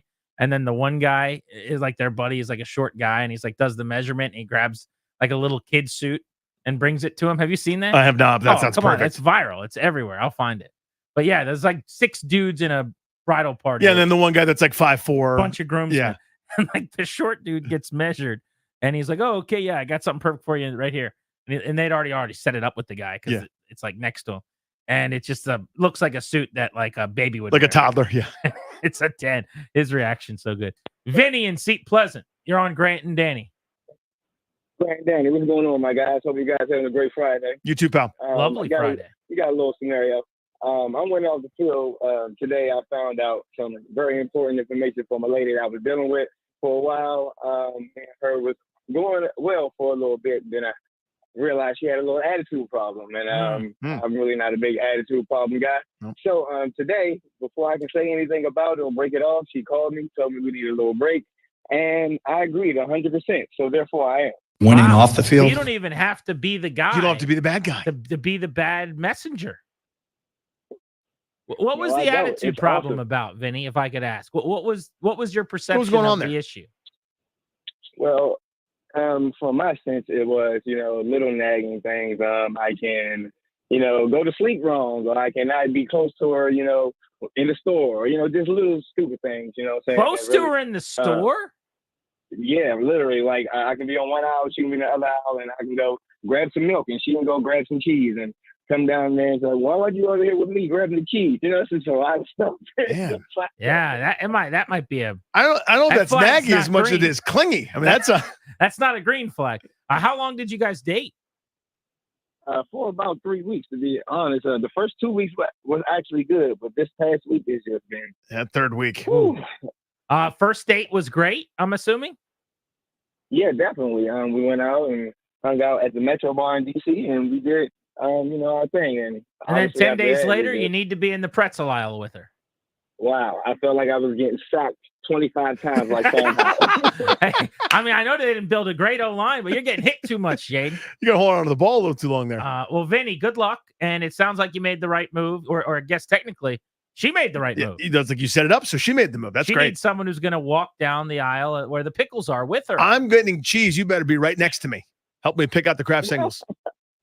Is that a red flag for Vinny, though, if we're being honest, that he has to do his own thing in the store? No. I agree. Because if you're going to the store, what's the point of being at the store? To get out of the store. No, of course not. To go eat the food. I mean, now, if he wants to sit next to her in the movie theater, that's pretty common. Pretty reasonable. And if she's like, why do you have to sit 2 rows away from me? Are you afraid? Then that's on Vinny. You don't want to be seen with me? If he's like, when I go to the movies, I don't like sitting near people. I'm going to sit 3 rows behind you. She has a point. Okay. But if she's annoyed that he's not with her to pick out the cheese, come on, Vinny, we got to go. I'm going to the next aisle to get the milk. I'll meet you right back here. If that's the bridge too far, then we need some separation. And if it's 3 weeks and some of that stuff's happening already, if it's 20 years, that's ridiculous. Like I can't go. Hey, are you getting you picking out some ground beef? That's great. I'm gonna go grab cereal. We can't do that. Let's get efficient at the grocery store. Let's blitz top of the hour. Teams you care the most about in town. Emanuel Forbes has apparently gained 17 pounds. One of the big stories at camp today. We'll get into that at 4:30. We're Grant and Danny on the Fan.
The exclusive sponsor of this show is Condorian Murad, a law firm who's going to guide you and your family in the right direction and help you draft a will, set up a trust, and create a power of attorney.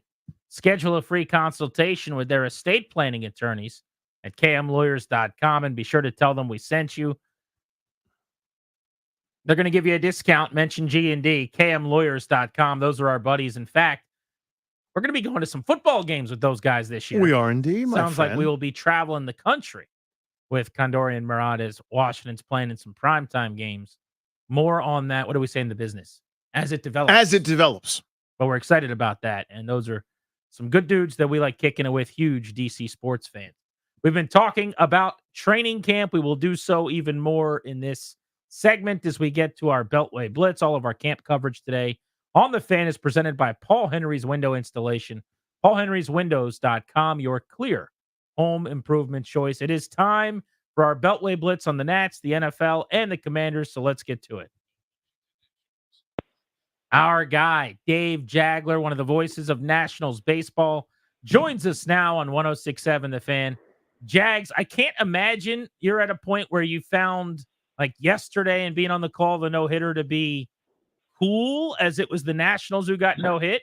But I will tell you, as someone that was there was a point where I started to prioritize wanting to see history, having never seen a no-hitter in person, over the Nats getting a hit. I don't know if that makes me a bad guy or not. Well, no, I mean, it makes sense. So you're a baseball fan, you're a sports fan. I saw your tweet that you'd never seen one in person. So, I mean, just for being a baseball person, I appreciate that the Padres manager, Mike Schilt, allowed him to go for the no-hitter. Now, I mean, I was hoping the Nationals could get something going and get a hit and ultimately come back and win. But I do appreciate that he was allowed to try. I mean, you know, how cool it would have been if Paul Skeens had that chance to try a couple of starts ago when he pitched 7 no-hit innings. And then, oh, by the way, in his last start, he pitched into the 9th inning in a game he didn't have a no-hitter. So, you know, it's just it's a different time and a place, and pitch count is so much driving things. And for Dylan Cease, he threw 114 pitches. That's right in line pretty much with his normal start. And he didn't have a whole lot of stressful pitches. So even though there was the unusual circumstance of the rain delay, and that was a really bizarre scenario for a no-hitter to be involved in, he was allowed to do it. So I appreciate someone to try and do it. And, you know, for the Padres, he was able to do it. And so for the fans who were there, it was something cool to see, something memorable. Jags, the splits for CJ Abrams have been nothing short of kind of like eye-popping. April/March and June, incredible. As good as anybody in the sport. His May and now July, where he's hitting $169 with a 575 OPS, kind of paltry. What gives there the stark dichotomy? I'm sure he's looking for a bit more consistency, so the values aren't as low. Yeah, it is bizarre, isn't it? I mean, it's almost like as soon as the calendar turns, he turns, and so August is coming. But I will say this about the down months. In the month of May, he was literally swinging at everything. Our old baseball expression, he could throw the rosin back up there and he would swing at it. So in July, I think he's been more selective. He's been drawing his walks, and I think the approach is good. It's just the results aren't there. So I feel better about his July than I was about his May as that was unfolding, if that makes sense. So I'd like to think that maybe here before the end of July or when the calendar turns, the results are going to be good, because I think the process is decent. They're trying to get him to be more selective like he was in June, because again, in May, he was getting himself out way too much. I think you have to give the pitcher some credit here in July. I like his approach, just to, waiting for some hits to fall for him. So a lot of that might be just echoed in the question I'll ask you about James Wood, but I really like the at-bats he has for the most part. Oh, yeah. He occasionally takes a third strike middle, and you want to see him offer at those pitches, but I would stack up the amount of pitches he sees, the amount of balls off the plate he takes, the stuff he spits on with anybody on the team. I mean, I think he's having really professional ABs, and when he does hit the ball, he kills the ball with very little luck. His numbers right now, if you just look at them on the surface, aren't great, but I'm not concerned. I think he's been actually super impressive. What about you? I'm totally with you. And we talk about it a lot, and it sounds a little bit like, you're trying to be a homer or whining or whatever. And oh my goodness, James Wood hits another, rocket, and he's out and he's 0 for 4. I mean, he had the most amazing 0 for 4 the other night. Yeah, Game 2 against the Padres, when he hit, a line drive to the first baseman. He nearly killed the pitcher who just happened to stick his glove out and the ball stuck there. And then his last at bat, he sends a rocket to the fence for a a wall scraping catch. I mean, it was the most impressive 0 for 4 you could probably ever come up with. So again, like we said about C.J. Abrams, I think you've got to trust the process. And I've been on with you before and kind of talked about if there was anything I would tweak, and Davey Martinez has talked about this, maybe like 3 to 5% more aggressiveness, but not a ton, because like you say, his plate discipline is so good. You don't want to take that away from him. That's going to be a strength of his throughout his career. But there are times where you want him to be a little more assertive, where, hey, center cut fastball with 2 strikes. Let's do some damage on that pitch. Maybe he's looking for something else. Jags, couple straight starts now where Patrick Corbin has actually pitched pretty well. Grant and I both took note. I guess it's still called the slider, where it's gone into the low 70s instead of like almost 80 miles an hour like you're used to seeing. Almost like he's mixing an extra pitch there. What have you noticed? I'm calling it a curveball. I mean, we've seen some in the 60s. It's not quite Ildemaro Vargas, but he's thrown some Livan Hernandez curveballs up there. So I think that has been a tweak. And yeah, he's on a nice run here over the last 6 or 7 starts. And we did the post game show together yesterday. That was an incredibly impressive start that he had yesterday. It was really an 8-inning start. Unfortunately, it was lost in the midst of what Dylan Cease was doing. So with considering some of the lumps the youngsters are taking, to be able to count on him yesterday when they had a day when the bullpen was spent to give you 7 innings, and that's why he still made every start here in the 5 years since 2019. Dave Jagler with Charlie Slows on the call of Nats baseball here on the Fan. Next up, the Cardinals on the road. A road trip begins tonight.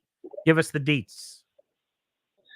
Yeah, I mean, I think, the Cardinals are a veteran pitching staff. It's going to be, I think, tough sledding. I mean, we saw, they did well against Sonny Gray, but Kyle Gibson and Miles Michaelis gave them some problems. So veteran pitchers against young hitters, I'm going to be focused on the at-bat quality that we talked about. And to me, this is a huge start for Mackenzie Gordon. He has really labored here the last month plus, and he needs to really step forward and assert himself and pitch a good ball game tonight. Jags, thank you as always, sir. Talk soon. My pleasure, my friend. See ya. Have a great weekend, buddy. Hit that NFL sounder, please, Darius. Our pal Nate Davis joins us to go around the National Football League. Big news of the day, Tua Tagovailoa got paid an awful lot. What do you make of it, Nate? Yeah, Danny, I make of it that he got, market rate above $50 million, not the top of the market, not the longest contract, but that seems like a relative win for him and the Dolphins, given his injury history. It's a little bit of a shorter contract, but he also gets back to the market sooner if he, can kind of replicate what he did last year. Next up, Jordan Love, then probably Dak, and eventually Brock Purdy as far as quarterback pay goes. What's the idea behind quarterbacks having their own salary cap or getting them off the salary cap? The thing that was floated this offseason. Have you seen much on that? I haven't. I mean, that sounds kind of like an NBA exception kind of thing. But, I also think that I've seen where the running backs think, I think Terrell Davis or somebody floated that they ought to have their own union and their own pay scale or whatever because they feel marginalized by the system. I mean, it is what it is. And just given the way that, positions are becoming murkier and murkier, and you've got these, wing backs like Deebo Samuel and whatever. I don't think we're going to be headed to that thing. And then, quarterbacks are going to, continue to take up the bulk of the cap if you're veterans. And I think teams are going to continue to hope that they can get a guy either on a rookie deal or a little bit cheaper and hope that they can put a good amount of talent around him. Predict the future in Dallas with their contract issues. Wow. Yeah, I wish. Jerry did not reveal much yesterday. I guess unsurprisingly. I don't know. If I'm Dak, I'd play it out. He's got all the leverage there. So I think if I'm Dak, I play this out. And if I'm Cowboys, I probably have to let him. And if I decide I'm going to want him back, I'm going to have to pay his market. And then I keep the franchise tag in my back pocket for CeeDee Lamb. So to me right now, that's where it's headed. But it really depends on what the Cowboys ultimately think about Dak. Or are they going to, pay whatever price he wants next year? Are they going to let him test the market and hope he comes back? But I think this largely is dictated by whatever he wants to do because he's basically holding all the cards right now. So it sounds like, though, you think in the end he'll be with the Cowboys kind of regardless? I wouldn't necessarily say that. Jerry did say yesterday that, he can't always afford everything he wants. If there's a team out there that wants to pay Dak some outrageous sum, which is certainly possible. And, we saw what Kirk Cousins got this year coming off of an Achilles injury. So So I mean, I wouldn't be surprised if he's going to push that $60 million threshold next year. But I mean, if he puts together another season where he's an MVP runner-up, I also don't know where Dallas thinks is going to get a better alternative, either as a rookie or some other veteran fallback. So I guess long way of saying, I think it seems probable he'll come back there. But by the same token, if I'm Dak's agent, and given that he's pretty set financially anyway, I think I don't even think the injury issue is necessarily something that would deter you from testing the market and going back to the Cowboys and saying, here's my price, take it or leave it. Nate, the obvious answer is a second bye week when talking about an 18-game schedule as to what would need to change to kind of make it function. What are some of the things that people aren't talking about as much that you would think are actually pretty important to make 18 games work? Yeah, I mean, I think obviously you're going to strip the preseason down to 2 games. This notion has been floated that maybe the off season gets whittled down a bit too, and that there's not so many OTAs and mini camps and all that, and maybe it's more of a perhaps 1 or 2 of those, but it seems like the players are more in favor of once the season's over, they're kind of gone, and they'll come back maybe for a longer training camp a little bit earlier in July. So I think you're looking at that kind of stuff. I kind of floated a reimagined schedule. When it came out. I mean, I also kind of wonder if the NFL is going to try to get into the business of some kind of mid-season NFL Cup or something like that, the way the NBA and other leagues, soccer leagues and whatever do. But I think if they go down that road, they got to make it worth something to the team, like a guaranteed playoff spot or whatever it is. If you kind of do that in the first 6 weeks of the season, but I still think that there are some interesting things out there, and I think probably that 18-game season too. I don't know if you go back to just 9-9. Well, actually, you can't go back to 9-9 because of all the international obligations. But I wonder if at that point too, you're going to ask every team to play, one neutral site game per year as well. Nate Davis, USA Today Sports. Thank you, buddy. We appreciate you. All right, guys. Thanks. See you, Bob. Got it. Our buddy Nate, a staple on our Beltway Blitz. Let's talk some local football. Michael Phillips, Odyssey in Richmond. Miguel, Jaden Daniels being out first team repped by Mariota first couple days of camp. Thoughts? Just making him compete, right? He said the right things. He doesn't mind competing, and Dan Quinn's saying the right things. We're going to make the kid compete, and we'll give it to him when he earns it. And look, we all know he's going to earn it. He's going to end up being the starter at quarterback for the Washington Commanders week 1. It's all posturing. It's all whatever it is. I would add, as you know, these 5 days are the acclimation period. They can't go full speed. They can't have the offensive line.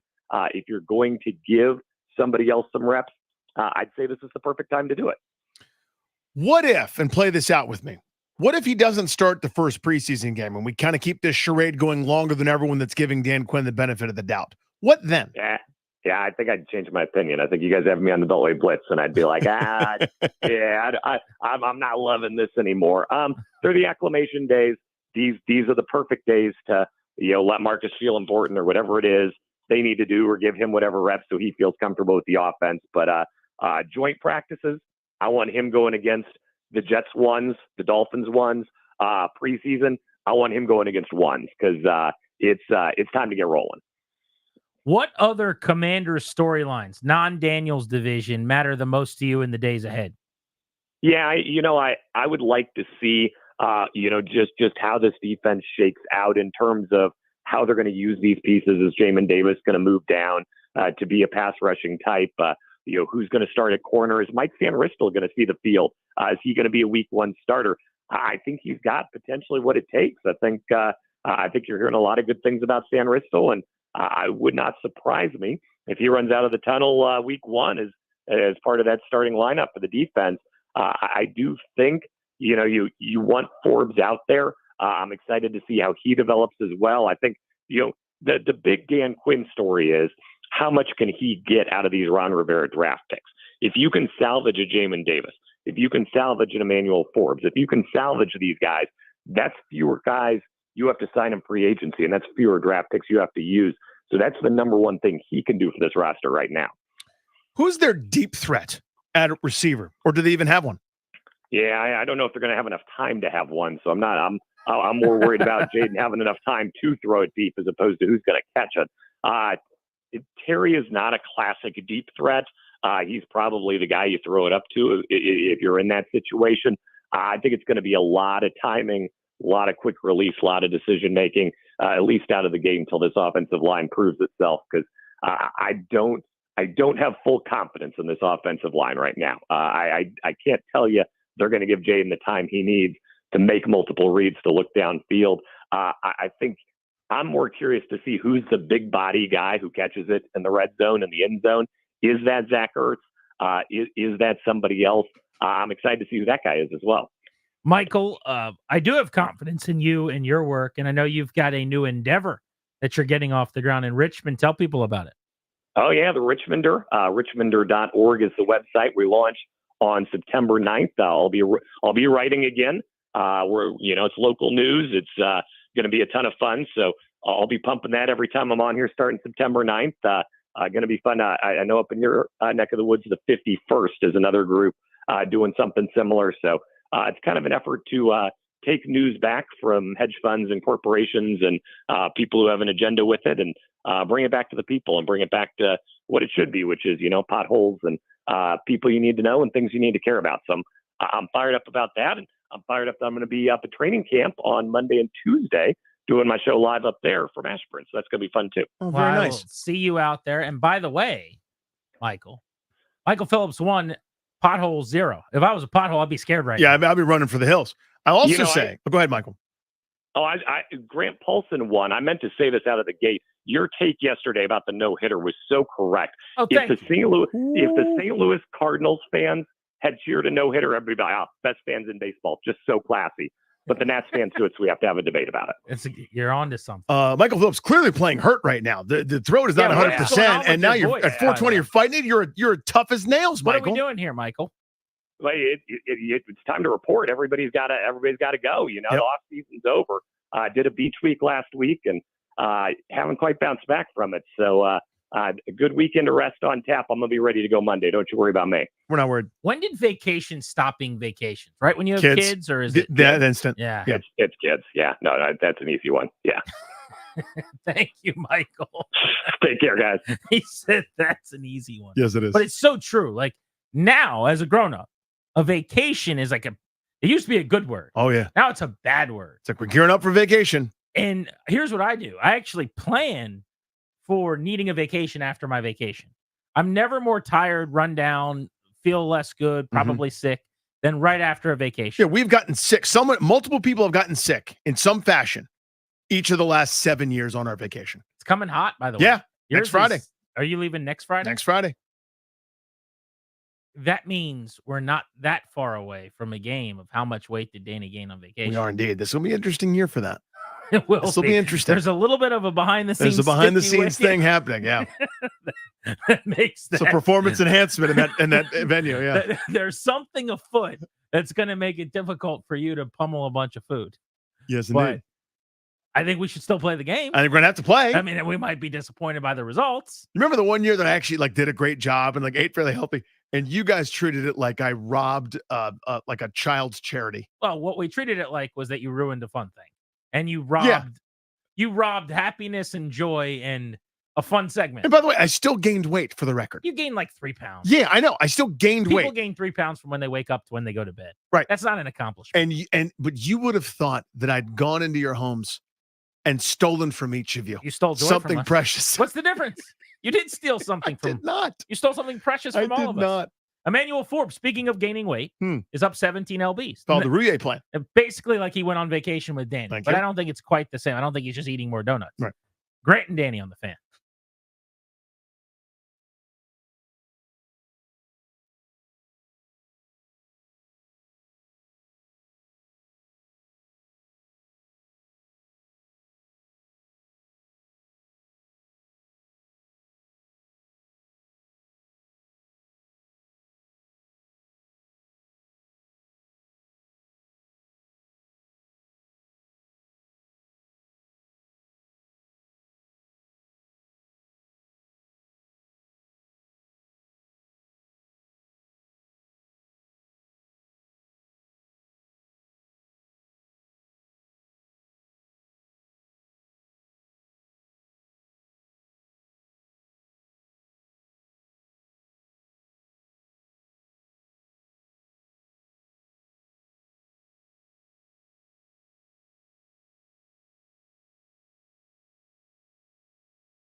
Thanks to Toby Altizer for the update.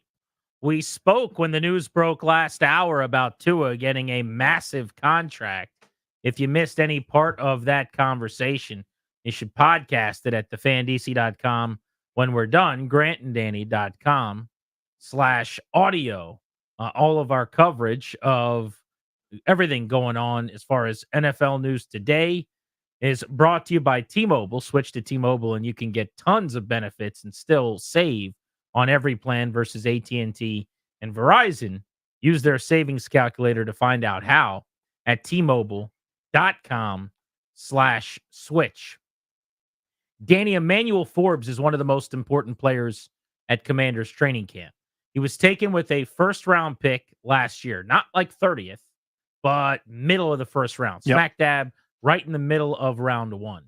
And if there was one thing that the Rivera front office did consistently, it was overdraft players in round one who didn't end up providing necessary production to equate to the pick. And we're hoping that that's not the future for Emanuel Forbes. I actually have a lot of hope still for the player. Here's why. You just hired maybe the single most successful staff in the league over the last 10 years at getting a lot out of defensive backs. You take a bad defensive back, you give him to Dan Quinn and Joe Witt, he can make them passable, right? You give a passable DB to them in the secondary, they're going to make him solid. You take a solid one, give it to them, they'll make him good. A good one becomes great. A great one becomes a Hall of Famer. This is what they've done. They have had multiple corners lead the NFL in interceptions in Dallas. You go back to even their track record before that, though, when Joe Witt was spending time, in Green Bay, or Dan Quinn was in Seattle. The book on Quinn has been that he is exceptional at coaching up the secondary. Think about him getting so much credit for the Legion of Boom. And because of all of that, I hold out hope that I don't know if Emanuel Forbes is ever going to look like a top 20 pick. But last year, at times, he was unplayable. Yeah. Needed to be benched, needed to be deactivated. Those things happened. When it was really good, he was just a guy that you have on the roster for some cornerback depth. It really never got a whole lot better for him than that last year. But I think there's a path to him being a player who can make an impact, who can pick off passes, who gets back to being a bit of a ball hawk. Remember, he set the record. One of the reasons he got drafted in DC, Danny, the college football record for pick sixes in a season and in a career belonged to Emanuel Forbes. So he's got skills and traits that make him interesting.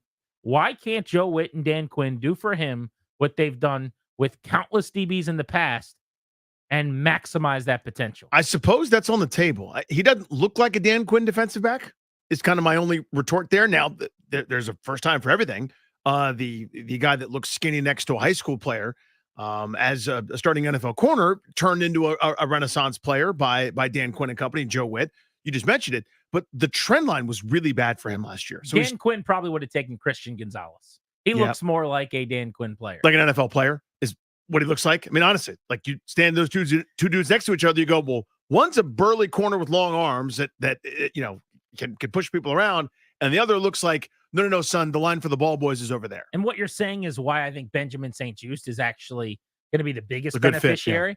Because to me, if you designed a corner in a lab for the Joe Witt, Dan Quinn kind of style, he'd look a lot like Benjamin St-Juste with his size and his length and less like Emanuel Forbes. I'm just saying, I think they got horrific coaching in the secondary last year at times when their really good secondary coach from a year before, who was the defensive coordinator in waiting, left the organization. Yep. They elevated from within, and the DB's coach, this is not a bit, last year was a guy whose previous stop was high school coaching, who was close with Jack Del Rio. You go from that to as good a secondary staff as you're going to have. Yeah, the arrow is certainly trending up, but I also would argue that it was as bad as it could possibly be. What I was going to say was the trend line early on looked like somebody, hey, we think we got something here, right? He was playing 2/3 of snaps, then played in the upper 90s in terms of snaps against Philadelphia when they couldn't stop him, if you recall, early season.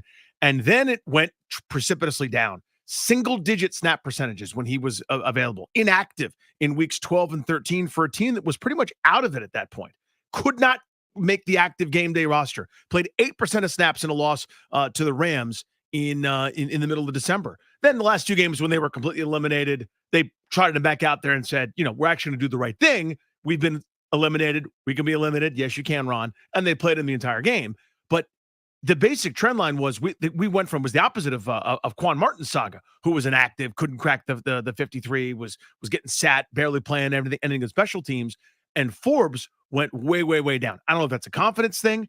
I would argue it's confidence, yes, but also the scheme, design, whatever, didn't accentuate his strengths, and he was getting picked on. He was getting exposed. If you're going to give up the occasional big play, see Trayvon Diggs, if you're going to give up some receptions and not be great in the run game, etc., you better give me something else. And that something else never happened last year. I've got some hope that this could be a thing, but I'm not thinking difference making, lead the league in picks, Deron Bland out of nowhere style. I'm thinking can be an NFL cornerback style, can be on a roster and can be helpful at times.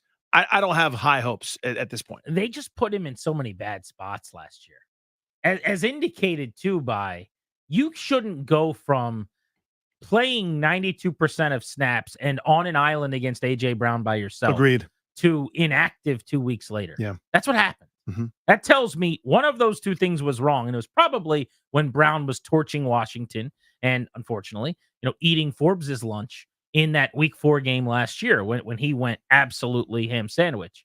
I mean, you shouldn't ever have 9 tackles as a corner when like 8 of those came in coverage after catches. Yeah, they weren't close to the line of scrimmage tackles. No, that's what happened in that game. The Bears game was not on him to the same extent, but there were a couple of moments in there where DJ Moore going for 200 had a lot to do with his coverage. So then after that, he gets sat completely and doesn't play. And then to your point, it's a couple plays a game for the better part of 3 weeks before the very end of the season where they said, all right, we just got to get this guy on the field. And it looked a little bit better in fairness, but I also don't think he was necessarily attacked and targeted and picked on. Whereas if he's the starter on the boundary opposite St. Juice this year, I think in week 1, the first thing I'm figuring out, if I am calling plays for the Tampa Bay Bucks or I'm Baker Mayfield with Mike Evans and Chris Godwin and that receiver core is, all right, let's figure out what Emanuel Forbes is. Because I saw the film from last year. I know what he was early last season. Let's see how ready he is in his new scheme. This was Dan Quinn today at practice when asked about Emanuel Forbes entering his 2nd season. I think you want to hit the markers along the way, right, Dave? So like for him, adding more size. And so to be, 15 or 18 pounds heavier than he was a year ago, like that's a big step in the right direction. So it's a matter of hitting all the spots to go. And so tackling that part of things, that's a big piece of it. But until you go through some of the games and that, you're not really able to demonstrate that, but you can show markers. My body feels different. I'm stronger. Those are things that lead up to that, but you still have to go do it. Next, I want to tell you guys why I think gaining the 17 pounds that Forbes said he did is huge and indicative of maybe a new, turning over a new leaf for a different season, but also why that doesn't mean anything's fixed, because gaining weight isn't going to fix some of the issues that he had on the field last year. Let's tackle that next. If you want to hop in and talk Forbes, we'd love to hear from you. What are your expectations for him with a new staff this season? How much confidence do you have that Quinn and Witt and this defensive crew can get to him and really help elevate him? 800-636-1067 if you want to join us on Grant and Danny.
I think you want to hit the markers along the way, right, Dave? So, like for him, adding more size, and so to be, 15 or 18 pounds heavier than he was a year ago, like that's a big step in the right direction. So it's a matter of hitting all the spots to go, and so tackling that part of things, that's a big piece of it. But until you go through some of the games and that, you're not really able to demonstrate that, but you can show markers. My body feels different. I'm stronger. Those are things that lead up to that, but you still have to go do it. That's Dan Quinn. Welcome back. Grant and Danny on the Fan. Big story out of Ashburn today. Emanuel Forbes has put on 17 pounds since the end of last season. Here's what I really like about this. Number one, it sounds like they told him, we want you to gain weight. And he did it. When you're his size, it's not that easy to gain 17 pounds. That's a much higher percentage of his body than almost anyone else on the roster. Yeah, it's no joke. That's like 20% of his body weight.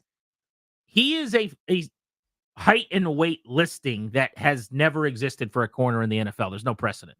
For a guy who at the combine was listed at 165, I think it was 166 officially.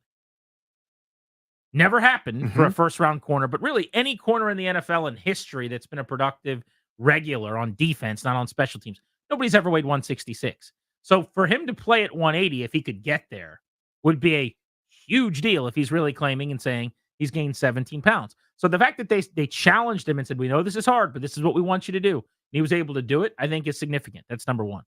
Number two, it tells me he killed it this offseason. If he did gain the 17 pounds of muscle, the amount of work he would have had to put in, the amount of determination he would have had to show to just check the box that they asked him to, tells you that, I'm not saying he didn't work like that last year, but that he is ready and understands the importance of this season. That there was a motivation coming into year two, coming out of a disappointing first season for this guy that he says, I got to make a good impression with this group. I've got to be ready to have a breakout year. I love those things. It will also help him on the field, hopefully playing a little more physically, makes it a little bit harder to block him out of the play, and allows him to perhaps feel more comfortable, confident, engaging as a tackler, jamming at the line of scrimmage, just playing physical, making stops in the run game, whatever it is. Side note, I don't see how this fixes the real issue. Like, there's other things that still have to happen. Sure. This is better. This is good. That's all awesome, period. Next sentence, I wonder what their plan is to make sure it never looks like it did last year. And they're not going to come out and say that, and they shouldn't. But they got some coaching to do because it was technique-based. He was a bit of a gambler in college. Like, he would give up some and make some. Well, to me, Danny, it's like, if you're a gambler type like D'Angelo Hall was, you take away all the really good, the plays that you make, the picks. Now it gets somewhat ugly. Like, he would call himself a football player more than a corner. And that's not even a good comp because D'Angelo was pretty good in coverage too. But my point is, no, but the points, I know what you mean. Point like, stands. If I take terrible shots, but I make a lot of them Steph Curry style, and instead of shooting 46%, now I shoot 26%, and the good is gone, then the bad's really, really bad. Yeah, I mean, here's my analogy. This is poorly drawn. Imagine a Jacob Young, a center fielder. You know he's not going to hit for any power. You know that, right? But you know that the trade-off is he's going to steal a ton of bases, and he's going to be a predator drone in center field and catch everything. Well, imagine he didn't catch everything, and imagine he didn't run on the bases. That's Emanuel Forbes last year. You could beef some certain things up to increase those attributes. Oh, yeah, great. You'll be less, likely to be blocked out of bounds in the run game, and you can come up and support and maybe be a bit more physical at the line of scrimmage, et cetera. I don't know how adding 17 pounds of muscle is going to keep him on the hip pocket of receivers. That's the part I couldn't figure out last year, is the separation that he was giving up. If you're not going to be big and physical and strong and jam guys, I get that. Not everyone's wired to be that. Not everyone's 6'3", 225 or Brandon Brown or whatever, right? I don't understand how people were getting so open against that dude in sort of basic man coverage times, where the whole point of having someone that's quick and agile is the quickness and agility. And that seemed like he couldn't even get off the ground to use that. I'm not completely washing the slate clean for him, but I'm mostly going to. In the same way that I look at a lot of these guys and I kind of say, you know what? On defense, especially last year, it's a better group coaching you now. I like these guys to get more out of you, position group by position group. I'm just going to give you a second opportunity and start anew. I'm doing that certainly with Emanuel Forbes. Now, if halfway through this season I don't really see growth or I'm not seeing strides, we can have a different conversation. But Jahan Dotson was brutal last year in a lot of ways, right? He struggled. He had some brutal performances. I am still very hopeful and have some thought that maybe he has a big season. And I blame Eric Bieniemy and I blame, for whatever reason, Hal just not getting him the football as major, major factors. If that can be true about Jahan Dotson, another of the first round picks that they made, well, why can't they put Forbes in a bad spot? They didn't use him well. I agree that we now know just playing him on an island one-on-one with A.J. Brown is not a thing. This is not Sauce Gardner. Right. But who is? Did we think that when they drafted him? Like, there's got to be a way to make that work. And I think the whole reason you hired Dan Quinn, if you're going to go this route where you don't do what everybody in the league's doing that works and go with the hot shot play calling young OC type to marry him to your quarterback, you're going with the leader of men, defensive savant, who's a great coach. Well, then he better get a lot out of your first round pick of a year ago. Like, these are the missions for Dan Quinn. This is the good of going with Quinn over a less experienced Bobby Slowick type. That, I think that is the optimistic viewpoint. And it's a reasonable one, by the way. I'm not quibbling with it. Mine is not that. I'm far more pessimistic about those two guys that you mentioned, for example, just by again, by way of example, in so much as I just don't think you can be that bad, regardless of what the scheme is. Your numbers can be hurt. Like, I think Terry McLaurin is what it looks like when you don't have a great quarterback and you don't have a very good scheme. And, you ran cardio that time when you're the best weapon. And previous offensive coordinators, not just Bieniemy, would go halves at a time without targeting him. I think that's what it looks like. You still produce. You don't do what CeeDee Lamb does or A.J. Brown does or anybody that's, putting up ridiculous fantasy numbers, but you still get yours to a degree, right? Even though everything was bad last year, and we know that it was amateur hour in a million different ways. You just can't turn in that report card and have me feel optimistic about it. Now, it doesn't mean I'm not going to ever play Jahan Dotson or I'm not going to cut Emanuel Forbes. There's no upside in that. There's no point. But if you're asking it me, changes your eye line. Well, if you're asking me, am I optimistic about either of those guys? My answer is no. It's a resounding no. Especially because this group didn't draft Forbes. Like, if this front office was here last year, not that this would ever have happened, and it was Rivera and Del Rio and High School Harry as his head coach, and now they've got new stuff. Hey, maybe there's a chance here. I just see it as overdrafted guy that should never have been picked there. Whoops. Like, this to me is just a big swing and a I'd miss. love to know what Peters thought about Forbes in the draft Oh, me last too. year. Like, when they made the pick, if we had one of those mic'd up audio clips, like, where is that from the 49ers last year where they were doing 49ers log, where we see They took who? Peters going, did they really just take Forbes that early? Wow. Like, that would be great to know what he thought, because if maybe San Francisco loved him and they thought he was the well-kept secret and Washington was on to something. But that truth serum answer from him on where did you have Forbes on your board would be interesting to me. One guy that I'm sure you're optimistic about is Jaden Daniels. Indeed. He had a press conference today with the media.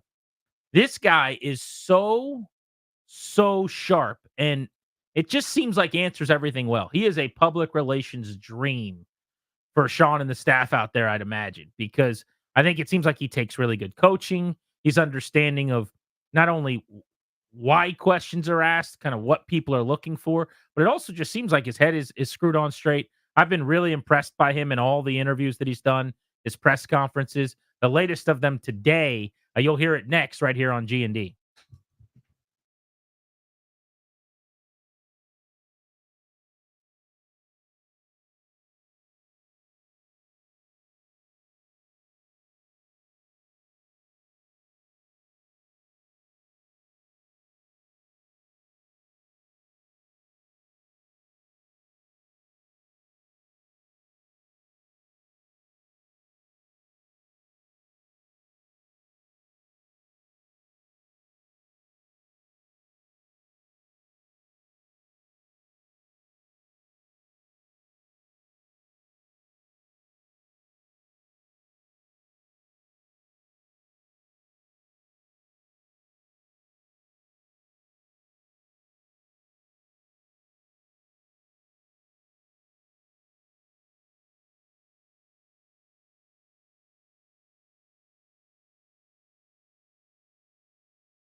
Friday night looms, July 26th. You'll be watching the opening ceremonies this evening. The Olympics getting underway. Katie Ledecky going to represent the DMV in the pool tomorrow. I heard she is swimming in the morning, and then she's actually got her first final already.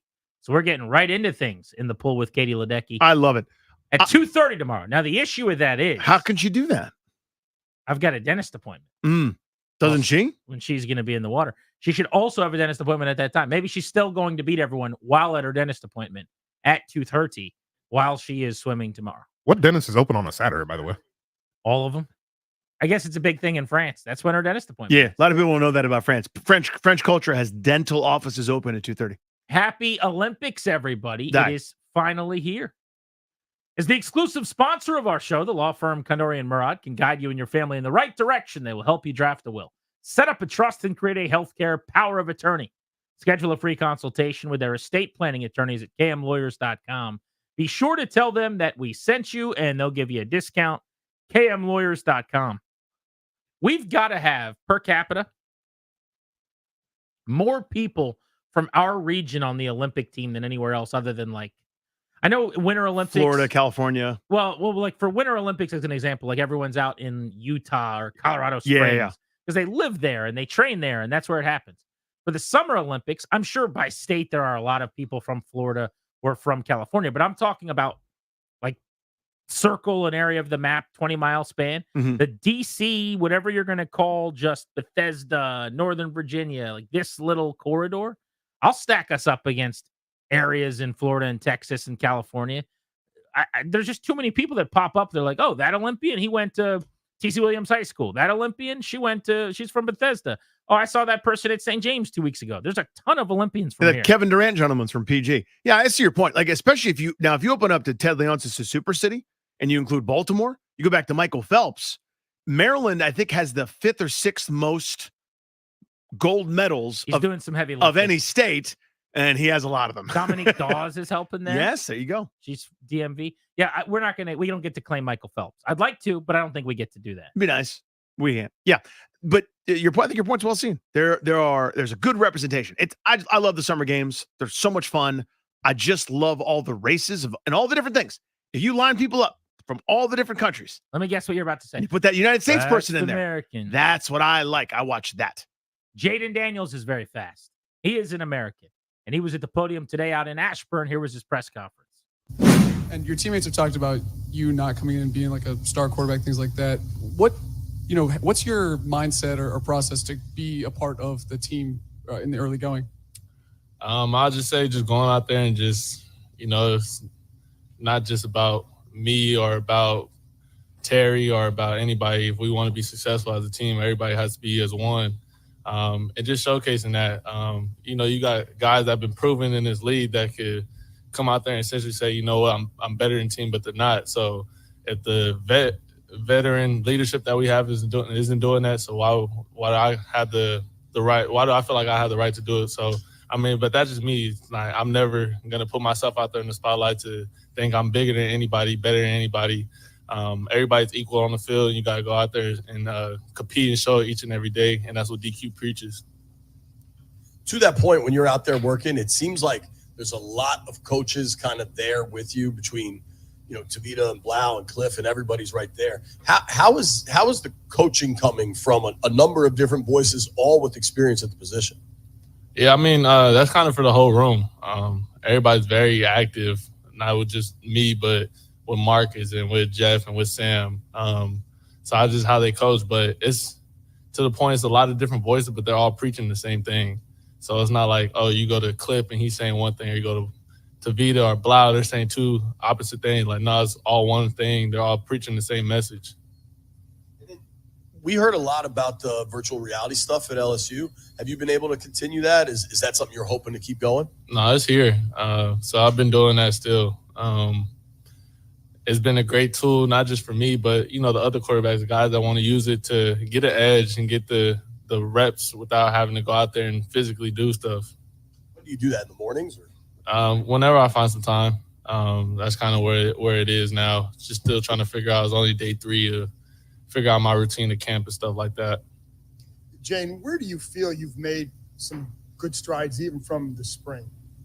Yeah, I'll just say just getting more comfortable with the system. Still have to learn, but the work that I put in over the summer, just trying to go out there and really not think too much, know what the read is, know what the plays are, so I could go out there and play faster and not really have to think a lot. That something that I focused on this past summer.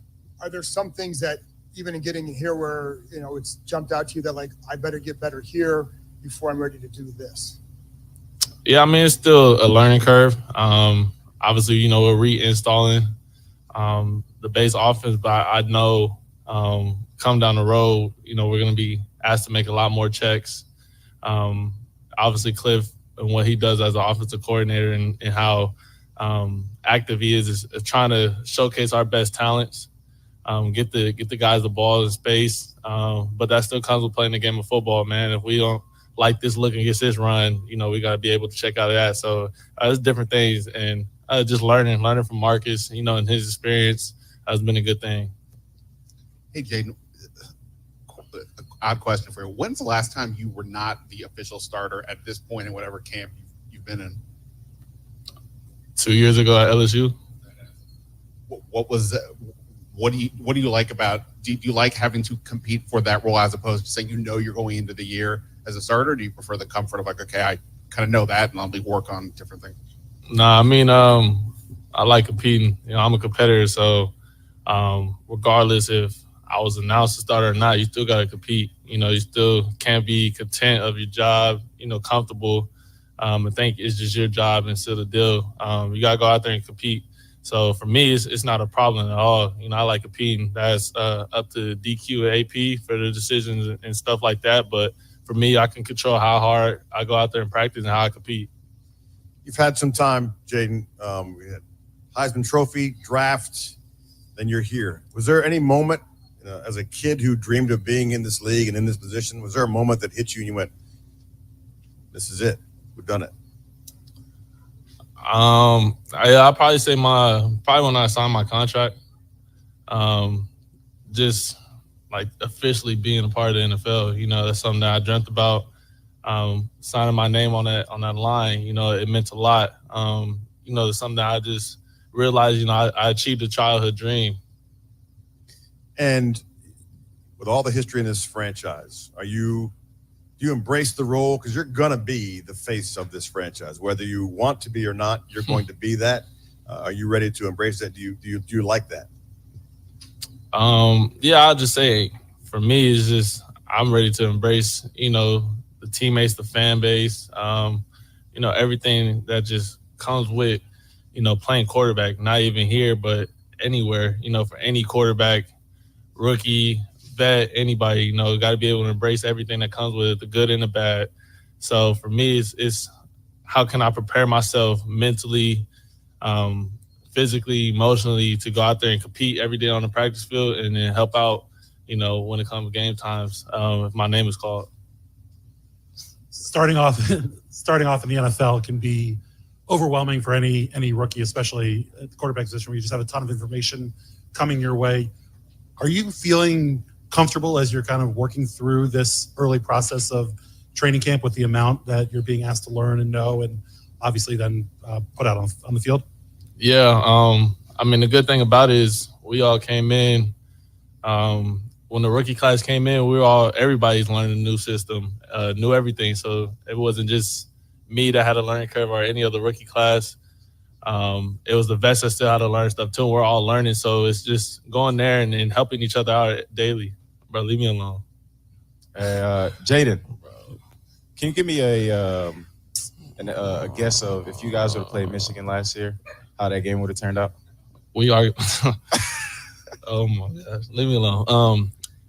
Anyways, to answer your question, where are you going? Oh, no. Put the camera on here, please. Anyways, I think it would have been a great matchup. If you look at facts, were y'all like 1 or 2 in the country on defense? I think 2. Anyways, LSU was number 1 offense, so I like my chance to get Sean. Appreciate you, Mike. Jaden, in between series, I saw you were talking with Bobby Wagner. What were you guys talking about, and how valuable is it to have that veteran presence giving you the defense's perspective? It's very valuable. Me and Bobby, we're from the same area, so we have that connection. The Inland Empire in Southern California, we're from there, so be able just to talk to him and get his perspective. And we're kind of talking about a check that I made and how he knew when I made the check, he already knew it was going to happen, just based off the defense they were in. So seeing what he's talking about, hearing his side of the story of like, man, I could tell by this alignment, this is what's happening and stuff like that. So it's awesome just to be able to and have that veteran presence in Bobby. And then on the opposite side, David Blau is a guy who's been in the system. He's 28. He's still that age, like very close to, right in that playing range. What has his perspective provided you with? Yeah, I mean, he's been around. I think he told me he's been around 3 number 1 overall picks, Stafford, Baker, and Goff. Everybody's different, but just obviously, what Stafford done, and you got Goff and Baker, people have been playing this game for a minute now. Just to experience it, man. This is what defense they run. Like, look for stuff like this. Blau is very smart, so be able to pick his brain just on different stuff. Like, this DC might have a tendency to do this on 1st and 10 once you cross the 50 and stuff like that. Hey, Jaden, this is new not only to you, but a lot of guys here, new offense coordinator, head coach. When you guys came back from that break, did you feel like you guys picked up right where you left off in the spring? 100%. And that's a good thing. Guys were in their book, going over the playbook again, learning the different signals, learning the different calls, or for a receiver, learning to split on a certain play. So it's been great. And then, what Cliff and them do is a great job of we have our walkthroughs. Everybody's paying attention to detail, and, they make it to a space where it's okay to fail. That's what we're walking through for. So when we get on the field, everybody can play fast. Jaden, you're clearly physically gifted, but there's also the mental aspect of the game. So what do you do to make sure your mental aspect is in line with your physical talent? Are you talking about on or off the field? Off the field, just making sure everything's kind of aligned. Yeah, I mean, just my preparation on the field as far as, like, man, getting here early, making sure I'm doing the right stuff, studying the right stuff, setting time away, because this is a job now. And, you got to be prepared, and they expect everybody to come to practice prepared and knowing their stuff. But I say off the field when, I'm just kicking it, at home, or, with guys like Mikey and stuff like that, man, playing the game, figure out ways to kind of recharge and, for the next day and get back. Because, it's a long taxing season. And if you don't take care of your mental, it could be a rough season for you. So that's little ways to take care of yourself personally. And obviously this is going to progress each and every week through training camp. So basically, you're in shells right now, helmet, T-shirt, shoulder pads, shorts. But now you're going to progress into live 11-on-11, pads come out, joint practices, preseason games. How will those moments and those situations kind of help grow and develop you, especially as a rookie quarterback? Yeah, I mean, it's day by day. Taking it day by day when the pads come on, it doesn't affect me too much as far as the pads going on because they're not finna hit me, hopefully. But,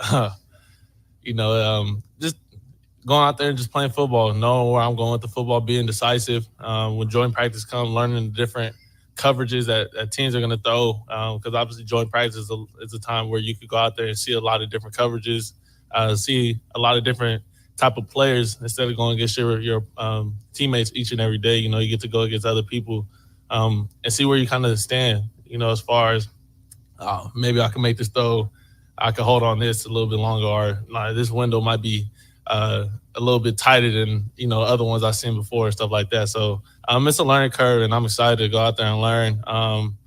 And, if I fail a little bit, learn from it.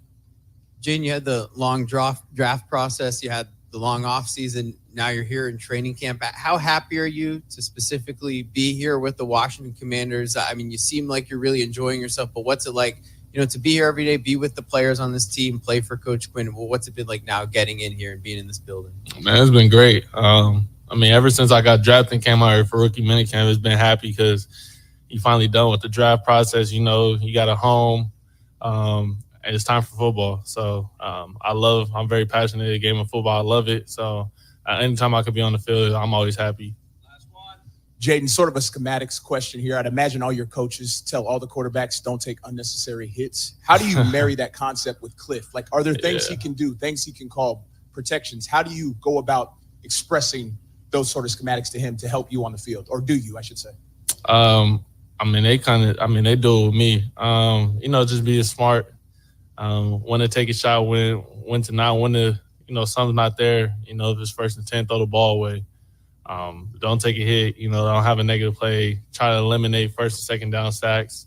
And for us in the quarterback room, you know, our thing is always know where you're hot from, and know where your hot answers are. And that's something I'm still learning. Obviously, it's a process to learn that, but, you know, if we go 5 wide, we're going to empty, man. Know who can make you hot and know where your hot answer is, because obviously you don't want to look one way and get ear hold and blindside another, you know, from a free runner. You know, that's no fun. So they do a great job of putting us in position to go out there and succeed, giving the answers to the test. And, you know, we just got to go out and do it.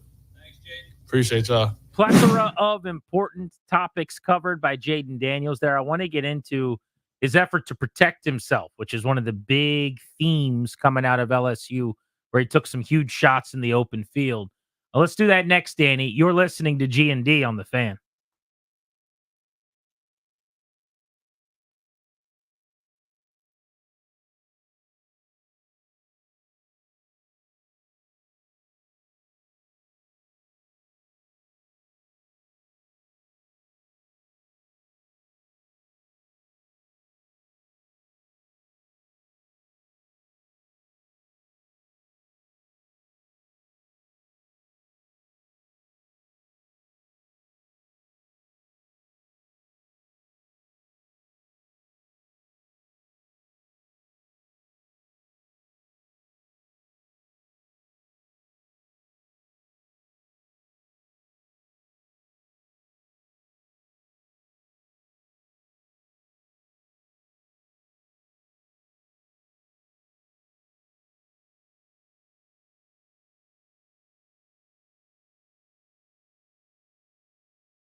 Grant and Danny welcoming you back on the Fan. Great to hear from Jaden Daniels. Always impressive. Never stumped at the podium. He's sharp. I just love that guy. I mean, seriously, this is sort of the, and again, I'm not the only one. It's not like I have my scout's eyes on GP. I noticed it first. I'm not claiming that at all. But as he was in the midst of all the whirlwind of attention and putting up these unbelievable numbers at LSU, you start to see some of these moments at the podium where there's that right chord of confidence, self-assuredness, which absolutely are essential to thrive at any position, let alone the quarterback spot, but also the humble humility, the work ethic, just as you said, never seems tripped up, always seems to be able to say the right thing and comes off as genuine. Just very, very likable. Yeah, it's all positive, and it's a bunch of, as I like to say, like there's two bins you can drop your Skittle, your M&M, your weight into, right? And it's another one you drop in the good bin, and the scale is tipped in that favor. Now, the stuff that was questioned coming out, he's still gonna eventually, we got to play football. Yep. And he's gonna have to prove, hey, I can throw to the middle of the field and lead receivers on in breaking routes, and I'm able to avoid contact and shots, and my size isn't going to be an issue. But you can't do anything about those until you're playing games and we all watch with our own eyes. Otherwise, it's just what other people are telling you. And right now, everyone's saying very nice things, which is how it should be when the early indicators are all very positive. But this is what Daniel said. You just heard the press conference. When asked about protecting himself, avoiding some of that contact, I thought this was maybe one of the most significant parts of the presser. Just being smart, when to take a shot, when to not, when to, something's not there, if it's first and 10, throw the ball away. Don't take a hit, don't have a negative play, try to eliminate first and second down sacks.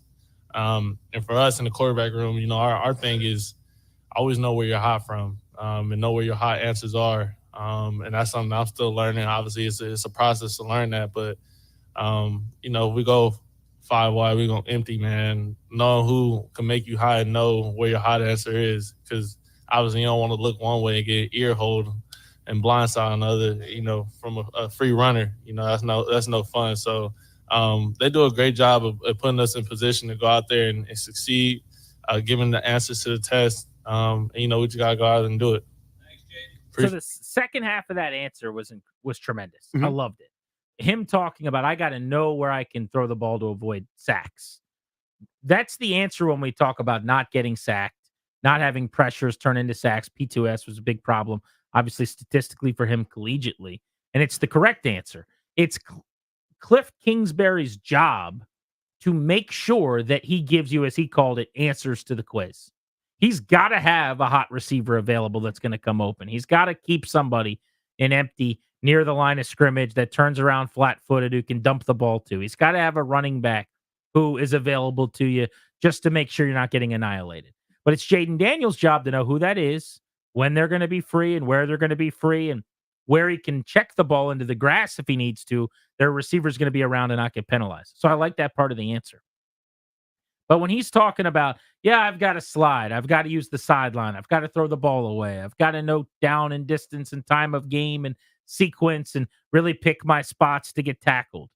That is the right answer. But I can't stress this enough.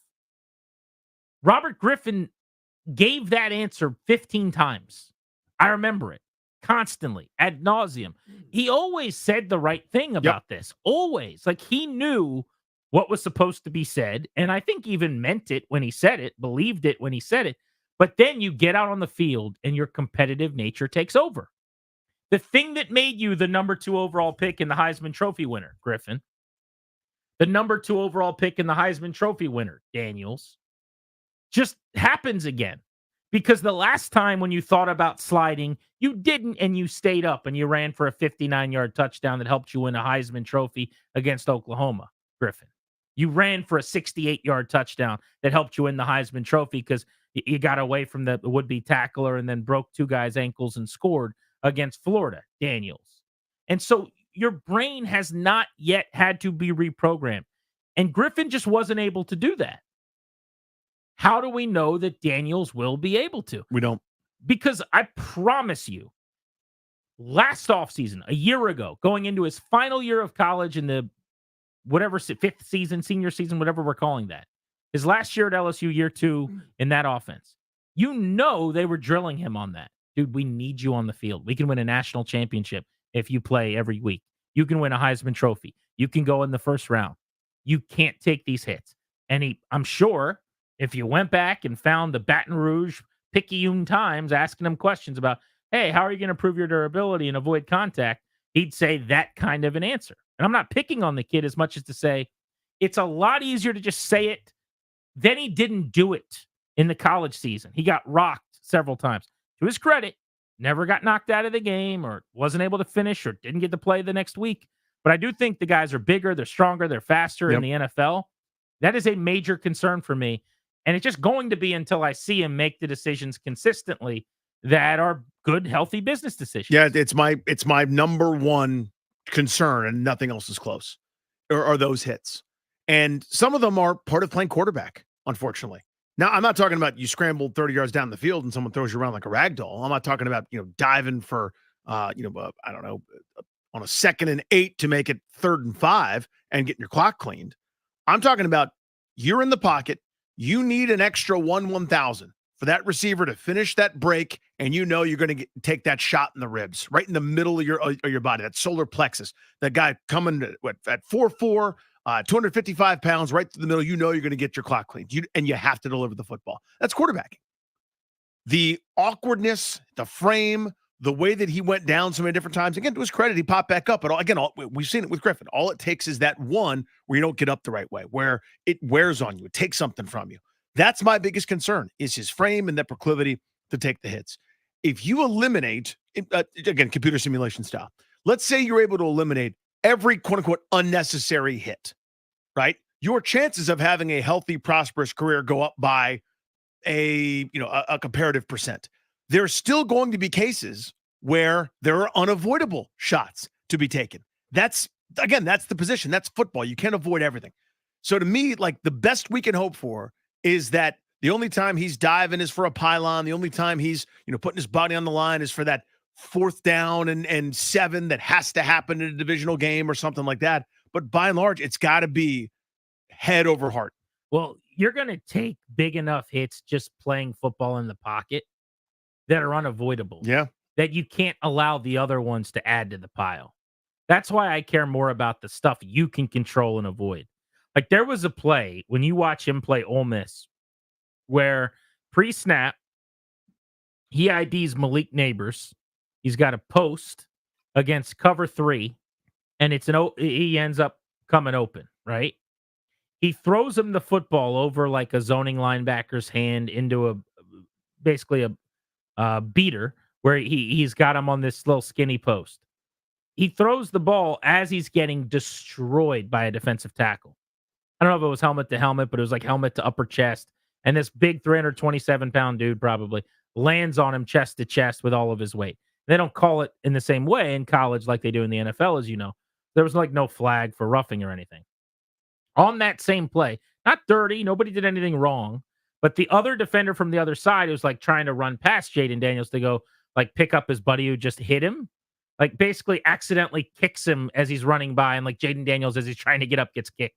Like, that's a normal football play. Yeah. Where you threw the ball 1.5 seconds after the snap. He's in the shotgun, motion from the right to the left, resetting in the slot, 3-step drop, 3 steps, by the way, and throws. And he just gets obliterated.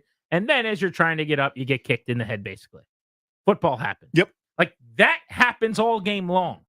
I can't then add to that pile, literally, figuratively, whatever, the play where you run forward. Like, have you seen that there's a plethora of clips that were put together from last season of like the worst hits he took?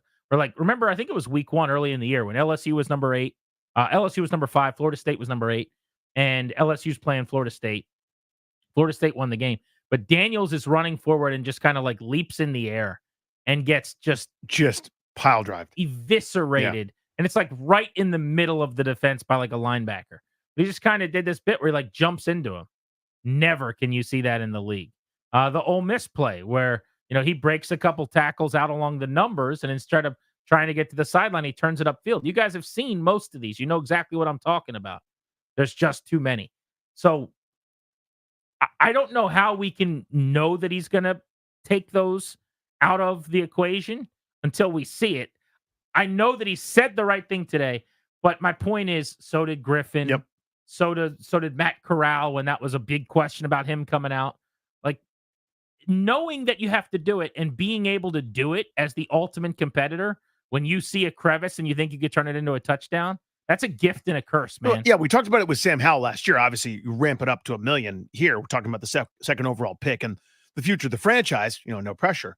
But part of what makes you special, that YOLO, that I can do it, that I'm going to make the play, that got you here, is also part of what you have to govern. And that's a really hard balance. The no, yes play. Yeah, right. I mean, think of early on in the season when everyone was thrilled with Sam Howell. That one throw, I think it was to Curtis Samuel, into triple coverage, where one of the great throws in team history ended up being a touchdown, I think, where you go, there's nothing there, but he's like, I could do this. Watch this. And you're holding on, and I'm going to make the play. If I just hold on to the football for one extra beat and make this one more guy miss, I could do something. And sometimes there are highlights from that.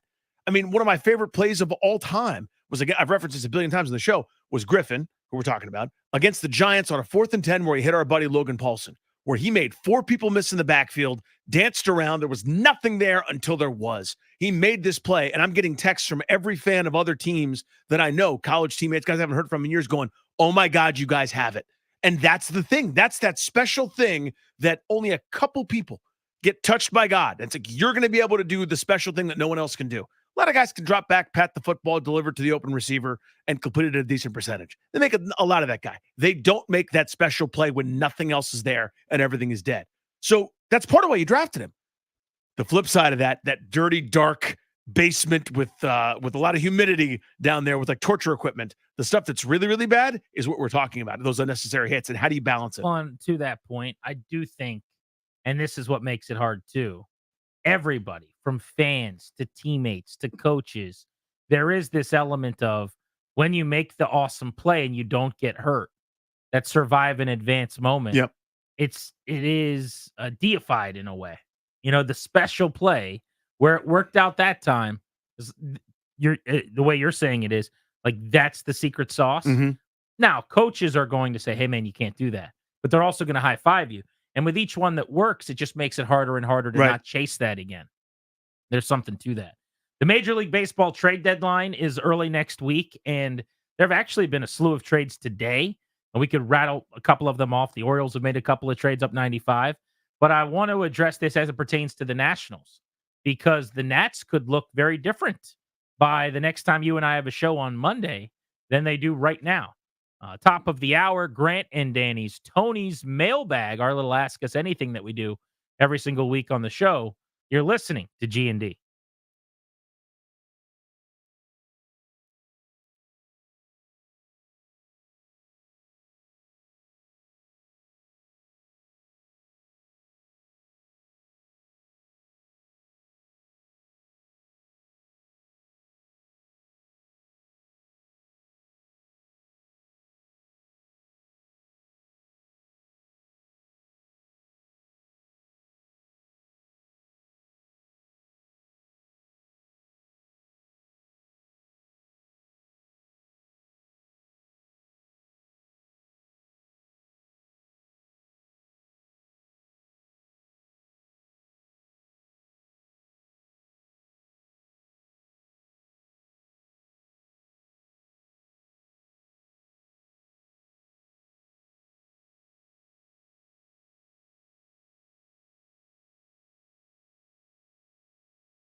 Smash Mouth made the cut list today. Smash Mouth, bro. Okay. I'm telling you, there's like something happens in music where for a while nobody says your name at all, and you go decades or however long, and then there's the comeback. We gave away Creed tickets today. Creed tickets. Creed, man. See what I'm saying? 3 Doors Down is on that bill. Here's Smash Mouth all of a sudden. I'm telling you. Well, I don't know that you're acting like they're getting played on the radio, so they're back. I mean, we played them on the radio. It's not like but you're going, oh yeah, Smash Mouth. Yeah, but I think we just are they back, or did we just play their song that was in Shrek a long time ago? I'm going to say they're back. Are they back? Darius, are they back? Or are you just a Smash Mouth Mark? I played the song. They're totally back. Are you kidding me? It's a good point. We're on the radio. That's what we do. I just like the idea Danny's like listening to the radio. It's like, they're playing Smash Mouth on the radio, man. Like, we know how it works. Darius was like chilling with us. We're having a conversation. He goes back in. He hits a button. It was the Smash Mouth And that's button. the Smash Mouth button. But you're acting like it means something bigger. It clearly, like there's a big show tomorrow in D.C. or something. Yeah. Smash Mouth does Merriweather. Do we have any Luke Combs, by the way? I'd love to hear some Luke Combs coming into the. Well, I guess we already know what song we're doing. Final song of the week. Mhm. Pretty well known. Get yourself ready for tonight? We can wait on Luke Combs, I suppose. I just don't know Luke Combs. I don't know too much about him. All right. Here is your MLB trade deadline primer. So I'm going to circle to the Nationals here at the end of this conversation. But the Orioles have been busy today. They acquired Zach Eflin from the Tampa Bay Rays. They didn't have to give up any of their best prospects. Outfielder Matthew Etzel, right-hander Jackson Baumeister, and utility player Mac Horvath. So a few decent little players in their system that are of note, have had some good stretches and have put up some numbers at times. And this is what I would do, by the way. Anytime I'm trading anyone, I would just ask the Orioles for their prospects. Because if you're ranked 20th in that system, you're probably like 11th in a lot of systems. Yep. If you don't mean as much to them, you might mean more to somebody else. And there's also just depth and talent there that people aren't aware of. So I would definitely tap into that. But the Rays are in sell mode. So they sent Zach Eflin to the Birds. Eflin's got an ERA a little over 4. But if you look at his numbers, Danny, he's had a bunch of really good 6 and 7 inning outings. He threw 6 shutout against the Nats, I remember early this year. Very solid innings eating, like horse type, middle of the rotation starter, former Philadelphia Philly. So I actually like the deal for Baltimore if it's not the deal that they make. I still think they should be trying to add a frontline starter, but there's nothing you could do. If Tarek Skubal and Garrett Crochet aren't getting traded, you can't make them traded. Yeah. You get 2 guys like Zach Eflin. I just hope it's not the last starter they add. Yeah. I mean, the Orioles are or should be in okay right now mode. In years past, they said, even though we're overachieving a little bit and it's fun, we're in the playoff chase, we're still going to stick to the plan. Now you're right there. You are a top, one of the best divisions in the sport. You're really, really good. You got a chance to win a World Series. You've had some injuries. And listen, they need bullpen help. I think they blew a 6-0 lead to the Marlins the other day. Craig Kimbrell close saves. It was yesterday? Yeah, they're all run together. Apologies. There aren't that many closers on the market. There's one I know of that pitches a few hundred yards away. Kimbrell's actually been really good. Could have been an all-star, but he had a horrendous week early in the year, and then he gave it up yesterday. And just by and large, I would say, at this point, you'd rather him be your setup man than your closer if you're trying to win a title. Mm-hmm. But the bottom line is that is a World Series-built organization, and they have so much talent in the minor leagues and depth of a bunch of guys that are ready at the same time. You can't pay all of them if they're all graduating this year and next year anyway. You might as well package a couple of them together and go get some frontline pitching or some lights out late inning bullpen help. But they have just been super hesitant to put any of their best prospects in a deal, which I don't really get. I would trade 2 or 3 of my top guys and go get Tarek Skubal from Detroit if I could, or Garrett Crochet from the White Sox. But they seem unwilling to want to pull that off.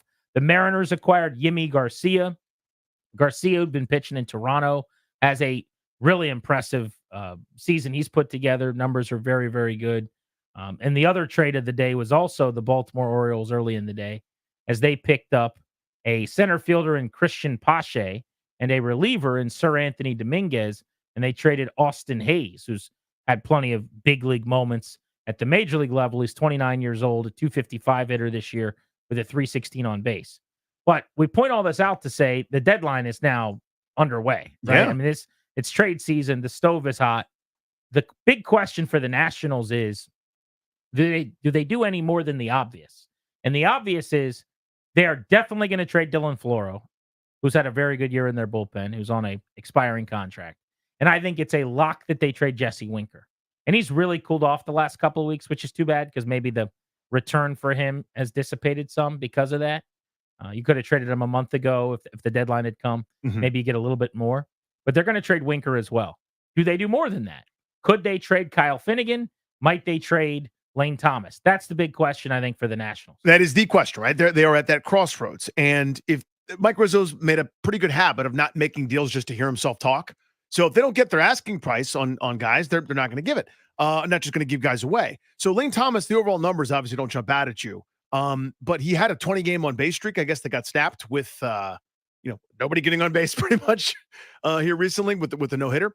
But he's productive. Like, he could certainly help, whether it's hitting against a lefty, whether it's a fourth outfielder, whether it's a guy that is hitting the bottom of your lineup, as someone that's stolen a whole bunch of bases. He's still pretty productive. And to me, he's worth more to a contender right now than he is to me as a Nationals person. They may not agree with that, and they've shown a reluctance in the past to kind of move. I thought they actually should have moved him last year when he probably should have been an all-star, and his value was never going to be higher. I think you got the career year last year, and they didn't.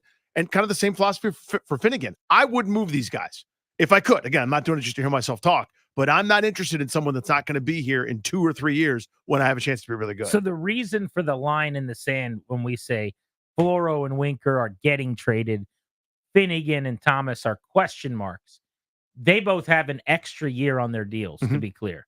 So they will be free agents after next season, and the Nationals, because of that, may keep them around and may want them as part of the organization to be part of the fold moving forward. Grant and Danny here on the Fan. I think that more importantly, what they need to figure out is, what is their plan for 2025? Are they going to be contending, meaning spending money this offseason to be 10 or 12 games better next year? Wild card hopefuls? Because if they are, then keeping Finnegan around is probably worthwhile and important and necessary. If you're not, then trading him becomes a no-brainer. If you don't plan on spending this offseason and doing what you have to do to improve the ball club, then sure, go ahead and trade Kyle Finnegan. Because why do you need a really good closer if you're just going to be a 70-ish, 75-win team again next year? That's what they've got to figure out. I think you'd get a lot back for him. The best closer on the market, Mason Miller, with a broken finger now, means he's not getting traded. Adds to the value of Kyle Finnegan and probably means you could net a bigger return. But with Lane Thomas as an example, I'm just not sure that he'd be able to net you a whole lot. To what you just said, I mean, he's really good against left-handed pitching, and I don't want to say bad, but he's really struggled against right-handed pitching. He hits 330 off lefties and 212 off righties this year. If you look at his career numbers, that's just 2024. If you look at his entire career, he's like a 300 hitter off lefties, all-star type player, and he is a sub-average player against righties. He's kind of a platoonable piece, and if teams view him that way, they're just not going to give you a whole lot. Yeah. Again, I think last year was the time to do it, but I understood. They're going, we don't have much at the major league level. We got to sell some tickets. We got to have some interest in the club, and he's a good player to have around, good person to have around as well. But to me, I'm more of I'm way more cutthroat than I think a lot of these guys are and would be. For me, a 33-year-old closer, which is what Kyle Finnegan will be next year, it's too volatile. That's one of my best assets to really stock for the future, and especially at a time where people are going to need bullpen help, playoff games or bullpen games. I'm going to try to strike while the iron's hot there. He's having another excellent season. He's got a pretty good track record, so I'm moving him. Next on Grant and Danny, it is time for our mailbag. We call it the Grant and Danny's Tony's Mailbag. It's an Ask Us Anything, sports questions, non-sports questions, behind-the-scenes insider radio questions. Doesn't matter. 800-636-1067, or you could tweet us at Grant H. Paulson at Funny Danny. We will answer your questions for the Grant and Danny's Tony's Mailbag next.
The stretch run of Grant and Danny on the Fan. Thank you for making the show part of your day. Means a lot. We're taking you up to 6:30. Nats are in St. Louis against the Cardinals, so their start time's a little later than normal this evening. First pitch for the Nats and the Cardinals. Mackenzie Gore and Sonny Gray slated for 8:15 East pregame at about 7:45 or so, right here on 106.7 The Fan tonight. We always end every week with a little fun and let our hair down and enjoy the final few minutes we have together on a Friday with the Grant and Danny's Tony's Mailbag.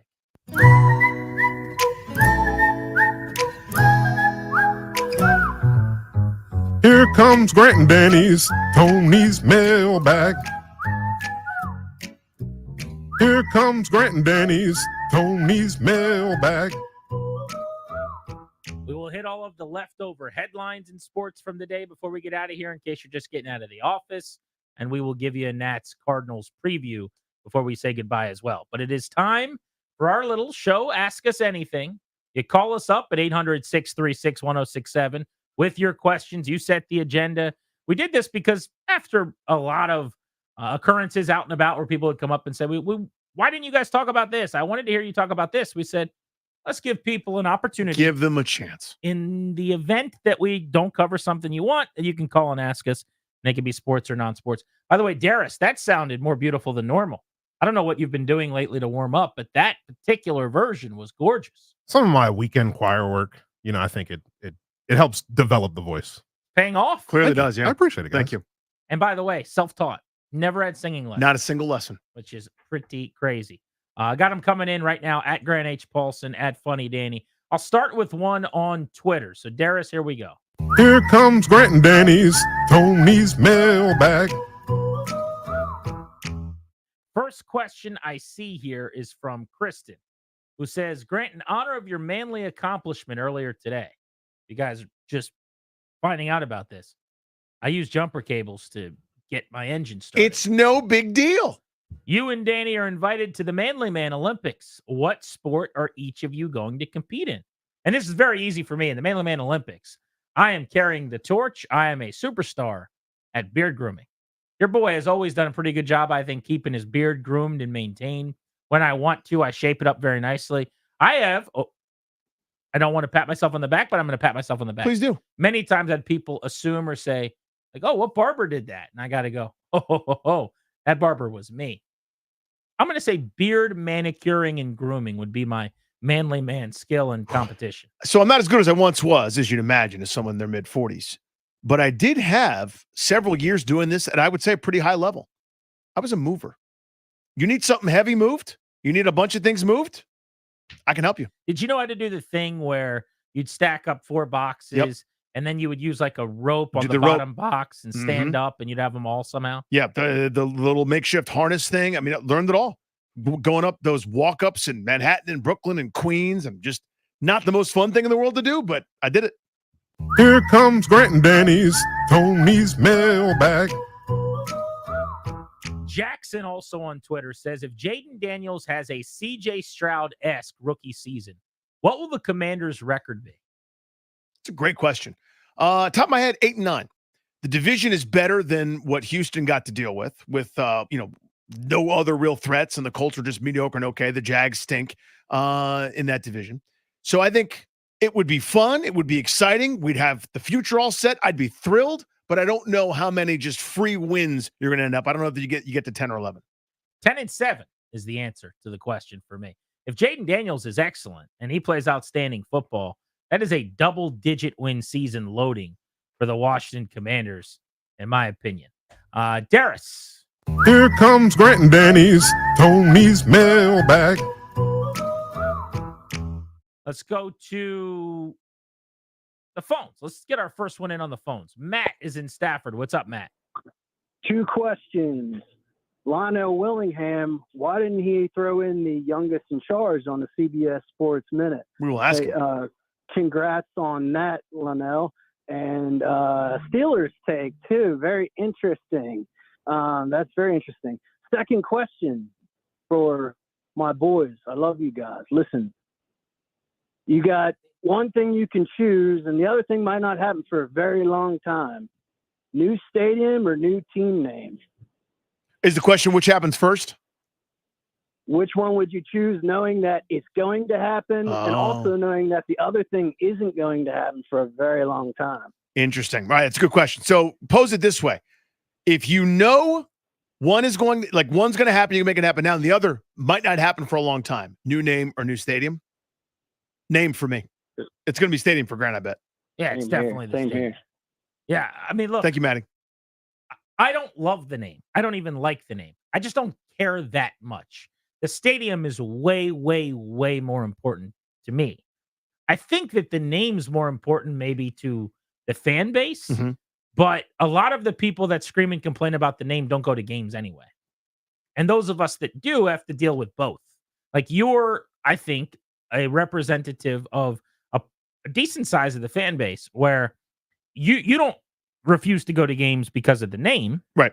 You refuse to go to games because you hate the stadium and you hated the old owner, but now they have new owners and you still don't go to games because you don't like the stadium. But there are a lot of people who aren't giving any money or aren't doing anything because they're mad that the name's not Redskins anymore or whatever. So regardless of reason, right, that group of people exists out there. Absolutely.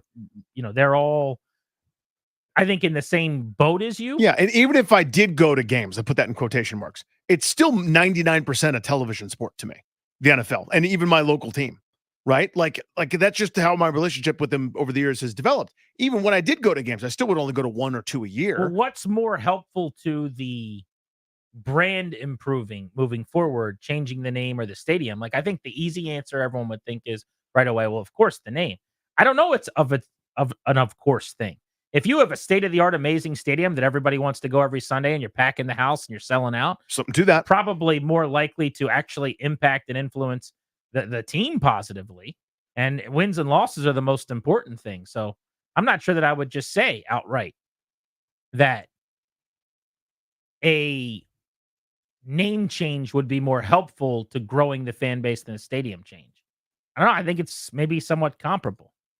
800-636-1067 is the number on Grant and Danny. If you want to ask us anything, it's G&D's Tony's Mailbag. Darius, hit it.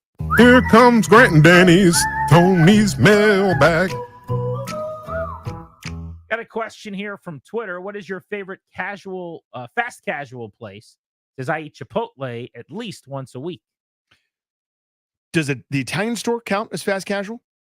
You go in, you order at a counter, you walk out. And it's made for you, and you get to walk out. Yeah, it's I think cheating. So that would be my answer then. If it's not, then I got to go regular. My sneaky link here that I love so much is Rasa, the new hotness. It's basically like a kava, but with Indian food. So it's like the Rasa's that high for you? Yeah, There's There's been one in this neighborhood for like 7 years.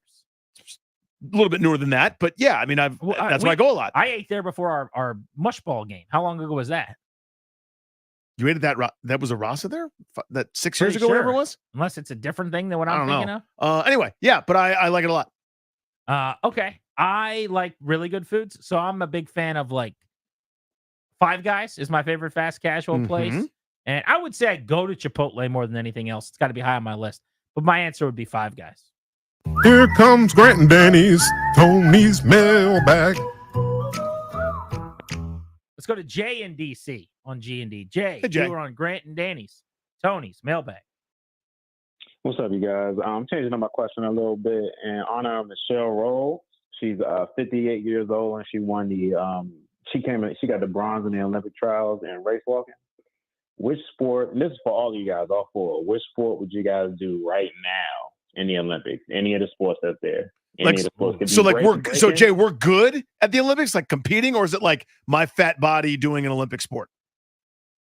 It's your body. Like, you're not that fat. Your body, your Olympic sport choice? Look good. Okay. Yeah, your body, everything. You have to pick that sport. Like, I can see Darius doing breaking like right now. But like, you're amazing at it. Yeah, but you're amazing at it. So I actually, when I saw you on hold here, I was just brainstorming my favorite Olympic sports, watching them. And I was going to go swimming gets my gold, track and field gets my silver, gymnastics gets my bronze. And then I would say also receiving votes, diving, volleyball, and water polo. But I guess if I could be an Olympian in any sport, I would want to be probably a world-class sprinter or swimmer, I would say. Yeah, I mean, again, it'd be a real shame if I had to look like this and I'm going up against these like world-class sprinters, but that's what I want. Like, you're not, I'm racing the fastest guy on the block, or I'm in my local district. The fastest people in the world, the fastest people that have ever run, of all the billions of people that have existed in the history of time, this group right now, the fastest 10 or 11 ever assembled. I want to be in that group. Oh, sorry. I wanted to answer. Because he's in all four of us. I get psyched for swimming. Swimming would definitely be my answer, I think, number one. But since you said it already, I always thought it'd be cool to be good at volleyball. Beach volleyball. Beach volleyball, I think. Do you get teamed up for indoor too? Those dudes jump out of the gymnasium. Yeah. They're. I would say they're probably a little bit more athletic, but I don't know. It's something about the sand in your toes, and I just think that's really awesome being cool at volleyball. I used to love playing volleyball as a kid. Like we would always, cookouts or whatever, everywhere we went with our boating group of families or whatever, there'd always be volleyball going on. And that was always a blast to me. Now, we never really played sand volleyball, but I always enjoed playing volleyball. I do ping pong. I mean, I was a silly ping pong player back in the day. At my Nani's basement, I was undefeated. No one ever lost. Or you versus Nani. Nani was 95, but not going to lie, Nani did get the work back in the day. At 95, I would imagine so. She did. She got the work. That caught those slams. Free hand-eye smoke. Coordination probably was not at peak performance. I did give her the smoke a few times. Here comes Grant and Danny's Tony's Mailbag. Chris is in Oxon Hill on Grant and Danny. Hey, What's Chris. up, Chris? How's it going, fellas? Appreciate y'all taking my call. Yes, sir. Every time that I call, I always give my opinion on sports, but the one thing that I always try to make the reference to is to wrestling. So I have a two-part question for you all. One, if you could compare each one of you guys to one wrestler as far as your personality, who would it be, whether it be from the old school or from the new school? And then two, if you do watch wrestling, which one would be your favorite? Appreciate y'all taking my call. Whew, okay. Can you go first? Give me an idea here. Well, I'm just thinking if we're comparing us to wrestlers, I would make Darius John Cena because Darius is like a nice guy. He's G-rated, I think, for the most part. That's a good one. Clary, I would probably make Val Venus. Yeah, that's the number I had in my head. Was Or Val the Venus. Godfather. I'm going to go The Miz. The Miz is like always on, big personality, funny, entertaining. He's like a character, basically. Yeah, sure. And then myself, I would go Sheamus. Sheamus is like Is that the red-haired guy? yeah, he's just there's no real reason. I think of Sheamus as like a hard worker, Like a just glue kinda- guy. Yeah. he just grinds, right? So like I'm burning the midnight oil. Like I'm working. So my give me era is Sheamus. much older than that. So I'm going to do my best here. Grant is Shawn Michaels. Ooh. Just what do you need? You need a main event. You need the Intercontinental. You need the guy to say I'm sorry before he brain kicks you. Like I'm all in on that. Nice. I'm Roddy Piper. Just a lot to deal with. A little bit of a heel. Nobody likes me in No, a way. that's not true. Yeah, but did it's you like my Miz call? Like, But one I of have the no big- file. Okay. I've never seen the Miz do anything. Huge personality. Yeah. Like carries Raw at times, segment at a time. Anyway, keep going. No. But again, I'm running out of steam here. Ryan, you took my Val Venus call. I thought that was going to be a great one. Little bit of George the Animal Steel because Okay. he used to eat the turnbuckle. You know what I mean? Like Ryan will do it. He'll eat the Yeah. watermelon and spit out the seeds and make Grant almost vomit. For Darius, I don't have a great one from that era. Like who are the? Give me a face from the '90s. You know, like is there somebody that comes to mind that would fit? Al Snow, maybe, but he's like He's a little bit crazier. crazy. Yeah. Darius, I I'll go. I feel like Mankind was nice, if not a little bit off. There you go, Darius. That's a terrible one. Mankind stuff. That's a tough one. Sorry. I'm gonna stick with my Cena call for you, buddy. Speaking of Darius, Here comes Grant and Danny's Tony's Mailbag. Dennis is in Herndon, home of the Hornets. What's up, Hi, Dennis? Dennis. How's it going, guys? So I actually called in a couple weeks ago to ask Danny for some advice. So, Danny, I don't know if you remember, but I am going to go to Texas. Nice. I got my tickets to see my nephew. Nice. It's going to be a great time. It's actually Veterans Day weekend, so I'm going to get a 4-day weekend for the price of 3. So it's going to work out. Nice, bro. I like it. No problem. So my question is, so obviously you guys grew up around here, so covering the local sports teams, must be pretty easy and natural for you. But let's say your career had gone differently and you were offered basically the same job, but in a different city, and you had to, cover the other teams, for a local show. Do you think you could ever see yourself doing that? And, what do you think it would be like? Yeah, it'd be work, I would say. Yeah, Dennis. it's more work. That's exactly the phrase. I like, instead of I'm watching these games anyway because I want to, it would just be the job. Could I do it? Of course I could do it. And it's better than digging ditches. It's not like real work, right? Still sports, still pretty fun. But yes is the answer, because I got a family and I got to put food on the table. In terms of what city, I don't know. Pittsburgh would be fun and easy enough because I'm still kind of in the area. They've got teams in the sports I care the most about: big football, big hockey, big baseball. They're harmless other than the Penguins. Like the other teams, the Steelers and the Pirates, that I don't root for, but I have no affinity against. So that would come to mind. Maybe I could go way out across the way and go like Denver would be kind of fun. But yeah, I could do it, but it would just the dream is that you get to do it with the teams that you're talking about and watching anyway. Yeah. So like I could live in Nashville, for example. I would do just fine. I wouldn't be some like big fraud that jumped on the bandwagon and became like a big Nashville fan all of a sudden, right? I wouldn't do something like that. But what I would do is I'd still get to watch sports, still get to talk about them, and I'd feel like I'd be able to throw, call balls and strikes, right? It'd be analytical more so than fueled by passion. Here comes Grant and Danny's Tony's Mailbag. Ryan in Alexandria wants to know: pancakes, waffles, French toast, or other. For me, it's French toast, and it's not close. Pancakes. I love pancakes so much. Here comes Grant and Danny's Tony's Mailbag.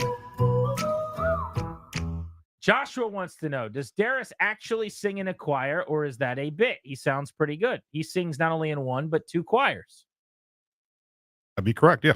Why would that be a bit? The second choir, That's so by the rude. way, like you just love it so much. Here comes Grant and Danny's Tony's Mailbag. Tino Martinez wants to know: what is your last meal? Mine would be a 4-piece from Popeye's spicy rice. Like death row type stuff we're talking about? Last meal. Yeah. Let's go start with the lobster roll. Tell you that, and we're going to work out from there. I would say ribeye, mashed potatoes, entree. But I want Aussie rolls from a Great American. Yeah. I'm probably going to do a chef's table, like a sample of a lot of different things. Probably want a little calamari, maybe a chicken wing or two on the sampler. Boneless or bone-in? Might need a devil's egg before we say our goodbye. Yeah, but steak and potatoes would be the ones. That would fit for you, I and think. if for some reason I couldn't, be burger and fries. Anything else you need to throw out there? No, for you yourself? covered it. Probably a big bowl of Lucky Charms. I get to control the milk. I want some cereal one last time. I want just toast. You ever just have toast with butter on it? I have not had cereal in probably 10 years. Well, yeah, you don't put milk on it because you're a psychopath. Here comes Grant and Danny's Tony's Mailbag. Andre in DC, what's up? Hey, Dre. Andre? Hey, what's going on, y'all? What's up, man? Hey, so I want to know who, out of everybody's opinion, whose job is more difficult or the easiest? Grant and Danny's or Ryan and Darius? Ooh, well, their job's more difficult because they're doing more work theoretically. But it's different things, honestly. Like sure. I know this. Listen, I'm not sitting here complaining at all. I've had where are we going? no. I'm sorry. I've had jobs where I really had to work, and like real work stinks. Like we work hard at this, but it's not hard work. But I will tell you, it's not that easy to be on for 4.5 hours a day. Like that is not something that is natural to the way human beings and their rhythms and how they operate normally. Leads to mental exhaustion. Yeah. Like times where you're like Grant's looking at me, it's like, oh crap, it's definitely my turn to talk, and I have no idea what he just said. So I'll do a vamp thing and, same thing happens to all I'll of tell us. you guys, Danny's tell. This is how you know Danny didn't pay attention to what I just asked him. Do you know what you do? Yeah. I do a few different things. Okay. I do a few. Some of them I'm not even sure that you know. So the one Danny does, though, that I can think of is I'll ask him a question and you weren't really tracking it or Yeah. whatever. I'm like looking up a You just stat check or your something. Who phone knows? Or Yeah. email or whatever you're doing. And you'll just be like, You know, and you just make it like that. So what I do is I noise- buy time, I huff, and I go, you know what I was just thinking about? Yes. Not your question. Not your last comment. I was thinking about something totally But, yeah, different. it's a great bit, but you go, you know, I'm just thinking about something. You know what I was just thinking about? Is there another one than that? Yeah, I have a few. You know what? Next time I do one, I'll tell you that I've done it. That's a good one. Yeah, but that's the main one. But the question was, what's harder? I mean, though, like, there are things about Ryan's job that I think is the most difficult. Like, Agreed. Ryan is, everyone thinks he just answers a call and puts it on, in addition to all the other producing stuff he does. Call screening is a real It's an art form. task that is important, and the show, in some ways, is made or broken by him weeding people out, and in some ways, sometimes coaching people up on, okay, you have a good point, but this is not on topic. Yeah, we're talking about something else. And yeah. also, on certain days, he has to deal with some stuff that no one should have to deal with. Like the amount of people saying crazy things, political things, maniacal things. Like he is Jon Snow, and there's just 1,000 people running at him with a sword some days. Nobody has been cursed out more than this guy with two thumbs pointing at himself, Ryan Clary. I mean, I have been cursed at. I have been dragged through the mud. I've been blamed for things that I never even said or weren't What's said. the worst day to screen calls? Like when, I'd imagine when we're doing some kind of topic that's edgy or. Oh, well, I mean, number one, it's like not even close. Just to do with like sports stuff. It's when Commander's name change stuff, because it doesn't matter who it is. They're all going to have an opinion. If we're just talking about the name change, even if we're not taking calls on like, what should the name be? People will call in and be like, it should be the Hogs. Go back to Redskins. Yeah, I'm yeah, like, and we're like not talking about absolutely what it should not be. talking Yeah. about that. Those are the days where we get the calls where it's always like, it always starts off, well, I've been a Redskins fan since, or I've been a Yes, season yeah, ticket yes. holder since 1970. That kind, yeah. So those days are tough. We appreciate the calls too. Like, Of course, keep we love calling. those. We love those calls. The We calls love make, we love the calls. if people but, aren't listening and calling, there's, Just exactly. tiddlywinks, yeah. But man, it's tough. It is tough. I just think some days when we're doing a topic, because Ryan will be like, are you sure we should take calls on this? Where, yeah, and I like sometimes politics and Yeah. sports blend together. It's inevitable, yeah. Or whether it's race and sports, or just the real touchy, serious, like, all right, let's put our big boy pants on. Here we and go. Hope no one says anything that gets him fired. Like those days for Ryan on the phones are a disaster. It is hell. And just to answer the question from our perspective, from the producer's perspective, you guys' job is hard, in my opinion, because of your ability, like you said, Danny, to talk for 4 straight hours. But not only just talk for 4 straight hours, but you guys do it seamlessly without stumbling over your words all the time, without saying 50 times, Yes. this, that, and the other. So I think those kinds of things are what make you guys' job difficult. And you know, I envy your ability to be able to do it. That's sweet of you. Thank you. Some days better than others on I not will saying say, yeah. or stumbling over ourselves. You know what I was just thinking about? See what I'm saying? Yeah, there's a lot of those. Let's go to Tim and Burke here, Derek. Tim, Here comes Grant and Danny's Tony's mailbag. Tim, what do you got? Hey, big Nats fan, big Strasburg fan. Question is this: the horrific surgery he had, the thoracic outlet surgery, to your knowledge, has anyone ever had that and come back to pitch again in the majors? I mean, guys have pitched, but not to the same success. Correct. Right? Okay, Yeah, like so- who? Matt Harvey, top of my mind, came back. Harvey came back. Tyson Ross, I think, pitched again after. Phil Hughes may have pitched. I forgot again about Phil Hughes, after. yeah. Chris Carpenter definitely did, but never at the peak of their powers Mhm. again. I don't think. Yeah, so there are a couple guys that are, Cole Henry down in the Nats minor league system is trying to sort of break ground there. He's trying to. He's shut down right now. We'll Yep. see if he throws again this season. He has not pitched in several weeks, and he's got something going on, I think, with a lat, perhaps. So it's different. Hard not to feel like it's not related, though. Exactly. It all kind of leads to the other. But good question. And yeah, it ended Steven Strasburg's career, obviously. It is time right now to get you your Nats starting lineup and pitching matchups presented by the Window Man. Since 1989, the Window Man has been the educational window company. Get your free no pressure in-home estimate at thewindowman.com or at their Fairfax showroom. Behind Mackenzie Gore, leading off lane shortstop seat. Jake Abrams batting second in right field. Lane Thomas batting third. Your DH, that's Jesse Winker. Batting first, he's so hot right now. Juan Yepez, hot right now.